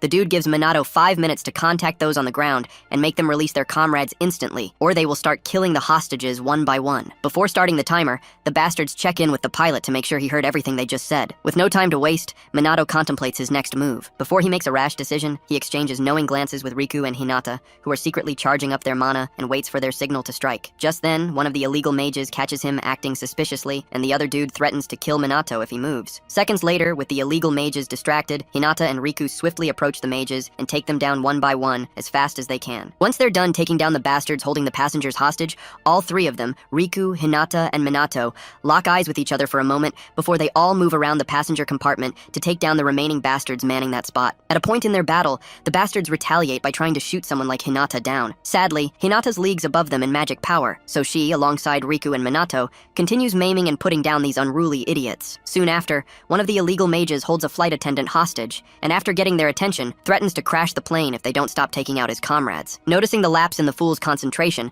Minato lunges at him and kicks the shit out of him, rescuing the flight attendant from his grasp. At the same time, Hinata and Riku take down the other two and leave the other passengers in awe, as most couldn't believe that these three odd-looking people just beat the bastards and saved them. While the passengers rush over to thank the strangers for saving them, Hinata calls the illegal mages pathetic for losing too quickly and making the fight boring. Minato, on the other hand, senses something's up in the cockpit, so he quickly tells the others that it's not over yet and rushes over to the cockpit door without any explanation. Inside the cockpit, Minato and the other two find another illegal mage holding the pilot at gunpoint and threatening to shoot him if they come any closer. Tired of having to deal with these low-life magicians, Hinata lands a devastating sucker punch on the fool and sends him begging for mommy. Unfortunately for them all, the idiot fires a shot at one of the plane's controls, and Minato, who's already protected the pilot with his shield, realizes they're in deep shit, as almost immediately, the whole plane loses balance and shakes everything inside vigorously. Having performed all the evasive maneuvers he knows, the pilot tells the three that they're cooked, because not only are the controls not responding, but the radios are also broken. If nothing's done to change this, they're going to crash into the mountains and die. Hinata, upon hearing this, is thrown into instant panic as she shakes the pilot and begs him to do something about their situation so they don't die. Around that time, one of the windows breaks, and the pressure from the below-zero air outside soon creates a vortex inside the cockpit. Upon realizing how cold the air is, the co-pilot complains about freezing to death before they even crash. Realizing how bad things have gotten for them, Hinata asks the others for ideas, and Riku advises that they all just die together. After scolding the depressed bastard for saying scary things, Hinata starts to wonder if they're finally meeting their end. With all their options exhausted,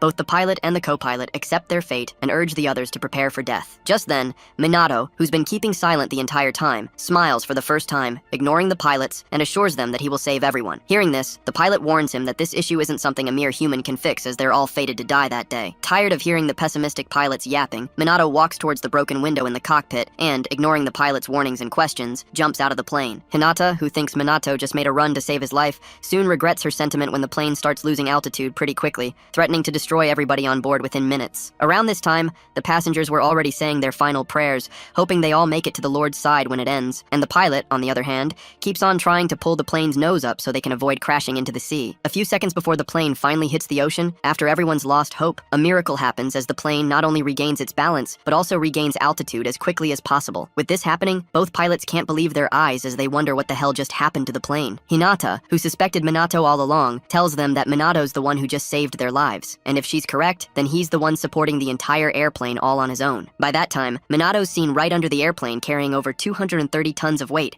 and controlling the whole thing towards the nearest airport. To understand how he did it, Minato says that he first created a barrier covering the underside of the plane, using a massive amount of magical power, and then enhanced his physical strength with magical martial arts. Then, at the same time, he adjusted the airplane's trajectory using wind magic so that he can control it toward a safe landing spot. Since this is his first time supporting a plane, Minato runs into some challenges along the way. With the plane, which weighs 230 tons, now several thousand meters above sea level, the pilot still finds it hard to believe that a single human can support the aircraft like it was nothing. Upon seeing what Minato can do, Minato recognizes him as a beast and instantly becomes interested in him. By then, the flight attendants, as well as the passengers, all rest easy after they're told by the pilot that everything's okay. Even a father and his little daughter both cry tears of joy when they realize they get to live to see another day. Despite the celebrations and joyful tears, the pilot warns everyone not to be too happy just yet, as he's just discovered that their landing gear won't even activate. In other words, if they're to hope for a safe landing, then it's all in Minato's hands. With that said, the pilot locates the landing strip on the nearest airport and tilts the plane's nose towards the tarmac,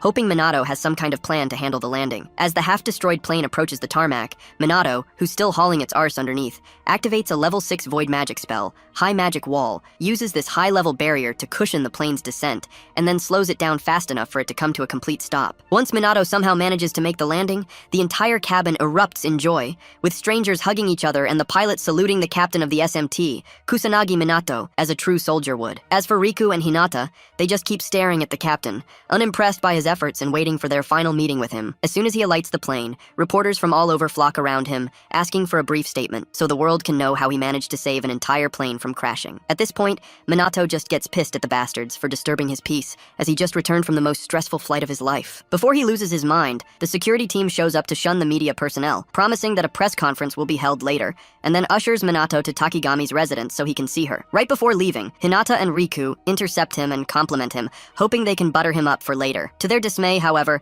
Minato doesn't take the credit, and instead praises both of them for doing an equally good job. Realizing their plan isn't working, the duo makes some more offhanded comments and goes their merry way, with Hinata sternly hoping they meet again. Soon after their departure, Minato is shown the way to Takigami's meeting room. There, he's invited in by the elderly Miss Takigami and greeted warmly as a guest. Once they're seated, Takigami informs Minato that she summoned him earlier just because she's interested in his recent accomplishments and his magic techniques, most of which resemble those of her mentor and ally, Ichikami Minato. If anything, void magic is a rare art, and it's one that Ichikami excels in. Given its tedious nature, only a few sorcerers can use it properly, and it's often dismissed as a useless magic technique. Despite all that, Takigami is still shocked to see that Minato can wield it, so her curious self asks Minato to tell her how he can use the same magic as Ichikami. After hearing everything she had to say, Minato chuckles and talks about her being unable to change. In the same way Ichikami would talk to her back when he was alive. Confused, Takigami asks if they've met before, and Minato boldly tells her they've met each other more times than he cares to count. To answer her question, Minato tells her that he can use Ichikami's magic because he's Ichikami Minato himself. Although she's a little surprised to hear this from a random stranger,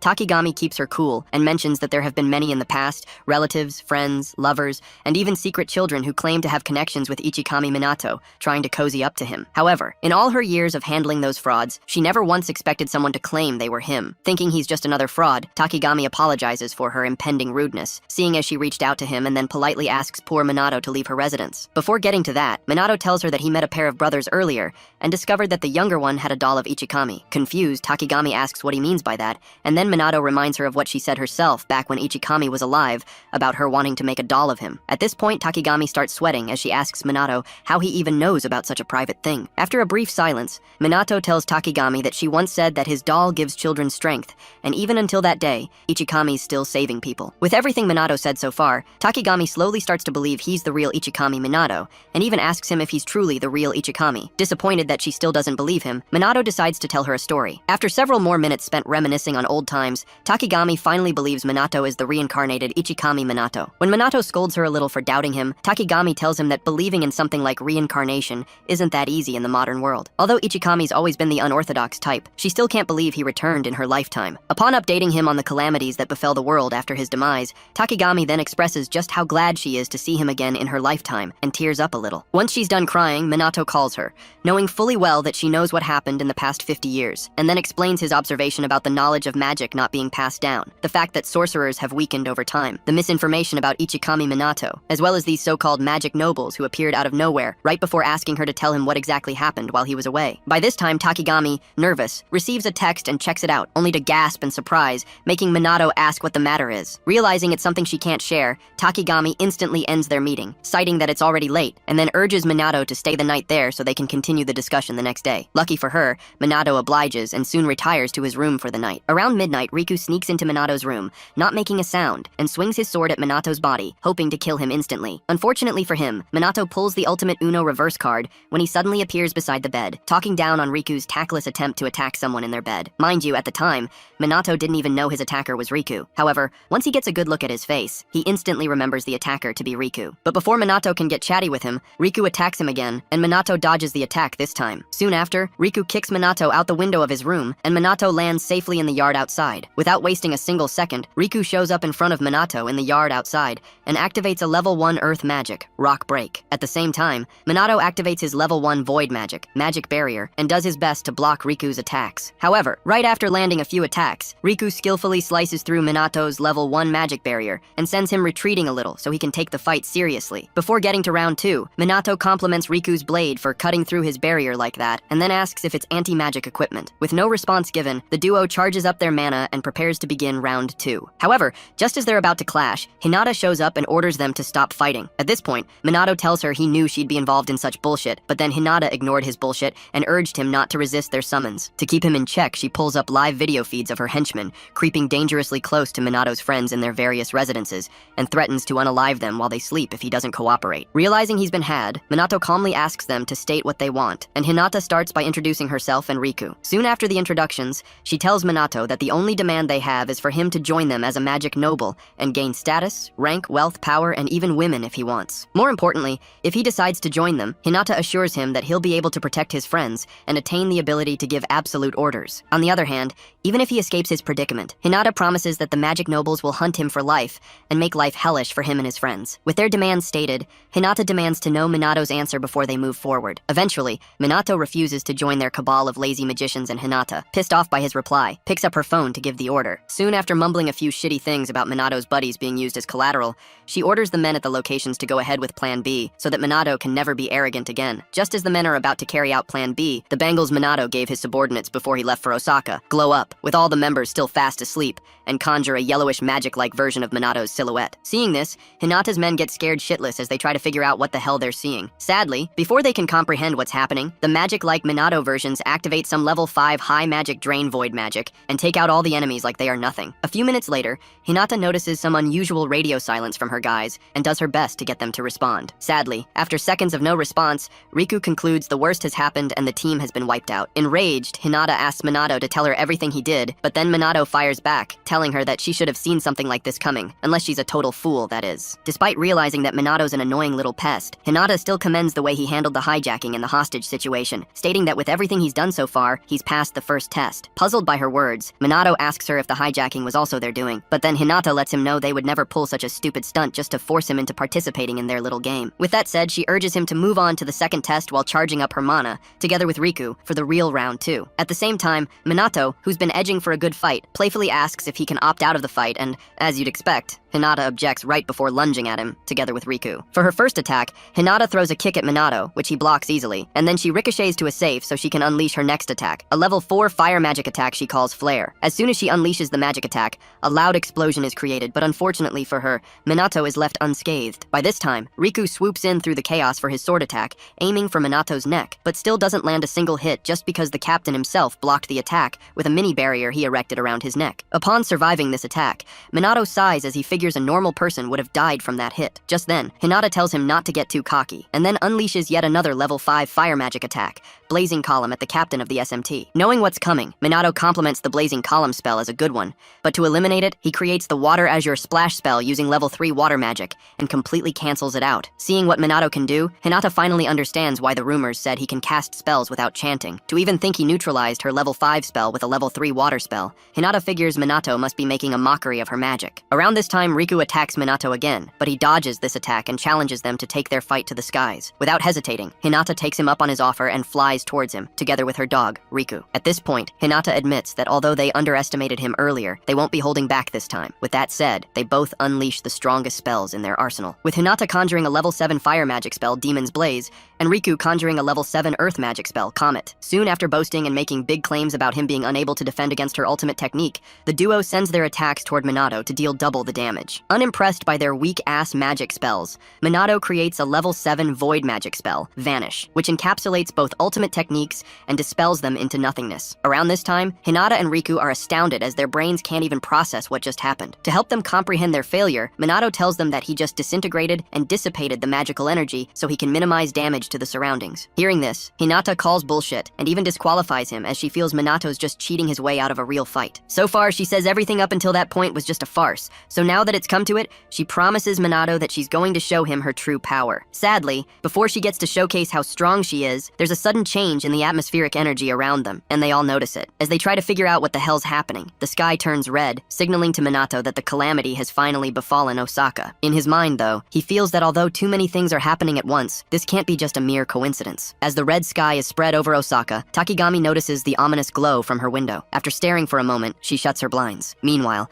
Hinata sees the calamity unfolding but chooses to ignore it, eager to continue her fight with Minato and destroy him. Before she can act recklessly, Riku holds her back, reminding her of their mission. Realizing he is right, Hinata restrains herself, while Minato, knowing he must address the calamity, tells them their fight will have to wait. With that, Minato flies toward the abandoned district of Dotonbori, left in ruins since the Great Calamity 50 years ago. As he surveys the area, he compares its condition to Shibuya, noting that monsters continue to emerge even without an active calamity. Given the dangers, he assumes no humans would be foolish enough to be lurking around. Detecting swarms of smaller monsters throughout the city, Minato quickly realizes he cannot handle them all alone. If left unchecked, these creatures could infiltrate human settlements and wreak havoc. He needs a solution, and fast. Just as he considers calling for reinforcements, Riku and Hinato arrive, offering to help. Minato welcomes them, teasing that they must have given up on trying to kill him. Riku explains that their earlier battle was merely a test, and since Minato passed, they are willing to work together for now. With a sigh, Minato accepts their aid, knowing his problems with them are far from over. As the streets fill with monsters, the trio advances to intercept them. Hinata, eager for battle, makes a dramatic entrance and prepares for what she calls a monster massacre. She unleashes her level 5 blazing column magic, incinerating an entire horde of creatures in one strike. Riku, equally skilled, takes down his fair share. Meanwhile, Minato, hovering above, launches a level 5 void magic bullet barrage, clearing out the lesser monsters while waiting for the boss to appear. While scanning the battlefield, Minato spots an elderly man walking with a cane. Concerned, he lands and asks if he is all right. The old man remains silent, prompting Minato to offer to escort him to safety. However, before Minato can take his hand, the man pushes him back, frowns, and, after a brief pause, thanks him for his concern, but insists he is fine. Something about the man feels familiar, but before Minato can place him, a subordinate helps the old man into a black sedan, which drives away. Shortly after, Osaka's self-defense and disaster response teams arrive in droves, establishing a perimeter around Dotonbori's exit to prevent the calamity from spreading. Their swift coordination impresses Minato, reminding him of what Shidu told him about their preparedness, despite their relative inexperience. As the forces set up their defenses, Minato lands beside an officer who mistakes him for a lost child. However, upon recognizing him as the captain of the special magic team, the officer immediately allows him to assist. A monster suddenly creeps behind the officer, but Minato swiftly burns it to ash, saving his life. He warns them not to let their guard down before asking for a status update. The officer reports that the police and SDF have sealed off Dotonbori and are prioritizing civilian safety. Unfortunately, he admits they are not equipped to handle the boss monster, as their forces alone are no match for it. Minato reassures them, promising to take care of the boss himself. The soldiers express their gratitude, and Minato surprises them further by revealing he has backup. Riku and Hinata, magic nobles from the Homurai and Kaichi families. Shocked, the soldiers ask if the SMT and the magic nobles are now working together. Without answering, Minato notices a renewed sense of hope among the officers who place their trust in both elite forces. Just then, a dark, ominous purple miasma spreads through the air. The soldiers suddenly feel an overwhelming heaviness in their bodies, struggling to move. Amid their confusion, a massive figure slowly emerges from the fog. The officers immediately recognize it, the chief demon, the boss monster. This creature alone possesses enough power to level Osaka, and against it, they, as mere humans, stand no chance. Minato, however, remains unfazed. Smirking, he scolds the chief demon for taking so long to appear. His calm demeanor shocks the police, who cannot fathom how he remains composed in the face of such a terrifying threat. Before Minato can engage, Hinata and Riku step forward, declaring that the chief demon is their prey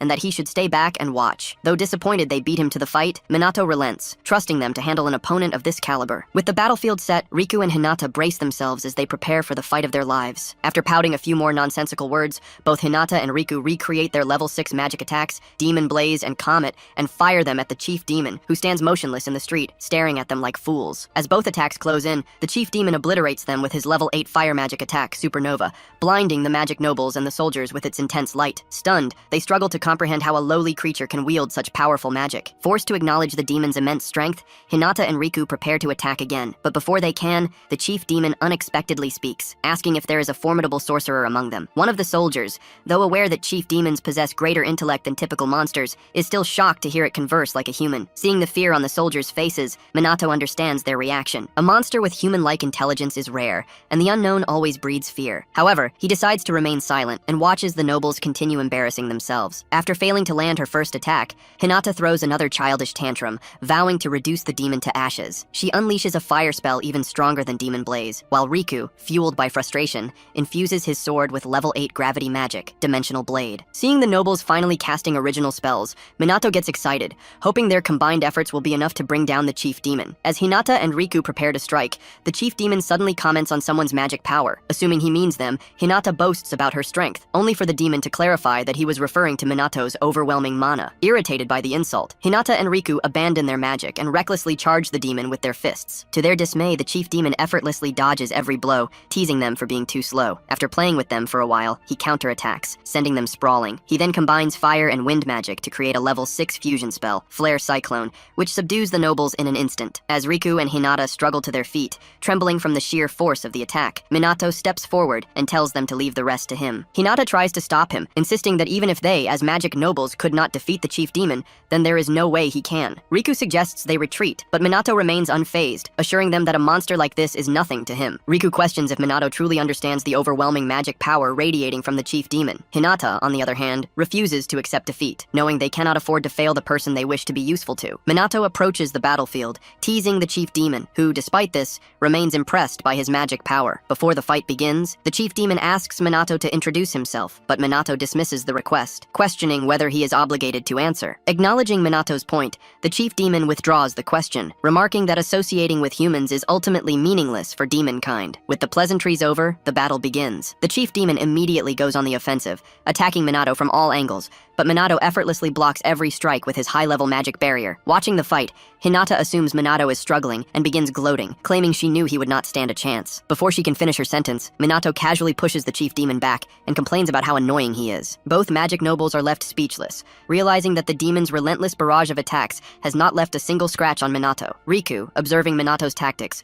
worries that remaining on the defensive will be ineffective, as the chief demon also possesses an exceptional defense. Meanwhile, Minato debates whether to use a new spell he recently developed, but hesitates due to the presence of the nobles. Instead, he decides on a different strategy and unleashes a level 9 void magic attack, Magic Sparkle, as preparation for his counterattack. Hinata, seeing the level 9 spell, is shocked, as she had always believed level 8 magic was the highest attainable. Minato then traps the chief demon inside the bright yellow void magic circles he created earlier and finishes him off in one swift move. Gasp of disbelief ripple through the crowd, as the soldiers realize that Captain Minato just effortlessly defeated an opponent that even the magic nobles struggled against. As Minato descends, the soldiers erupt in praise, hailing him as incredible and even calling him the Messiah. Minato approaches the embarrassed nobles and casually remarks that the monster turned out to be no problem for him. Hinata, utterly defeated, acknowledges that they are nowhere near his level and realizes that, in their current state, they stand no chance of subduing him. Minato then asks if they still want to continue their fight. Without hesitation, both nobles admit defeat and declare that Minato has passed their test. With that resolved, Minato presses them for answers. Riku agrees to explain everything but mentions that they need one more person present, Takigami. Immediately, Minato understands who he means. Moments later, Takigami arrives on the scene and asks if Minato had known all along that she was behind everything. Minato responds affirmatively, reminding her that she cannot hide anything from him. Now, she must explain why she tested him, why sorcerers have weakened over the past 50 years, and why she has been cooperating with the magic nobles ever since his death. Before giving Minato the answers he seeks, Takigami takes him and the magic nobles back to her house, ensuring they are comfortable enough to hear her out. Once they are seated, Minato asks if she knew about the magic nobles before his arrival. Not only does Takigami confirm that she did, but she also reveals she knew he was going to be attacked. Puzzled, Minato questions why she allowed it, but Riku responds, explaining that they only wanted to test Minato's skills and see if he would use his powers selfishly. Minato brings up the involvement of his allies in their so-called test, and Riku assures him they never intended harm, only issuing threats. Still, Minato presses further, demanding to know why they went through with it. Riku explains that Minato's very existence as part of the SMT undermines the magic nobles, creating a dangerous situation for Japan. Hearing this, Minato counters, stating that their current predicament results from their negligence. The SMT never sought to demean the magic nobles. Rather, it was the nobles who looked down on them. Overwhelmed by the accusations, Hinata throws a tantrum, but Riku, acting more maturely, tells her to stop because Minato is right. Despite acknowledging their inaction during the first calamity, Riku argues that the world still needs the nobles to maintain order. Takigami then intervenes, explaining that the root of the issue dates back 50 years after Minato's passing, leading to Japan's current state and the creation of the magic nobles. Ichikami Minato's death and the disappearance of most demons, Japan was overwhelmed by illegal mages. Their numbers grew so vast that even the police and self-defense forces were exhausted, making law enforcement impossible. Japan became a lawless country, and the few remaining legitimate mages fought against the illegal ones, but were ultimately defeated and killed. With the nation on the brink of collapse, hope seemed lost. Summing it up, Takigami explains that Japan's downfall was triggered by Ichikami Minato's death. Without him, the remaining mages struggled to rebuild and restore hope. After numerous discussions, they decided to establish the Magic Nobles, an entity meant to earn the people's trust and serve as a new symbol of hope. akin to Minato. Given that magic was highly dangerous in times of peace, the nobles confiscated all magical texts and documents, recruited those with talent, and eliminated those who refused to join them. By monopolizing magic knowledge, they banned oral traditions and rumors of magic, leading Japan toward peace. However, as a consequence, Japanese mages grew weaker, and imperial politics caused a decline in technology and knowledge, a pattern Minato finds all too familiar. Recalling the situation 50 years ago, Minato remembers the chaos, with people and mages dying, and magic being used for evil. He realizes things only worsened after his death. He then asks Takigami if the nobles truly have the political power to manipulate events as they do, given their supposed affiliations. After a glance at the nobles, Takigami quietly asks Minato if he remembers Mumyu Hifumi, his former subordinate, a sore loser, yet incredibly talented. Once Minato confirms, Takigami reveals that Mumyu is now the chairman of the powerful Mumyu group. Originally famous as the heir of the Mumyu conglomerate, he has been financially backing the magic nobles since their inception 50 years ago. Minato finally understands the nobles' influence, though he never knew Mumyu was an heir. Takigami chuckles at how indifferent Ichikami Minato remains toward power, money, and fame, noting that his sole concerns have always been magic and people. Takigami continues, stating that during Minato's era, Japanese mages were globally top tier, but their skills have since deteriorated. Hinata interjects, insisting that Japan only achieved peace due to their predecessors. Frustrated, Minato asks what she would do if another calamity arose. Unable to answer, Hinata falls silent. Riku then states that back then, they assumed the police alone could handle any crisis, with the magic nobles stepping in only as a last resort. Minato asks if they now recognize their mistake, and Riku remains silent. Minato then turns to Takigami once more, asking if she knew all of this. She confirms she has been involved for 50 years, but insists she is not a magic noble, nor does she wield their power or influence. For now, she is simply an anti-monster equipment crafter, content in her role. After uncovering the truth, Minato notes everything but suspects Takigami is still withholding information. To confirm, he asks if she has any more secrets, and she assures him she has told him everything. With this, Minato shifts gears and proposes an alliance between the magic nobles and SMT to handle DR more effectively. He clarifies that if they accept he will not be subordinate to them, it will be a cooperative relationship. Given their performance during the last calamity, their collaboration is clearly necessary. Hinata scoffs, doubting that someone as strong as Minato would need their help. He explains that he has limits, and if the nobles join SMT, he will let past grievances go. He then asks if they have any objections to assisting the citizens. Riku, recognizing that they cannot defeat the chief demon alone,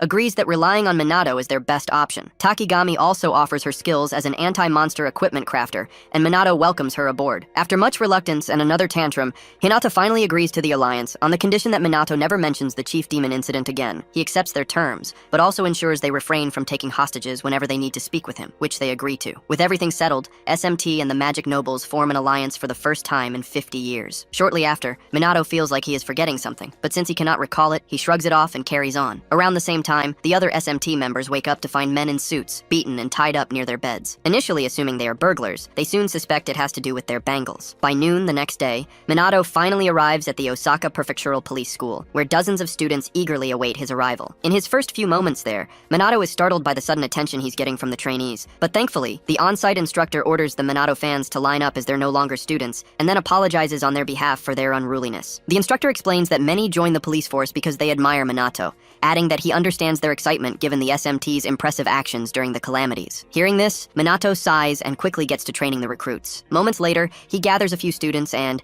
after instructing them to ready their level 1 spells, orders them to fire at the wooden targets before them. While training is ongoing, Minato notices 3 girls ogling him and realizes that SNS and the media have strongly influenced many people. Aware of this, he figures that although their motivation might be impure, they're eager, so he won't go easy on them. With that in mind, he increases the regimen by making them run while sensing their magic, helping them enhance both their physical and magical power. After running for several minutes, the trainees start complaining, asking what he plans to do if they collapse. To reassure them, Minato states that he can use holy magic to heal them regardless of their condition, so they should stop complaining and keep running, because enemies won't care about their circumstances in battle. With that, the trainees push through, training as if their lives depended on it. After a week of enduring the same regimen, the Osaka police force's average magical power increases significantly. On the final day of training, Minato delivers a farewell speech, praising the trainees for enduring the harsh program and greatly improving their skills in just 1 week. He urges them to continue training even in his absence, as they are now the protectors of Osaka's peace. When he finishes speaking, he leaves the trainees and their instructor in tears. Soon after, it is revealed that Osaka's magic level has significantly improved, now rivaling that of Tokyo's officers. all thanks to Minato Kusanagi. Shortly after leaving the training grounds, Minato dreads returning to Tokyo, suspecting that another press conference or some other hassle awaits him. While he is en route, national news reports on the alliance between the SMT and the Homurai and Kaichi family's magic nobles formed to combat calamities and monster threats. With thousands of people reacting to the news, the reporter notes rumors that major corporations may sponsor the SMT. For those worried about its impact on law enforcement, they are assured that the SMT is not an official Tokyo Police Department. As news of the SMT's good deeds spreads, people across Japan begin recognizing the organization's growing influence. In other news, reporters note that the Mizuha family has yet to make a public appearance, which is strange given their history of cooperating with the SMT. Speculation arises that they may be withdrawing from the alliance, just as Japan is beginning to unite against the calamities. After his flight lands, Minato asks the girls if they can contact their father. Yuka explains that she has tried multiple times, but since they have been disowned, he may be unwilling to respond. Even so, Minato expresses concern that the family head has not publicly supported the alliance. Ruka had expected him to step forward once they allied with the other two noble families. Aware of how unusual Toshiro's silence is, Minato decides to check on him later. Noticing his deep thought, the girls call him back to reality, praising his success in Osaka and expressing their pride in him. Minato, realizing how much trouble he is in, joins them in conversation. Meanwhile, Shidu, standing nearby, notes that Chrono didn't appear at night when Minato was absent. Although suspicious, he reasons that if Minato is truly the Shadowbringer's leader, Chrono, and an illegal mage, he will have no choice but to arrest him. Still, with every fiber of his being, Shidu hopes his assumption is wrong, believing Minato is meant to be the world's savior. Later that night, while walking home and complaining about his busy team members, Minato is suddenly approached by two of Toshiro's attendants. They inform him that he has been summoned. Calmly, he follows them, soon arriving at Toshiro's villa. There, Toshiro angrily asks if it is true that both his daughters are now living with him, and then immediately threatens his life if he intends to harm them. Puzzled, Minato reassures the man that they are just friends, prompting Toshiro to press the issue, ensuring Minato will not lay a hand on them. To ease his mind, Minato firmly states that he would never do such a thing to his friends. He then wonders if Toshiro summoned him solely out of concern for his daughters. Despite everything, Minato realizes Toshiro has a strong fatherly side. Moments later, Toshiro leads Minato outside, and once they are airborne, he challenges Minato to a match. With time to kill, Minato accepts. Toshiro immediately attacks, unleashing the level 6 water magic, Geyser Wave, after charging his mana. In response, Minato counters with level 7 fire magic, Demon's Blaze, overpowering the water attack. Afterward, they descend, and Toshiro praises Minato for neutralizing water's advantage using equally ranked fire magic. Acknowledging Minato's strength, Toshiro finally entrusts his daughters to him. For a moment, Minato remains silent, watching the father walk away. Elsewhere, the furious BR boss from before throws a fit upon realizing Chrono is still alive. Fed up, he decides to abandon restraint, vowing to crush anyone in his way. He then turns to his latest ally, Toshiro, demanding reassurance that he will fulfill his expectations. Shockingly, Toshiro promises to annihilate Chrono. Around this time, the enraged boss, who's later revealed to be the former unruly magic noble, Kuroi, declares that the next phase will be a full-scale war between BR and the Shadowbringers, urging the Black Mage to await his arrival. A few days before BR strikes, Minato and his SMT members return to school and face even worse glazing than before, especially now that their media appearances have skyrocketed. Minato feels exhausted as things get even more bothersome. Unfortunately, the others don't have it easy either. Yuika is constantly pestered by fans who just want to be with her, attracting not only admirers, but also envious individuals who despise her. Tired of Yuika receiving the attention they crave, 3 jealous girls decide they've had enough. When Yuika sneaks out of class under the guise of a bathroom break, they seize their opportunity to catch her off guard. After easing herself, Yuika complains in the hallway about the exhaustion from the constant attention, when suddenly the 3 girls intercept her and drag her to an infamous corner of the school. There, they slam their feet against the wall to intimidate her before accusing her of being annoying and questioning why she's even in the SMT. When Yuika remains silent, the short, overweight girl suggests she must have received special treatment for being a magic noble. As if that weren't enough, the green-haired idiot chimes in, claiming Yuika seduced her way into the SMT. Unable to endure the insults, Yuika snaps, yelling that she worked hard to enlist in the SMT and would never resort to cheap tricks. Sensing her defensiveness, the red-haired ringleader of the sore losers presses further, demanding Yuika swear on her title as a magic noble that she has no feelings for Minato. Yuika stammers. But before she can betray herself, Minato suddenly appears, demanding an explanation. Startled, the girls hastily claim they were merely discussing how unfair it is for Yuika to receive special treatment. Their leader even dares to accuse Minato himself of being caught up in the supposed favoritism. Minato, without responding, turns to Yuika and immediately recognizes the shame she must feel from enduring their bullying. Meanwhile, the jealous girls start babbling about enlisting in the SMT, claiming they'd be a great help to him. Seeing through their ploy, Minato decides to play along. He holds back his scolding for now and instead encourages them to join the SMT's induction course. Since they seem so eager, he promises to to let them join once they pass. Unaware of how grueling the training is, the girls become ecstatic. Minato takes them to the SMT training space, informing Ryuji and Ruka that they'll be participating in the course. At first, Ryuji and Ruka are unimpressed, noting that the girls don't seem particularly skilled. However, Yuika, worried that Minato plans to let them join, brushes the thought aside to focus on more pressing matters. Noticing how chatty the newcomers are, Ryuji and Ruka grow even more suspicious of their intentions. When they ask Minato about it, he simply tells them not to think too much of it. He senses that these girls need this lesson. Training begins, and within an hour, the redhead nearly collapses from exhaustion. Meanwhile, Minato and the other seasoned SMT members bark out orders, pushing them to run as if their lives depended on it. He repeats the same harsh training he used with the Osaka police force. After forcing them to run a full track 4 times, Minato moves on to one-handed, magic-enhanced push-ups, training alongside the others while reminding the losers to push their limits. Next, they move on to casting spells continuously until they are completely drained. By this point, the jealous trio starts plotting their escape, unwilling to continue this insanity. Just as they're about to make a break for it,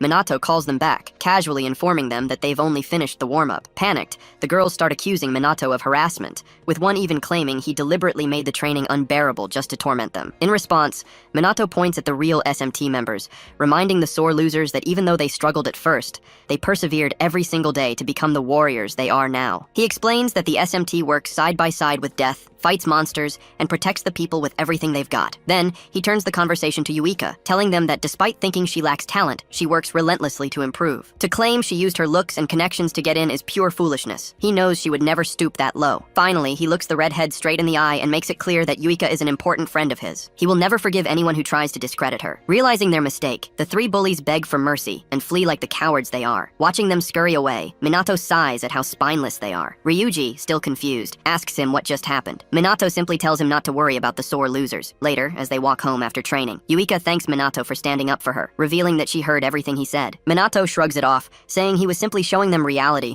and putting an end to their meaningless jealousy. Since he's sure they'll spread the word, she doesn't need to worry about it anymore. Yuika giggles, repeating his last sentence, before shyly admitting that she considers him an important person. Deep down, she knows that Minato's definition of important is different from hers, but for now, she's satisfied. She believes that one day when she's strong enough to stand beside him, she will finally earn his love. With newfound determination, she tells Minato to prepare for the day she becomes strong enough to defeat him. With Yuika's bullying situation taken care of, life returns to normal for the SMT until the next calamity strikes. As the hour of calamity arrives in Tokyo, the skies turn red and monsters appear randomly in the streets. Recognizing the danger, people run for their lives as the creatures begin attacking. At the same time, Minato and Hinata, who happen to be on the scene, spring into action. Hinata eagerly claims some monsters as hers, incinerating them with her fire magic. With no time to argue with the short alarm clock, Minato focuses on the remaining threats, obliterating them with void magic. While this unfolds, first responders and a few foolish onlookers marvel at the sight of the SMT and magic nobles working seamlessly together, something they never expected. Ever since the magic nobles started cooperating with the SMT, their reputation has been gradually restored. A recent survey conducted by a statistics organization confirms this trend. For now, Chrono handles illegal mages while the SMT deals with calamities and monsters. However, because the SMT's core members are students rather than police officers, the organization isn't widely recognized as a law enforcement body. This misunderstanding sometimes leads to delays in emergency responses, fueling growing criticism of the police force. A few days after the calamity, Minato, disguised as Shadowbringer, secretly visits Leona's comatose brother Kai at the hospital. Under the cover of night, he sneaks into Kai's room and places his hand on the unconscious man's forehead, attempting to heal him using Angel Breath, a level 7 holy magic spell. Despite knowing that holy magic typically can't cure a comatose state, Minato hopes it will at least have some positive effect on Kai's body and mind. However, despite multiple treatments, there's been no change. He begins to suspect that holy magic is ineffective against this kind of condition. Remembering how hopeful Leona becomes whenever her brother's health is discussed, Minato refuses to give up. Just as he prepares to attempt another method, the door suddenly swings open. He swiftly hides. Leona enters, briefly sensing another presence but dismisses it as her imagination. She approaches her brother and continues the story she started the previous day, this time praising Chrono's incredible magic, reliability, and initiative. She admits that while she admires him, his coaching is absolute hell. His strict and merciless training methods feel downright demonic. However, as she jokes about it, her expression changes. Gripping Kai's blanket, she solemnly promises that she won't stop fighting until no one else has to suffer as he did. Even if it costs her everything, she vows to take down the Black Rebellion alongside Chrono. Overcome with emotion, she breaks down in tears, apologizing to her brother once again for what happened to him. Having heard enough, Minato quietly leaves the room and heads to a warehouse to meet Leona and the recruits she wants to introduce. Moments later, Leona arrives, presenting the new members to Minato, who surprises her by asking for proper introductions. She explains that they aren't just random recruits. recruits. These individuals sought her out after seeing her online posts and enlightenment campaign. She purposely provided limited information to test whether they were determined enough to find her. Now that they're here, she assures Minato that she has verified their identities and screened them thoroughly. The recruits, brimming with excitement, start to fawn over Minato, but Leona quickly tells them to calm down. With order restored, Minato makes it clear that while he's willing to train them, he won't go easy on them. Undeterred, the recruits confidently urge him to push them to their limits. Satisfied with their determination, Minato starts the training and nearly kills them with his grueling regimen. Initially, the recruits were overly enthusiastic, but their dedication soon became evident. Over time, under Minato's brutal training, they improved significantly. Within a week, Minato successfully formed a specialized tactical team focused on information manipulation and hacking, as well as an action team tasked with targeting and dismantling BR hideouts. As Shadowbringer's influence grew,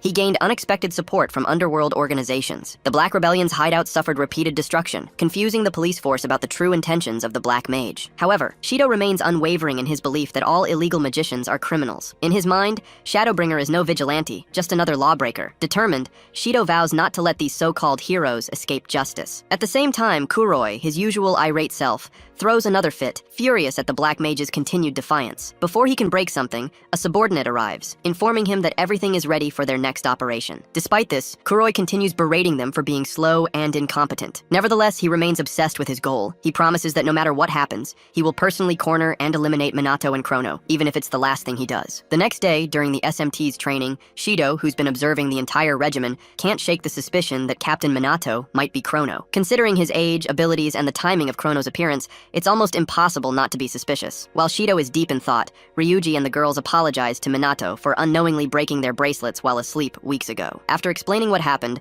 Minato reassures them that it's fine and that the bracelets had likely reached their durability limit. However, internally, he realizes that a novice like himself can't make decent anti-monster equipment. He decides to contact Takigami later for better gear. Still, Ryuji and the others remain pissed at the nobles for launching a night ambush just to test them, all because they think they can do whatever they want. Understanding their frustration, Minato admits he's also angry about the nobles' sneaky tactics. But considering the future, cooperation with them is essential. With that in mind, he politely asks his subordinates to let this incident slide just once. Reluctantly, they drop the subject, but then turn their frustration toward themselves, blaming their lack of power for not even noticing the attack. At that moment, Yuika recalls how disoriented the magic nobles looked upon waking up and asks Minato about it. She doesn't know what kind of magic affected them, but they still seemed unaware of their situation. Minato explains that he used a drain-type spell to absorb their magical power and blur their memories. It's possible they don't remember anything before or after the magic was cast. With training over for the day, Minato suggests they all head home together, but his subordinates quickly refuse, giving various excuses. Since he's been ditched, Shido offers him a ride, which Minato accepts. On their way back, Shido brings up Shadowbringer's growing influence and tells Minato that, as part of the police force, he can't just sit back and watch. Sensing where this is going,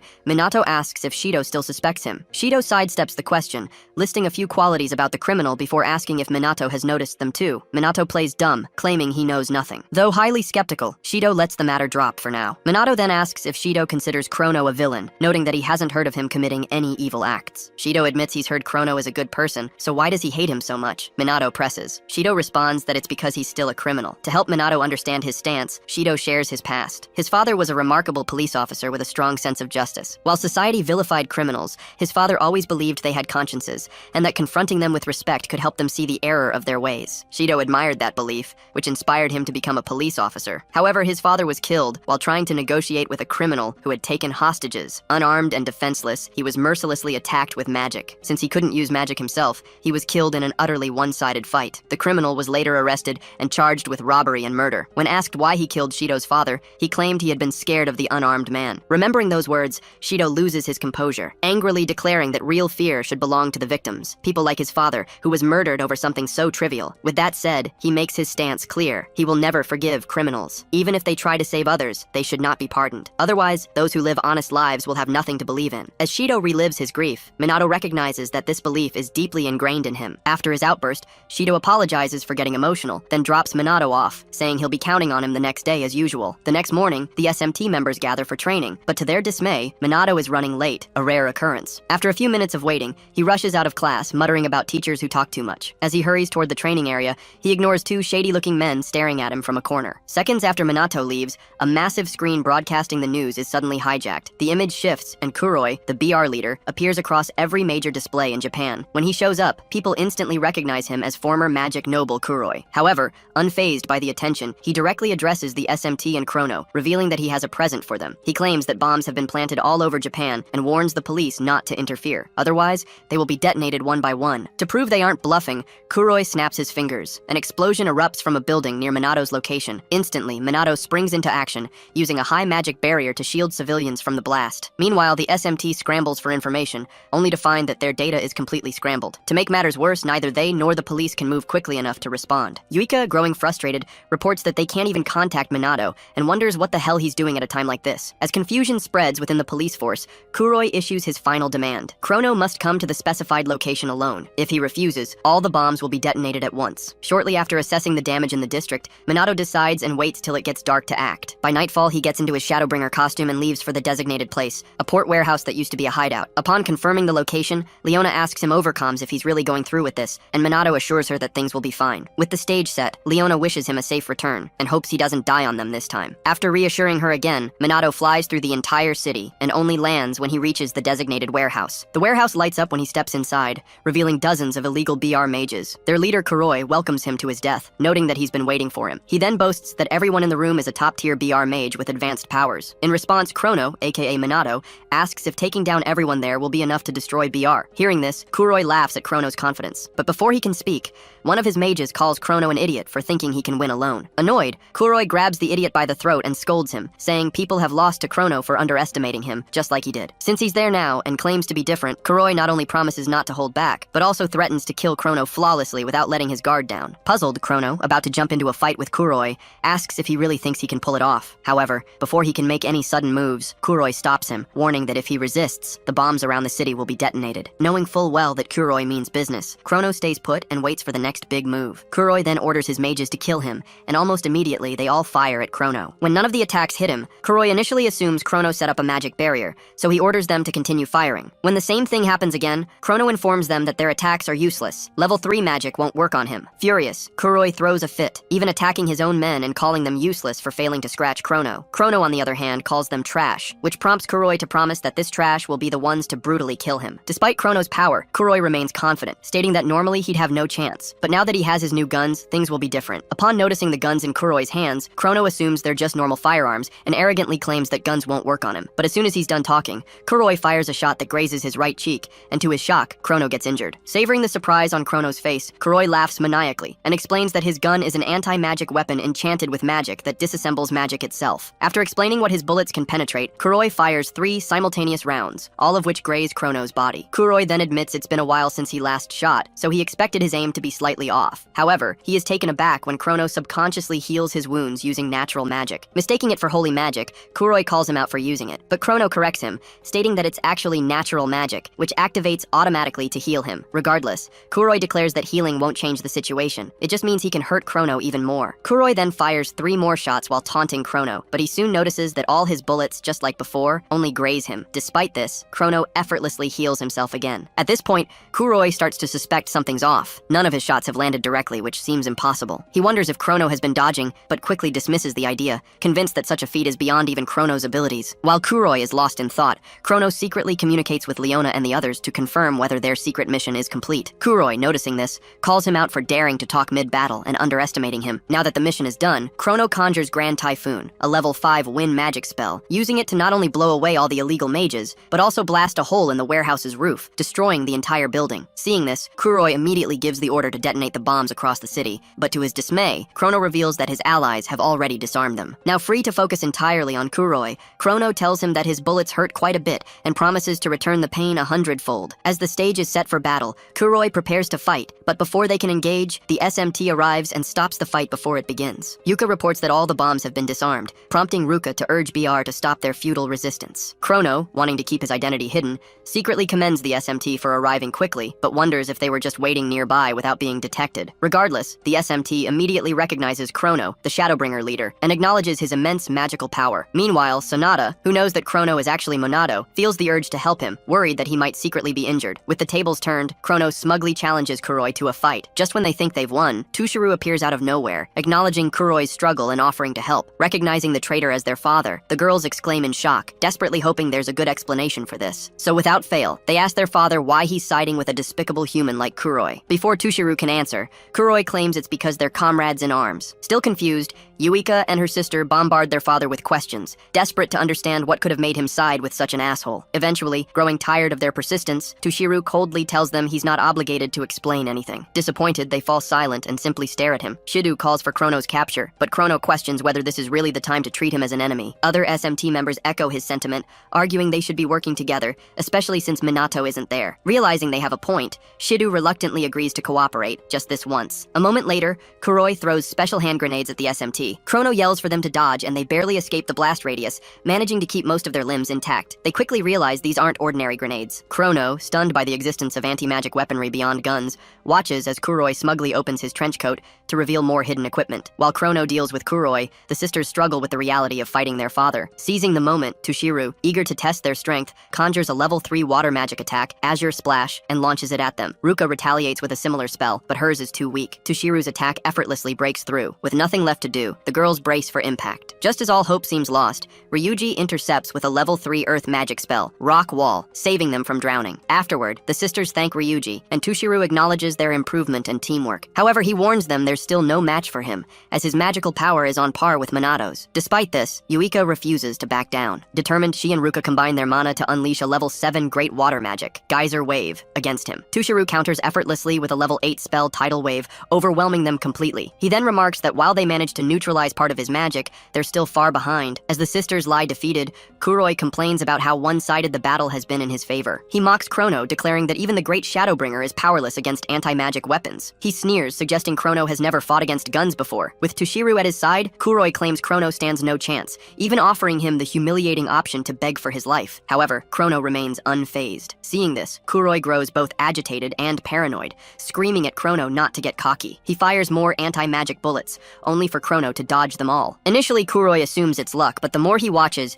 the more doubtful he becomes. Meanwhile, Tushiru showcases his level 8 water spell again, asking for their opinion. Receiving no answer, he attacks Chrono, who dodges flawlessly. Kuroi, noticing something off about Chrono's movements, quickly unleashes his level 5 dark magic Night Raid, sneaking behind Chrono for a surprise attack. Chrono, however, evades every sword slash, forcing Kuroi to shoot at him again, only for Chrono to dodge yet again. As Chrono catches his breath, another surge of water magic barrels toward him. He throws up a void barrier, but it cracks on impact. The SMT members, watching from the sidelines, are left dumbfounded by the sheer amount of mana being used. They start feeling useless for just standing there. Knowing they can't face Minato like this, they decide they need to act and earn his recognition. Shido, still harboring resentment toward Minato, sees an opportunity. With Chrono distracted and supposedly at a disadvantage, he believes they can finally neutralize him. Knowing reinforcements will arrive soon to help capture Tushiru and Kuroi, Shido refuses to let this moment slip away. He turns to Sonata, who is nearby, and urges her to help him take Chrono down. Sonata hesitates, questioning his reasoning. Shido insists that Chrono, an illegal mage fighting alone, must be arrested now. Initially, she refuses, but Shido persists, practically begging. Unable to outright refuse, Sonata clenches her fists and faces forward, making Shido take this as her agreeing to his request. But instead of attacking Chrono, she suddenly supplies him with white magic. Kuroi, witnessing this, mistakenly believes the police force has just turned against their only ally, Chrono, and mocks them. In time, however, Shido, just when he's about to unleash the next attack, realizes Sonata just hit Chrono with first aid, a level 5 holy magic. Around this time, Kuroi calls out the police force for helping Chrono, an illegal mage. But then Chrono, who can heal his wounds with his passive magic,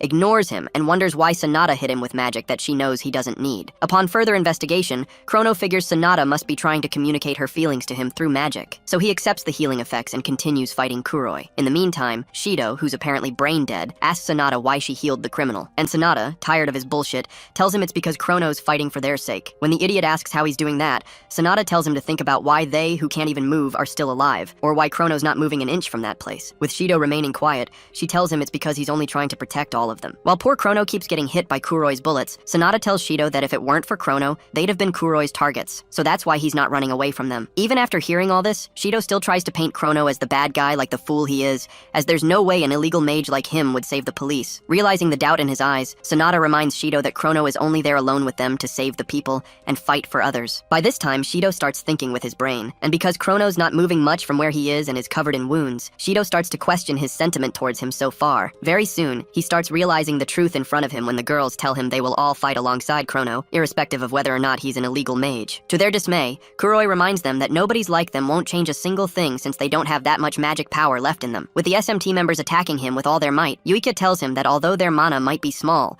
there's still something they can do. With that said, they turn their sights to Tushiru, floating on his flying water bubble, and force him back down to their their level. The minute he lands, Chrono attacks him with Demon's Blaze, and Tusharu, quickly seeing the sneak attack, counters it with Geyser Wave. Realizing the coordination between all of them, Tusharu realizes he doesn't have that many opportunities to attack Chrono, as he knows the SMT will get in his way. With that in mind, the SMT works on holding off Tusharu, with Sanada happily eager to help Minato. While the girls attack the father, Shido strengthens his resolve and joins them to hold Tusharu off, which eventually pisses Kuroi off. As for Chrono, he commends the SMT for holding Tusharu off, making the fight easier, and continues pissing Kuroi off so much that he threatens to kill them with full force, and shoots Chrono even more. This time, Chrono dodges the attacks flawlessly, leaving Kuroi dumbfounded and wondering how the hell Chrono even managed to dodge all the bullets. When he accuses him of using magic, Chrono assures Kuroi that he didn't use any magic and just dodged it. At this point, Kuroi loses his shit, telling Chrono not to joke with him as this isn't a movie. By then, Chrono tells him that although it's been a while since he encountered long-range anti-magic equipment, he couldn't fight that well. Upon hearing this,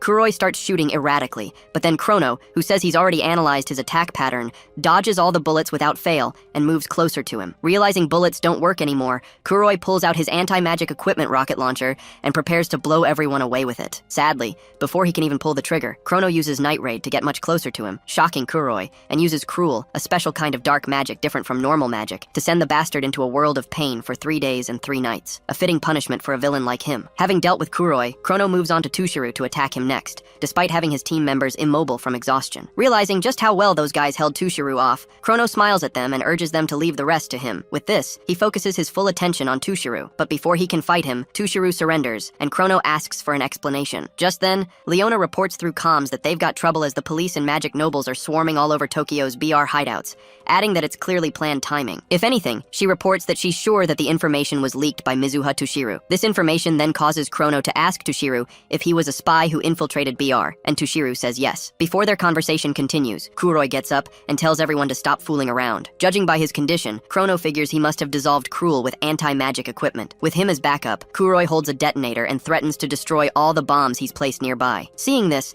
the other SMT members complain that they can't move well enough to escape the bombs in time, but then Chrono and Tushiru, still up and running, both activate Firewall and Emerald Aqua, both level 7 spells to protect the SMT members from Kuroi's bombs. However, after pressing the detonator multiple times, nothing happens. Kuroi just stands there, confused, claiming to have planted bombs everywhere. While he wastes time thinking, Leona, who has just arrived, tells him once again that they have already defused the bombs he hid nearby. As soon as he recognizes Leona as one of Shadowbringer's men, he makes some offhanded comments about them, calls them his slaves, and demands that they grovel and obey him. Pissed, Leona Sucker punches him and finally tells him that she has gotten her payback. Despite this, the fool boldly states that he is just a cog in a machine called the BR, meaning the real bosses are still out there, continuing their evil deeds. Right after saying this, Kuroi collapses, leaving Chrono to wonder who the real mastermind behind BR is. Realizing he needs more research to confirm the person's identity, Chrono abandons the thought and carries Leona, intending to leave before the police arrive. Just then, Yuika tries to get him to wait so she can confirm something with him, but Chrono ignores her and leaps into the night sky, never to be caught by the SMT again. Soon after his departure, Ruka, Yuika, and Ryuji are left puzzled over what kind of person the Shadowbringer's leader could be. In any case, Sanada, who knows Chrono's true identity as Kusanagi,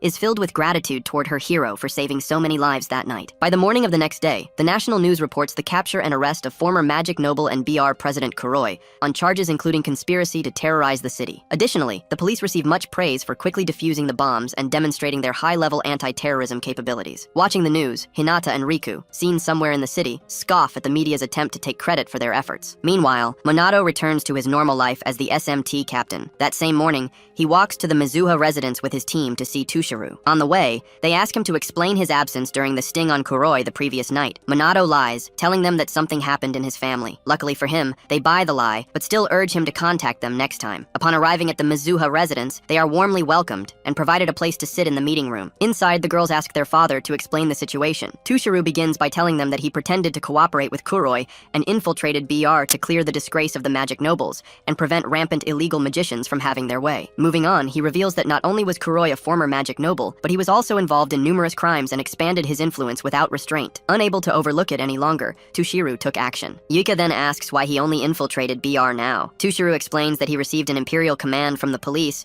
who believed it would be easier for him, as a magic noble family head, to infiltrate BR, since Kuroi had previously colluded with Fuka. Using psychological tricks, Tushiru gained Kuroi's trust with ease. He ends his story by explaining that, although he is not officially part of the police organization, he was treated as an undercover investigator by exception and will not be held accountable for any crimes committed. Hearing this, the girls sigh in relief and criticize the police for treating their father this way. Meanwhile, Minato contemplates the organizations involved in this charade. The SMT, the police, who seem deferential to the magic nobles, and even Mizuha Tushiru, who surprisingly went to such great lengths to achieve this. He also wonders why the police decided to act at this specific time when they could have done so earlier. To him, their reasoning for acting now lacks conviction and seems suspicious. A flashback to the night of Kuroi's subjugation shows Chrono and Leona discussing how the police, despite their weaker information-gathering ability, managed to figure out that more than half of the planted bombs were fakes. When Chrono asks if the criminals simply couldn't prepare enough real bombs, Leona admits it's possible, but still finds it too sloppy for a serious threat. In any case, the police acted unusually fast, almost as if they had prior knowledge. She feels there is something fishy about the incident, but for now, they have no evidence. Back in the present, Tushiru acknowledges his sins, begs for forgiveness, and announces that he will now publicly cooperate with the SMT and lift his daughter's disownment. Hearing this, the girls instantly cheer up, knowing they can proudly be Mizuha family members again. On their way home from the Mizuha family meeting, Ryuji comments on all the good things that have happened, and finally feels at ease now that everything is resolved. Sonata, on the other hand, calls Minato and Chrono her heroes, and wishes there was something she could do to thank them. Shido, knowing Chrono is an illegal mage, still cannot shake off the fact that he saved them that night. If Chrono turns out to be Kusanagi, Shido is unsure whether capturing him would be the right thing to do. Meanwhile, Yuika grows uneasy as she recalls seeing Chrono's eyes that night, and realizing they were the same as Minato's. Unable to differentiate between the two, she starts to wonder if they are the same person. Minato, fully aware of what's happening, realizes things could get messy if this continues. That night, dressed as Chrono, he visits Kai in his hospital bed to continue healing him with holy magic. Receiving no response this time, Chrono urges Kai to wake up, reminding him that his sister is waiting for him. Just then, Leona walks in, prompting Chrono to hide outside the window. She gently tells her little brother that she has finally defeated the villains with Chrono, so there is no need for him to worry anymore. She promises that no one will hurt him again. Seconds after hearing his sister's voice, Kai calls out her name, and Leona instantly reassures him that she is right there with him. Now fully awake, Kai welcomes his big sister back and tells her he tried his best to stay strong while she was away. Without hesitation,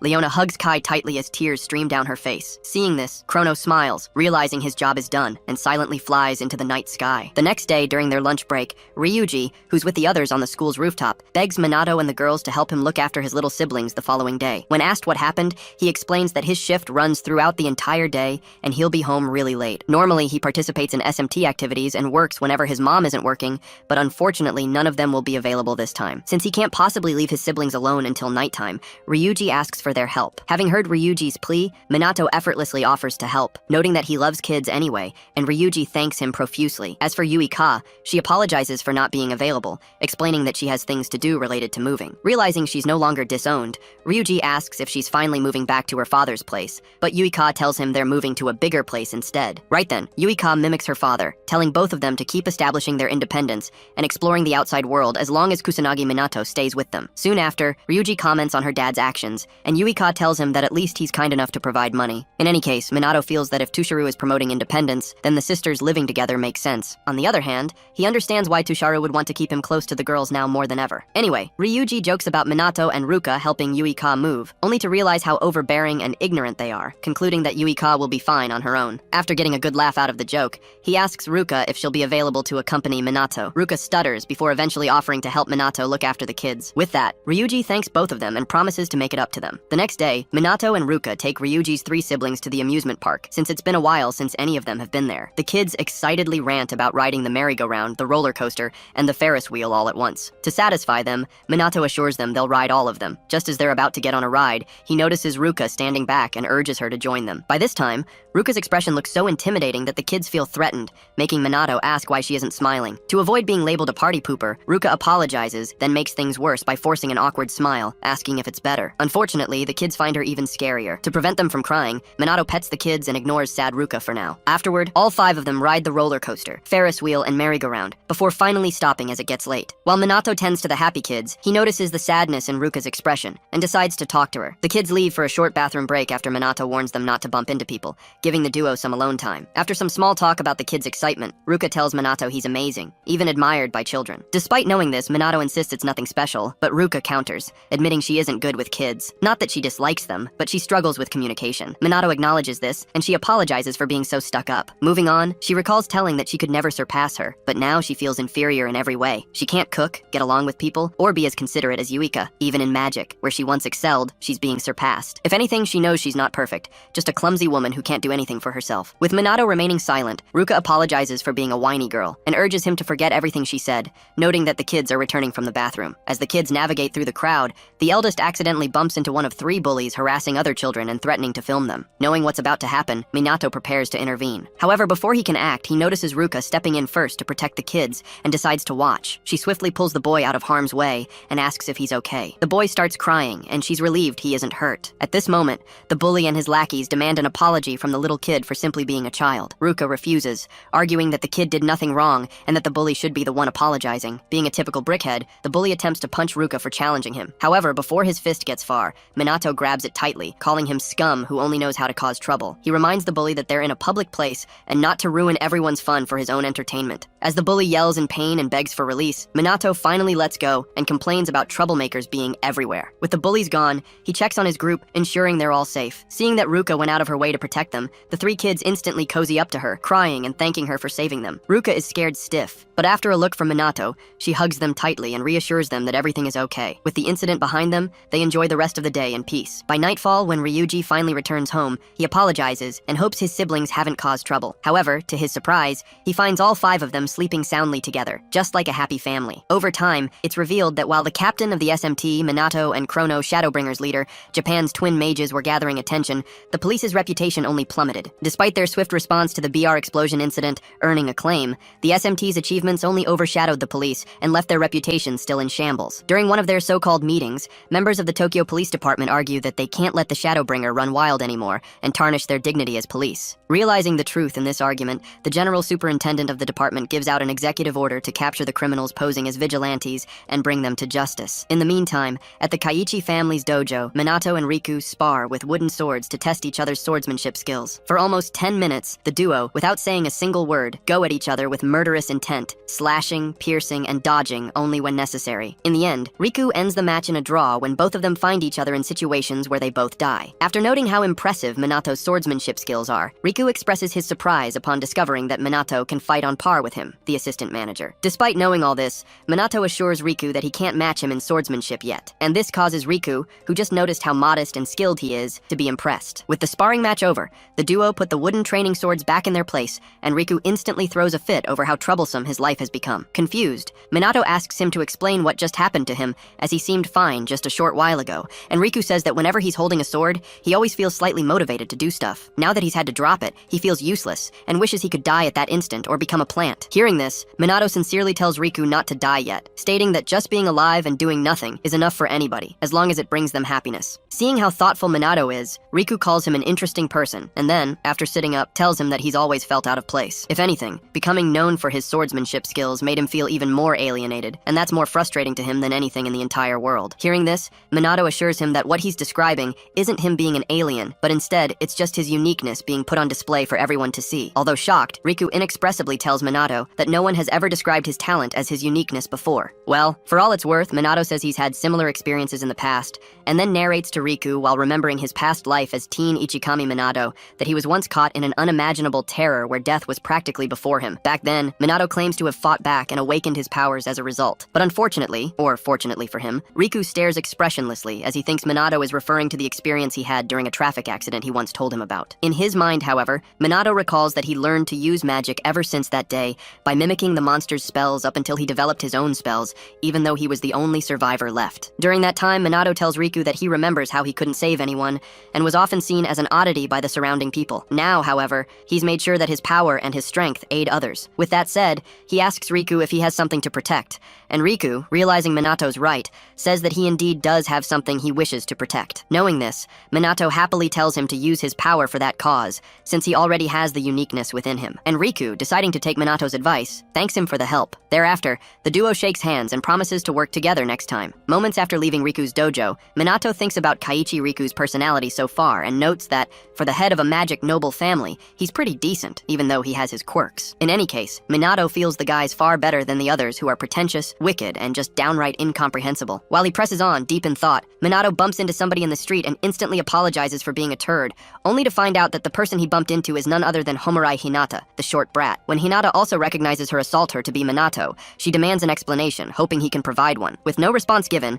she tells Minato that she ran into an annoying guy earlier and has been pissed ever since. Minato then asks why she isn't in her flashy outfit for the day, and Hinata says there's no way she wears something that flashy every day. Also, since it's anti-demon equipment, she's only supposed to wear it for official duties and nothing else. else. By this time, Minato mentions her interest in that sort of thing, only to realize after a brief silence that she actually is. Soon enough, the duo notices people on the street staring at them. To avoid getting harassed, Hinato rudely urges Minato to follow her to her spot around the corner. Minato, tired of dealing with a girl who does things at her own pace, follows her. When they finally reach her spot, they quickly find an empty table and sit down to avoid being noticed by the other guests at the cafe. Unfortunately, it's already too late, as people begin whispering and glancing at them, some even hinting that they might be on a date. After a few angry glares from Hinata, however, the gossipers get scared and return to minding their own business. Minato, who remains chill the entire time, starts seeing Hinata as a mad dog, but stays quiet to avoid trouble. Once she's taken care of the onlookers, Hinato asks Minato about his meeting with Riku earlier. Sensing she might be jealous of him getting along with Riku,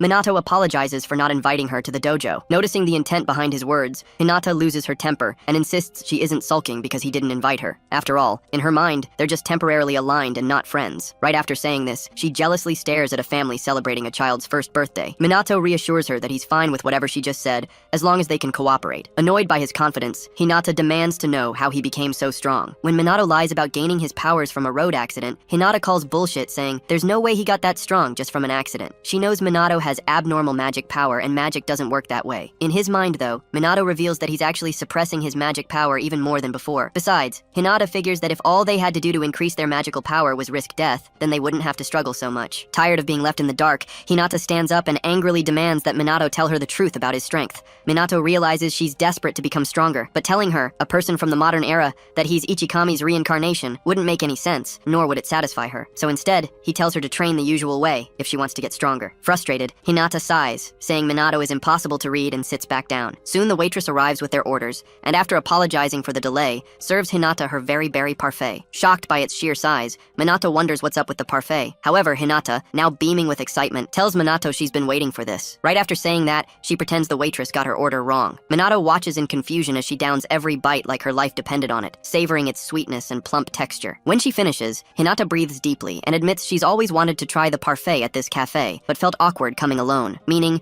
her friendly outing with Minato worked out perfectly. Realizing she has a sweet tooth, Minato studies her monoflow and notices it's overflowing. When Hinata realizes she's let her guard down, she abruptly ends the meeting, claiming there's nothing else to discuss, and rushes out of the cafe. After she leaves, Minato realizes he managed to catch a glimpse of the magic power she was suppressing. Even so, he knows it's clearly more intense than the last time they fought. There's no way she could have increased it so much in such a short time just from training. As he wonders what she did to boost her power, Minato concludes that Hinata Homurai is hiding something. Meanwhile, Shido, still stuck at work, starts to suspect Minato might really be Chrono. He's noticed that whenever Chrono appears, Kusanagi is nowhere to be found, making it hard not to believe they're the same person. For now, the police investigation is intensifying, and Shido knows it's only a matter of time before Chrono is caught. Feeling conflicted, he peeks at a family picture, hoping his father's spirit will somehow guide him. Later that night, Leona reports to Chrono on the rooftop that the police are working to dismantle Shadowbringer. Operations are being conducted everywhere, leading to the capture of some members for questioning. Analyzing the information, Chrono realizes that the SMT has also been ordered to apprehend them. He briefly considers telling Leona that he's Kusanagi from the SMT, but decides against it. If she were caught, knowing the truth would only cause her unnecessary stress, as he knows she'd never betray him. Also, there's no real benefit in revealing his identity right now. He can still hint at inside police information without exposing everything, making it the wrong time to confess. Just then, Leona tells him they need a plan because if things continue at this rate, the police will eventually reach them. To stop her from worrying, Chrono assures her to leave things to him. He already has a plan. The next day, Minato visits Takigami at her residence to discuss enlisting her help in his strategy, and Takigami grants him the help. Days later, the superintendent of the Tokyo police force asks his subordinates for an update on the Shadowbringers investigation. When he discovers that Chrono hasn't been found yet, he becomes furious and demands an explanation. One of the officers reports that they are still questioning the captured Shadowbringer members, but so far, they all insist they know nothing. The boss then asks why they haven't gotten them to talk yet, but the officer explains that they lack leverage, as it genuinely seems the lower-ranking members are uninformed. Frustrated, the boss authorizes the officers to use force if necessary to capture Chrono, stating that the police force's dignity is at stake. Understanding the urgency, the officers scramble to take action. Meanwhile, Shido calls all members of the SMT into the briefing room and informs them that they've been ordered by the higher-ups to locate Chrono and his allies. Since Chrono's Chrono's whereabouts remain unknown, Shido reveals that his information has been made public for easier identification and capture. As materials are circulating that undermine the police, Shido mandates that SMT members search for Chrono while continuing their efforts to stop calamities. Some SMT members complain, pointing out that they already have their hands full dealing with calamities and monsters. They grumble that the higher-ups must be out of touch because this isn't their job. Minato, however, sees this as a sign of the police's desperation, realizing that if they get serious, his group will have a hard time evading them. Concluding the meeting, Shido reminds his team to prioritize handling calamities and monsters while continuing the search for the Shadowbringers. After the meeting, Sonata questions Shido about whether they're really going through with this. Shido replies that they have no choice. It's a direct order. Ryuji complains about shouldering most of the workload related to the calamities, and the Mizuho sisters chime in with their grievances. Shido acknowledges their frustration, but explains that the higher-ups are desperate because the Shadowbringers wield significant influence and popularity. Estimating the potential consequences of illegal mages gaining more support, Shido turns to Minato and bluntly tells him to drop the act. Offended, Minato demands an explanation. Without hesitation, Shido accuses him of being Chrono and tells him to surrender immediately. The accusation stuns the entire team, and the girls rush to defend Minato, insisting there's no way he could be Chrono. Seeing their eagerness to protect him, Shido begins to suspect that Yuita and Sonata are colluding with Chrono. When they try to object, Shido argues that while Chrono has saved many lives, he must surrender now so the judge will be lenient, far better than being hunted down by the police. To support his claims, Shido highlights the timing of Chrono's and Minato's appearances, their similar stature and abilities, and the fact that Minato is never around when Chrono emerges. He challenges the team, asking if they can truly dismiss all these as mere coincidences. With the room silent, Shido presses Minato for an answer, hoping he will reveal his true identity. Just as Minato is about to respond, Sonata interrupts, showing them a live broadcast on her phone. The Shadowbringers have hijacked the broadcast station again. The video begins with Minato still in the room, and yet another person introduces himself as Chrono. Apologizing for the intrusion, the fake Chrono addresses the public's growing curiosity about the supposed power struggle between him and Minato. To settle the debate, he challenges Minato to a duel in broad daylight, leaving the world in shock. As the team reacts in disbelief, Shido questions how Chrono could challenge Minato if they're the same person. At the same time, Sonata and Yuika begin to doubt their own suspicions, as the situation no longer makes sense. Meanwhile, Ryuji and Ruka, unaware of the deeper implications, ask Minato what he intends to do. Minato assures them he will accept Chrono's challenge. A few hours later, the entire country turns its attention to Shibuya, where the highly anticipated battle between Kusanagi and Chrono is about to take place. With a media helicopter hovering above, reporters describe the massive crowd gathering as if for a grand event. The authorities, wary of the fight's dangerous nature, have deployed officers, likely standing by to apprehend Chrono. As they wait for his arrival, several fans cheer for their favorite fighter. Meanwhile, Ryuji comments on how the fight has turned into a media sensation. His teammates present statistics from social media and livestream viewership to show just how viral the event has become. Shido, on the other hand, watches in silence, trying to decipher Minato's true intentions, hoping he will make a mistake. Because now, there's no turning back. Near the arena, Hinata and Riku run into Tushiro, who has unexpectedly come to watch the fight. Curious, they ask why he's there. Tushiro replies that this is a battle he must witness for himself. Just as he finishes speaking, a bright light appears in the sky above the arena. As the crowd wonders what it is, a blue energy beam suddenly descends, nearly hitting the helicopter and triggering a powerful explosion that almost blows some spectators off their feet. When the dust settles, the fake leader of the Shadowbringers, Chrono, materializes. The media instantly broadcasts his arrival. Shido, shocked that Chrono actually showed up, begins doubting his earlier theory. Sonata and Yuika also start reconsidering their suspicions, now wondering if Minato and Chrono are truly separate individuals. Moments before the battle begins, Minato sighs, admitting that while he doesn't usually like putting on a show, it seems unavoidable now. When the fake Chrono remains silent, Minato decides to skip the small talk and get straight to the fight. With thousands of spectators watching, Minato kicks off the battle by activating Null Magic, Inorganic Cannon, a level 6 spell. In response, the fake Chrono counters with Dark Magic, Chaos Raven. As both attacks clash, the shockwave released is so devastating that the pilot flying the chopper above the arena has to move it away from the line of sight, ignoring the reporters' pleas to get closer so they don't crash and die. As soon as the first attacks dissipate,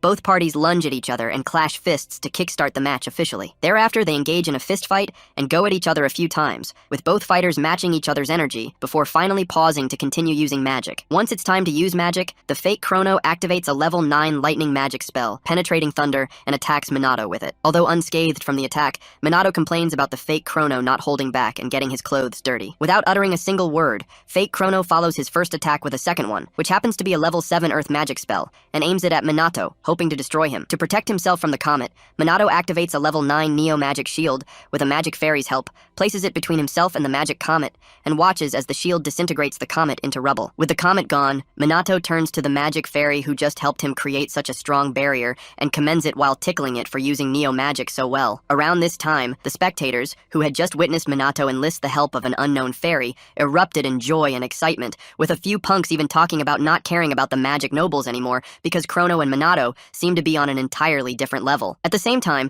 some of Minato's girl fans pass out from the aura and presence he has been emitting so far, and Hinata, always pissed off, tells Riku and Tushiru that null magic users, who she calls clueless idiots, are always trying to show off their flashy spells. Hearing this, Riku reminds her that both Chrono and Minato are capable of using level 9 magic, but then Hinata adds to his statement, mentioning that their mana reserves are just as strange as their vast spell knowledge. Even as they both use high-level magic, the fact that they still have room to spare for other spells is just crazy to think about. For now, though, Tushiru says that Minato's magic stands out more, as his continuous magic, which he claims to be much better than theirs, is moving as if it has a will of its own. If anything, Hinata says there are only a few mages who can use continuous magic, much less automatic magic on top of that. However, considering just how crazy Minato's abnormal physical strength is, Tushiru explains that it's very likely Minato is using magic power to not only invigorate his body, but also empower his attacks and defenses. Just then, Hinata asks Tushiru if he's saying Minato is like a wall of magic power, and Tushiru says probably, which annoys her. When asked why he's so unsure of Minato and Chrono's power,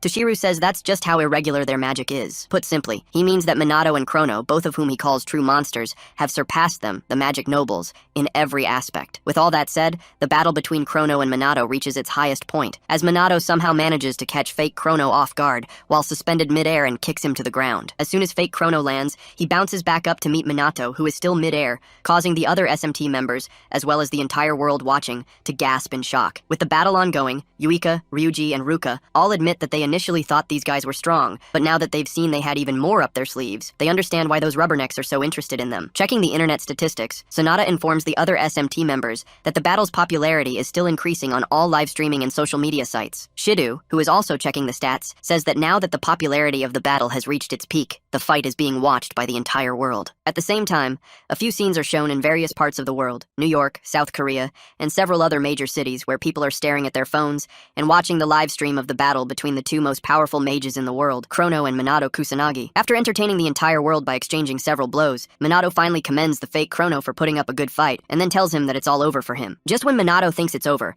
fake Chrono activates a level 9 dark magic spell, Shadow Scythe, and attacks Minato with it. Attempting to end things, Minato uses level 10 null magic, Gigant Hex, for the first time, and not only dispels Chrono's Shadow Scythe magic, but also crushes him against a nearby building. Right after seeing the attack, the SMT members go crazy over Minato using level 10 magic and displaying incredible magic power, with Yuika wondering just how strong Minato actually is. Just then, Minato lunges at the half-beaten Chrono, causing the news crew and the chopper above to follow his every move, as they suspect this will be his final blow. Despite every attempt to follow him, the pilot tells the reporter that he just can't keep up with Minato's speed. When the cameraman reports that the video feed got cut, the reporter loses her temper and scolds the poor guy for cutting the feed just when the battle is reaching its best part. As for Minato, when he gets to fake Chrono's location, he pauses and lets his guard down a little. Just when he's not looking, Chrono extends his hands toward Minato and activates a dark magic spell. However, just as fake Chrono's about to shoot the spell at him, Minato tells him to drop the act and fake Chrono instantly disappears. Once he's gone, Minato mutters to himself, thankful he managed to pull off the scam in front of the entire world. As for the anti-monster equipment Takigami made for him, Minato figures it's at its limit since it can only withstand level 9 magic for a short time. He also reflects on how useful and difficult clone magic is, noting that the duplicate he created, fake Chrono, is far weaker than him and barely able to speak. As Minato analyzes the aftermath, Takigami, nearby, thanks the stars that everything worked out. Earlier, when she discovered Minato was secretly Chrono, she was shocked, never expecting him to go that far. Since one can't activate 2 spells at once, she figures Minato had very little time to reactivate Duplicate, a short duration spell. Because he had to use continuous magic constantly, he had no time for any other spells. That's why she prepared anti-monster equipment with automatic magic. By using gear that casts spells automatically, even while unconscious, it became possible, at least in theory, to use multiple types of magic at once. Despite knowing this, Takigami realizes Minato still needed immense magical power and control to manage the double mentally. Otherwise, it might have gone berserk and attacked onlookers. All things considered, while using huge amounts of magic and still maintaining control, Minato managed to stage a thrilling battle with himself. Only Ichikami Minato, she says, is capable of such brilliance. With the match over, Minato calls Leona, claiming to be Chrono, and tells her to stop jamming the broadcast. Leona asks if it's over, and Minato confirms it. Then, she calls Chrono by his real name, Minato, and tells him nobody will chase after Chrono anymore after this stunt they pulled. Shocked, she knew, Minato asks when she found out, and she admits she's known for a while but saw no reason to bring it up. When asked why she's only saying it now,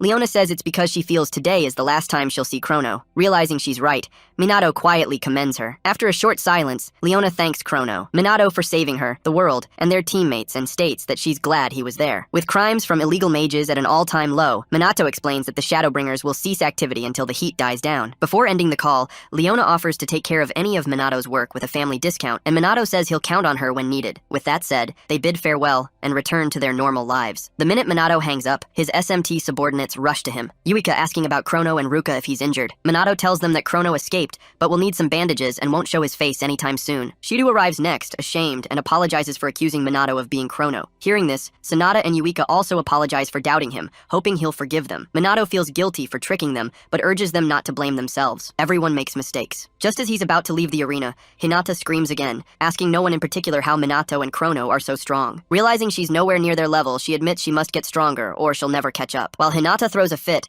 Tusharu, surprised Minato still has energy left, wonders how much magic power he really has. Meanwhile, Minato thinks about how he proved Chrono and he are separate and quickly heaves a sigh of relief, noticing his charade worked. Now that BR is abolished, he figures the Shadowbringers aren't needed. Still, Kuroi's final words about him being a pawn linger in his mind. For now, though, he's glad the most urgent problem is solved. A few days after the battle, Minato begins endorsing tea products, streaming training sessions with the SMT, launching merch with creators, and appearing on live TV to discuss his awakening and brutal training regimen. One day at school, Minato gets swarmed by girls wanting to shake hands, hug him, or marry him. Watching this, Ryuji, Ruka, and Yuika wonder if their now famous boss will be okay. What they don't know is that Minato is losing his mind from all the attention, viewing the girls as exhausting. Fed up, he jumps out a window and runs away from school, cursing Shido for pushing him into public appearances. Just when he thinks he's safe, a horde of fangirls finds him and gives chase. He spends most of the day running and begging them to leave him alone. Later back home, Ruka and Yuika ask if he's okay. Minato assures them he is, then asks about the move. They tell him they've cleaned everything while he was busy escaping. Thanking them, Minato listens to Yuika talk about their new place. A 3-room apartment, meaning everyone gets their own room. As they realize they won't see Minato's sleeping face anymore, both girls turn red and look away, leaving Minato confused by their behavior. His phone rings. He walks to the balcony and answers Takigami's call. She asks if he has time to talk, wondering if everything's fine after the recent chaos. Minato assures her everything went smoothly thanks to her, though he admits it's still unsettling. Takigami laughs, saying popularity is a hard thing to handle. Minato then tells her to call him anytime since she's not only a good friend, but also the only one who knows his true identity. Hearing this, Takigami thanks him for the offer and hangs up. Moments after the call, she picks up a photo of herself with 2 girls and quietly wonders what to do about her own situation. Sadly, not much information is shown to explain what happened after that. A few days later, dozens of new SMT recruits gather at the MPD training field, all hoping to either join the same squadron as the Mizuha sisters or train under the infallible Captain Minato. As they arrive, Yuika expresses her shock at seeing more recruits than expected, but Ruka tells her they're only there because of Minato, nothing else. In any case, Ryuji notes that while they may have enthusiasm, he hopes they can endure Minato's hellish training, or it'll be over for them. Soon, Minato graces the training field with his majestic presence, instantly making the recruits melt in admiration at the mere sight of him. While they shower him with compliments, Minato, tired of all the glazing, releases a huge burst of threatening magical pressure that stiffens the recruits' bodies, leaving them scared stiff. Once they quiet down, Minato commends them for their resilience and states that, although he was initially planning to go light on the first day, he now sees there's no need for that. The other SMT members know their boss is pissed, but unfortunately for the recruits, they're completely unaware. So, when Minato puts them through his usual brutal magical, physical, and mental training, the recruits quickly gas out and begin complaining, some even accusing him of hazing them until they give up. Just when they think it's all over, Yuika and the others continue firing magical spells at Minato's barrier. Seeing this, the recruits gasp in shock, realizing this is way beyond any normal training. Eventually, Minato ends the day's session and informs everyone, including the recruits, that they'll be measuring their magic power afterward. He gives them a 5-minute break before heading to the testing room. As they watch him walk off like training was nothing, the recruits conclude Minato is a monster. Meanwhile, Ryuji and the Mizuha sisters reflect on their own mistakes and make plans to improve for the next session. Seeing this, the recruits also label them as monsters. One simp even cries as his mental image of the sweet Mizuha sisters crumbles. Moments later, the magical power of each SMT member is measured. Yuika clocks in at 120,000, Ruka at 118,000, Ryuji at 105,000, Sanada at 100,000, and Shido at 112,000. These numbers leave the recruits shaken, wondering if the SMT members are as powerful as the magic nobles. Minato explains that Yuika's magic power power was originally only 2,000, but through perseverance and hard work, she reached her current level. Inspired, one recruit asks if they can become that strong. Minato assures them they can, if they're serious. The recruits, reinvigorated, strengthen their resolve to grow. After the speech, Minato analyzes the other's MP and concludes they should be capable of defeating a chief demon solo or a demon general if they fight together. Despite their progress, Minato knows it's still not enough, with the demon king and demon god yet to be dealt with. While spacing out, Shido approaches, wanting to talk. Judging by his face, Minato senses bad news is coming. Hours later, Minato finds himself in a suit, attending a collaborative event between the Mage nobles and the SMT, grumbling about how stressful the party is. Before he explodes, Shido also suited up, thanks him for coming. Though Minato agrees that collaboration is important, he questions whether a full-on party is necessary. Shido apologizes, explaining that the magic nobles are likely using the event to celebrate their return to power. As the BR incident helped raise the police's reputation, realizing he can't avoid the party, Minato just stands there and pretends to enjoy it. After a moment of silence, Minato compliments Shido's suit. Nearby, Ryuji admits he doesn't think he looks great in formal wear. Refusing to let himself deprecate, Minato showers Ryuji with compliments about his height and physique. Just then, Shido announces the girl's arrival. Yuika appears first in a beautiful flared gown, apologizing for the wait. Next is Ruka, stunning in a long, slender, dark blue dress, also apologizing for taking so long. Then Sonata shows up in a light green flared gown, expressing surprise at how many people came to celebrate them. Yuika turns to Minato and asks if he finds it strange to see her dressed like that. Minato, knowing just what to say, tells her she looks even cuter than usual. He then launches into over-the-top compliments for all three, making them blush at the complexity and pizzazz of his praise. Ryuji, observing it all, concludes that Minato never holds back with compliments. Shortly after, Hinata approaches Minato in her usual angry mood, but this time in a beautiful red gown, flanked by Tushiro and Riku, both heads of their noble families. Unable to resist, Minato compliments her the same way he did the others, prompting Hinata to get mad and demand he stop. Frustrated, she storms off with Riku. Minato, confused, asks Tushiro why he's even there. Tushiro reminds him that he promised cooperation, and this event is part of that. Wanting to avoid small talk, Tushiro excuses himself,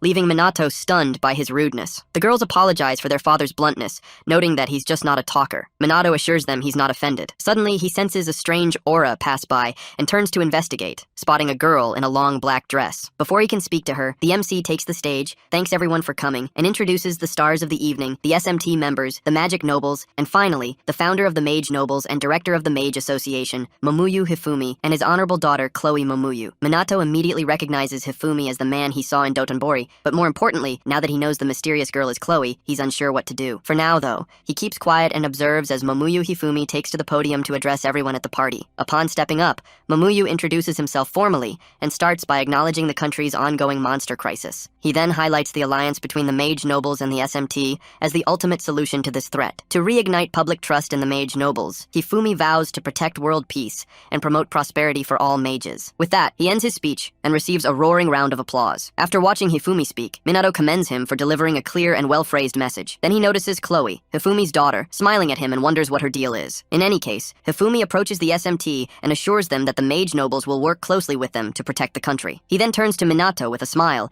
and says he looks forward to working with him. While shaking the old man's hand, Minato returns the sentiment and discreetly analyzes Hifumi's magic power. So far, Minato figures the man has kept up with training. His power level remains impressive. In fact, Minato could swear Hifumi hasn't changed since he first saw him 50 years ago. As he takes a trip down memory lane, Minato recalls the day he met young Takigami and Hifumi at the Mage training grounds. At that time, the Mage Association was welcoming new cadets, and Ichikami Minato, the great sage, was in charge of their training. During the first session, Ichikami boldly told the cadets to attack him all at once. But one cadet, the young Mumu Hifumi, shouted defiantly, calling him a bastard and warning him not to underestimate them. Hearing this, young Takigami Shizuku called Hifumi rude for speaking that way to a living legend. Still, Hifumi insisted he didn't care who Ichikami was. He was going to slam his smug face into the dirt. Together with Takigami, who wielded water magic while he used dark magic, Hifumi launched an attack, but Ichikami, unimpressed, blocked it with a basic level 1 spell, irritating Hifumi even more. Ignoring his outburst, Ichikami used wood spears conjured from the earth spell to take down every cadet. After the dust settled,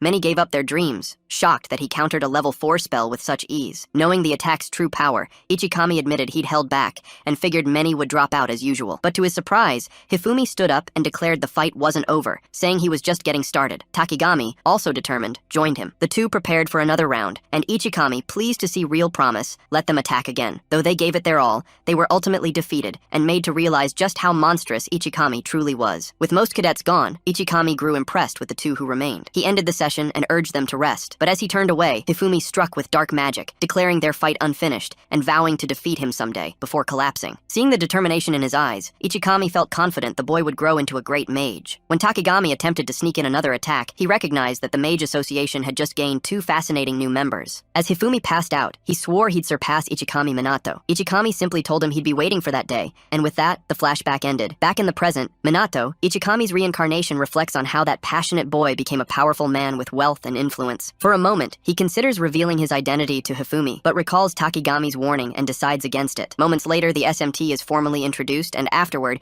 guests are encouraged to mingle. Just when Minato thinks he's free, Chloe approaches him, introduces herself, and says she's been interested in meeting him for some time. He compliments her as a mage and says he'd be happy to chat. Chloe chuckles at the praise, but humbly admits she's nowhere near his level. Minato agrees. She doesn't seem to possess great magic power or much elemental control, but something about her feels off, and he can't pinpoint it. For now, Chloe says she hopes to get along with him, trusting her intuition. Minato carefully considers his reply. Nearby, Ruka and Yuika feel uneasy watching Chloe and Minato converse. Realizing it's probably just introductions, they try not to overthink it. Around this time, Chloe tells Minato she's looking forward to working with him, and he says he feels the same. As they shake hands, Chloe senses his magic, and notes that she's glad he's a good man. With nothing more to say, she assures him they'll meet again soon, and walks off. The next day at school, Minato endures his usual round of harassment from the girls. Just as he's about to snap, the teacher enters and tells everyone to settle down for a new transfer student. Moments later, Mumyu Chloe walks in. After introducing herself as a student from the Kamui Mage Academy, she takes her place, leaving Minato stunned as he never imagined she would transfer to their school. The minute the other students set eyes on her, they instantly recognize the pretty girl as Chloe Mumyu from the previous day's event, and some comment that it's their first time seeing someone from the Mumyu conglomerate appear in public, since that alone is rare. Shortly after her introduction,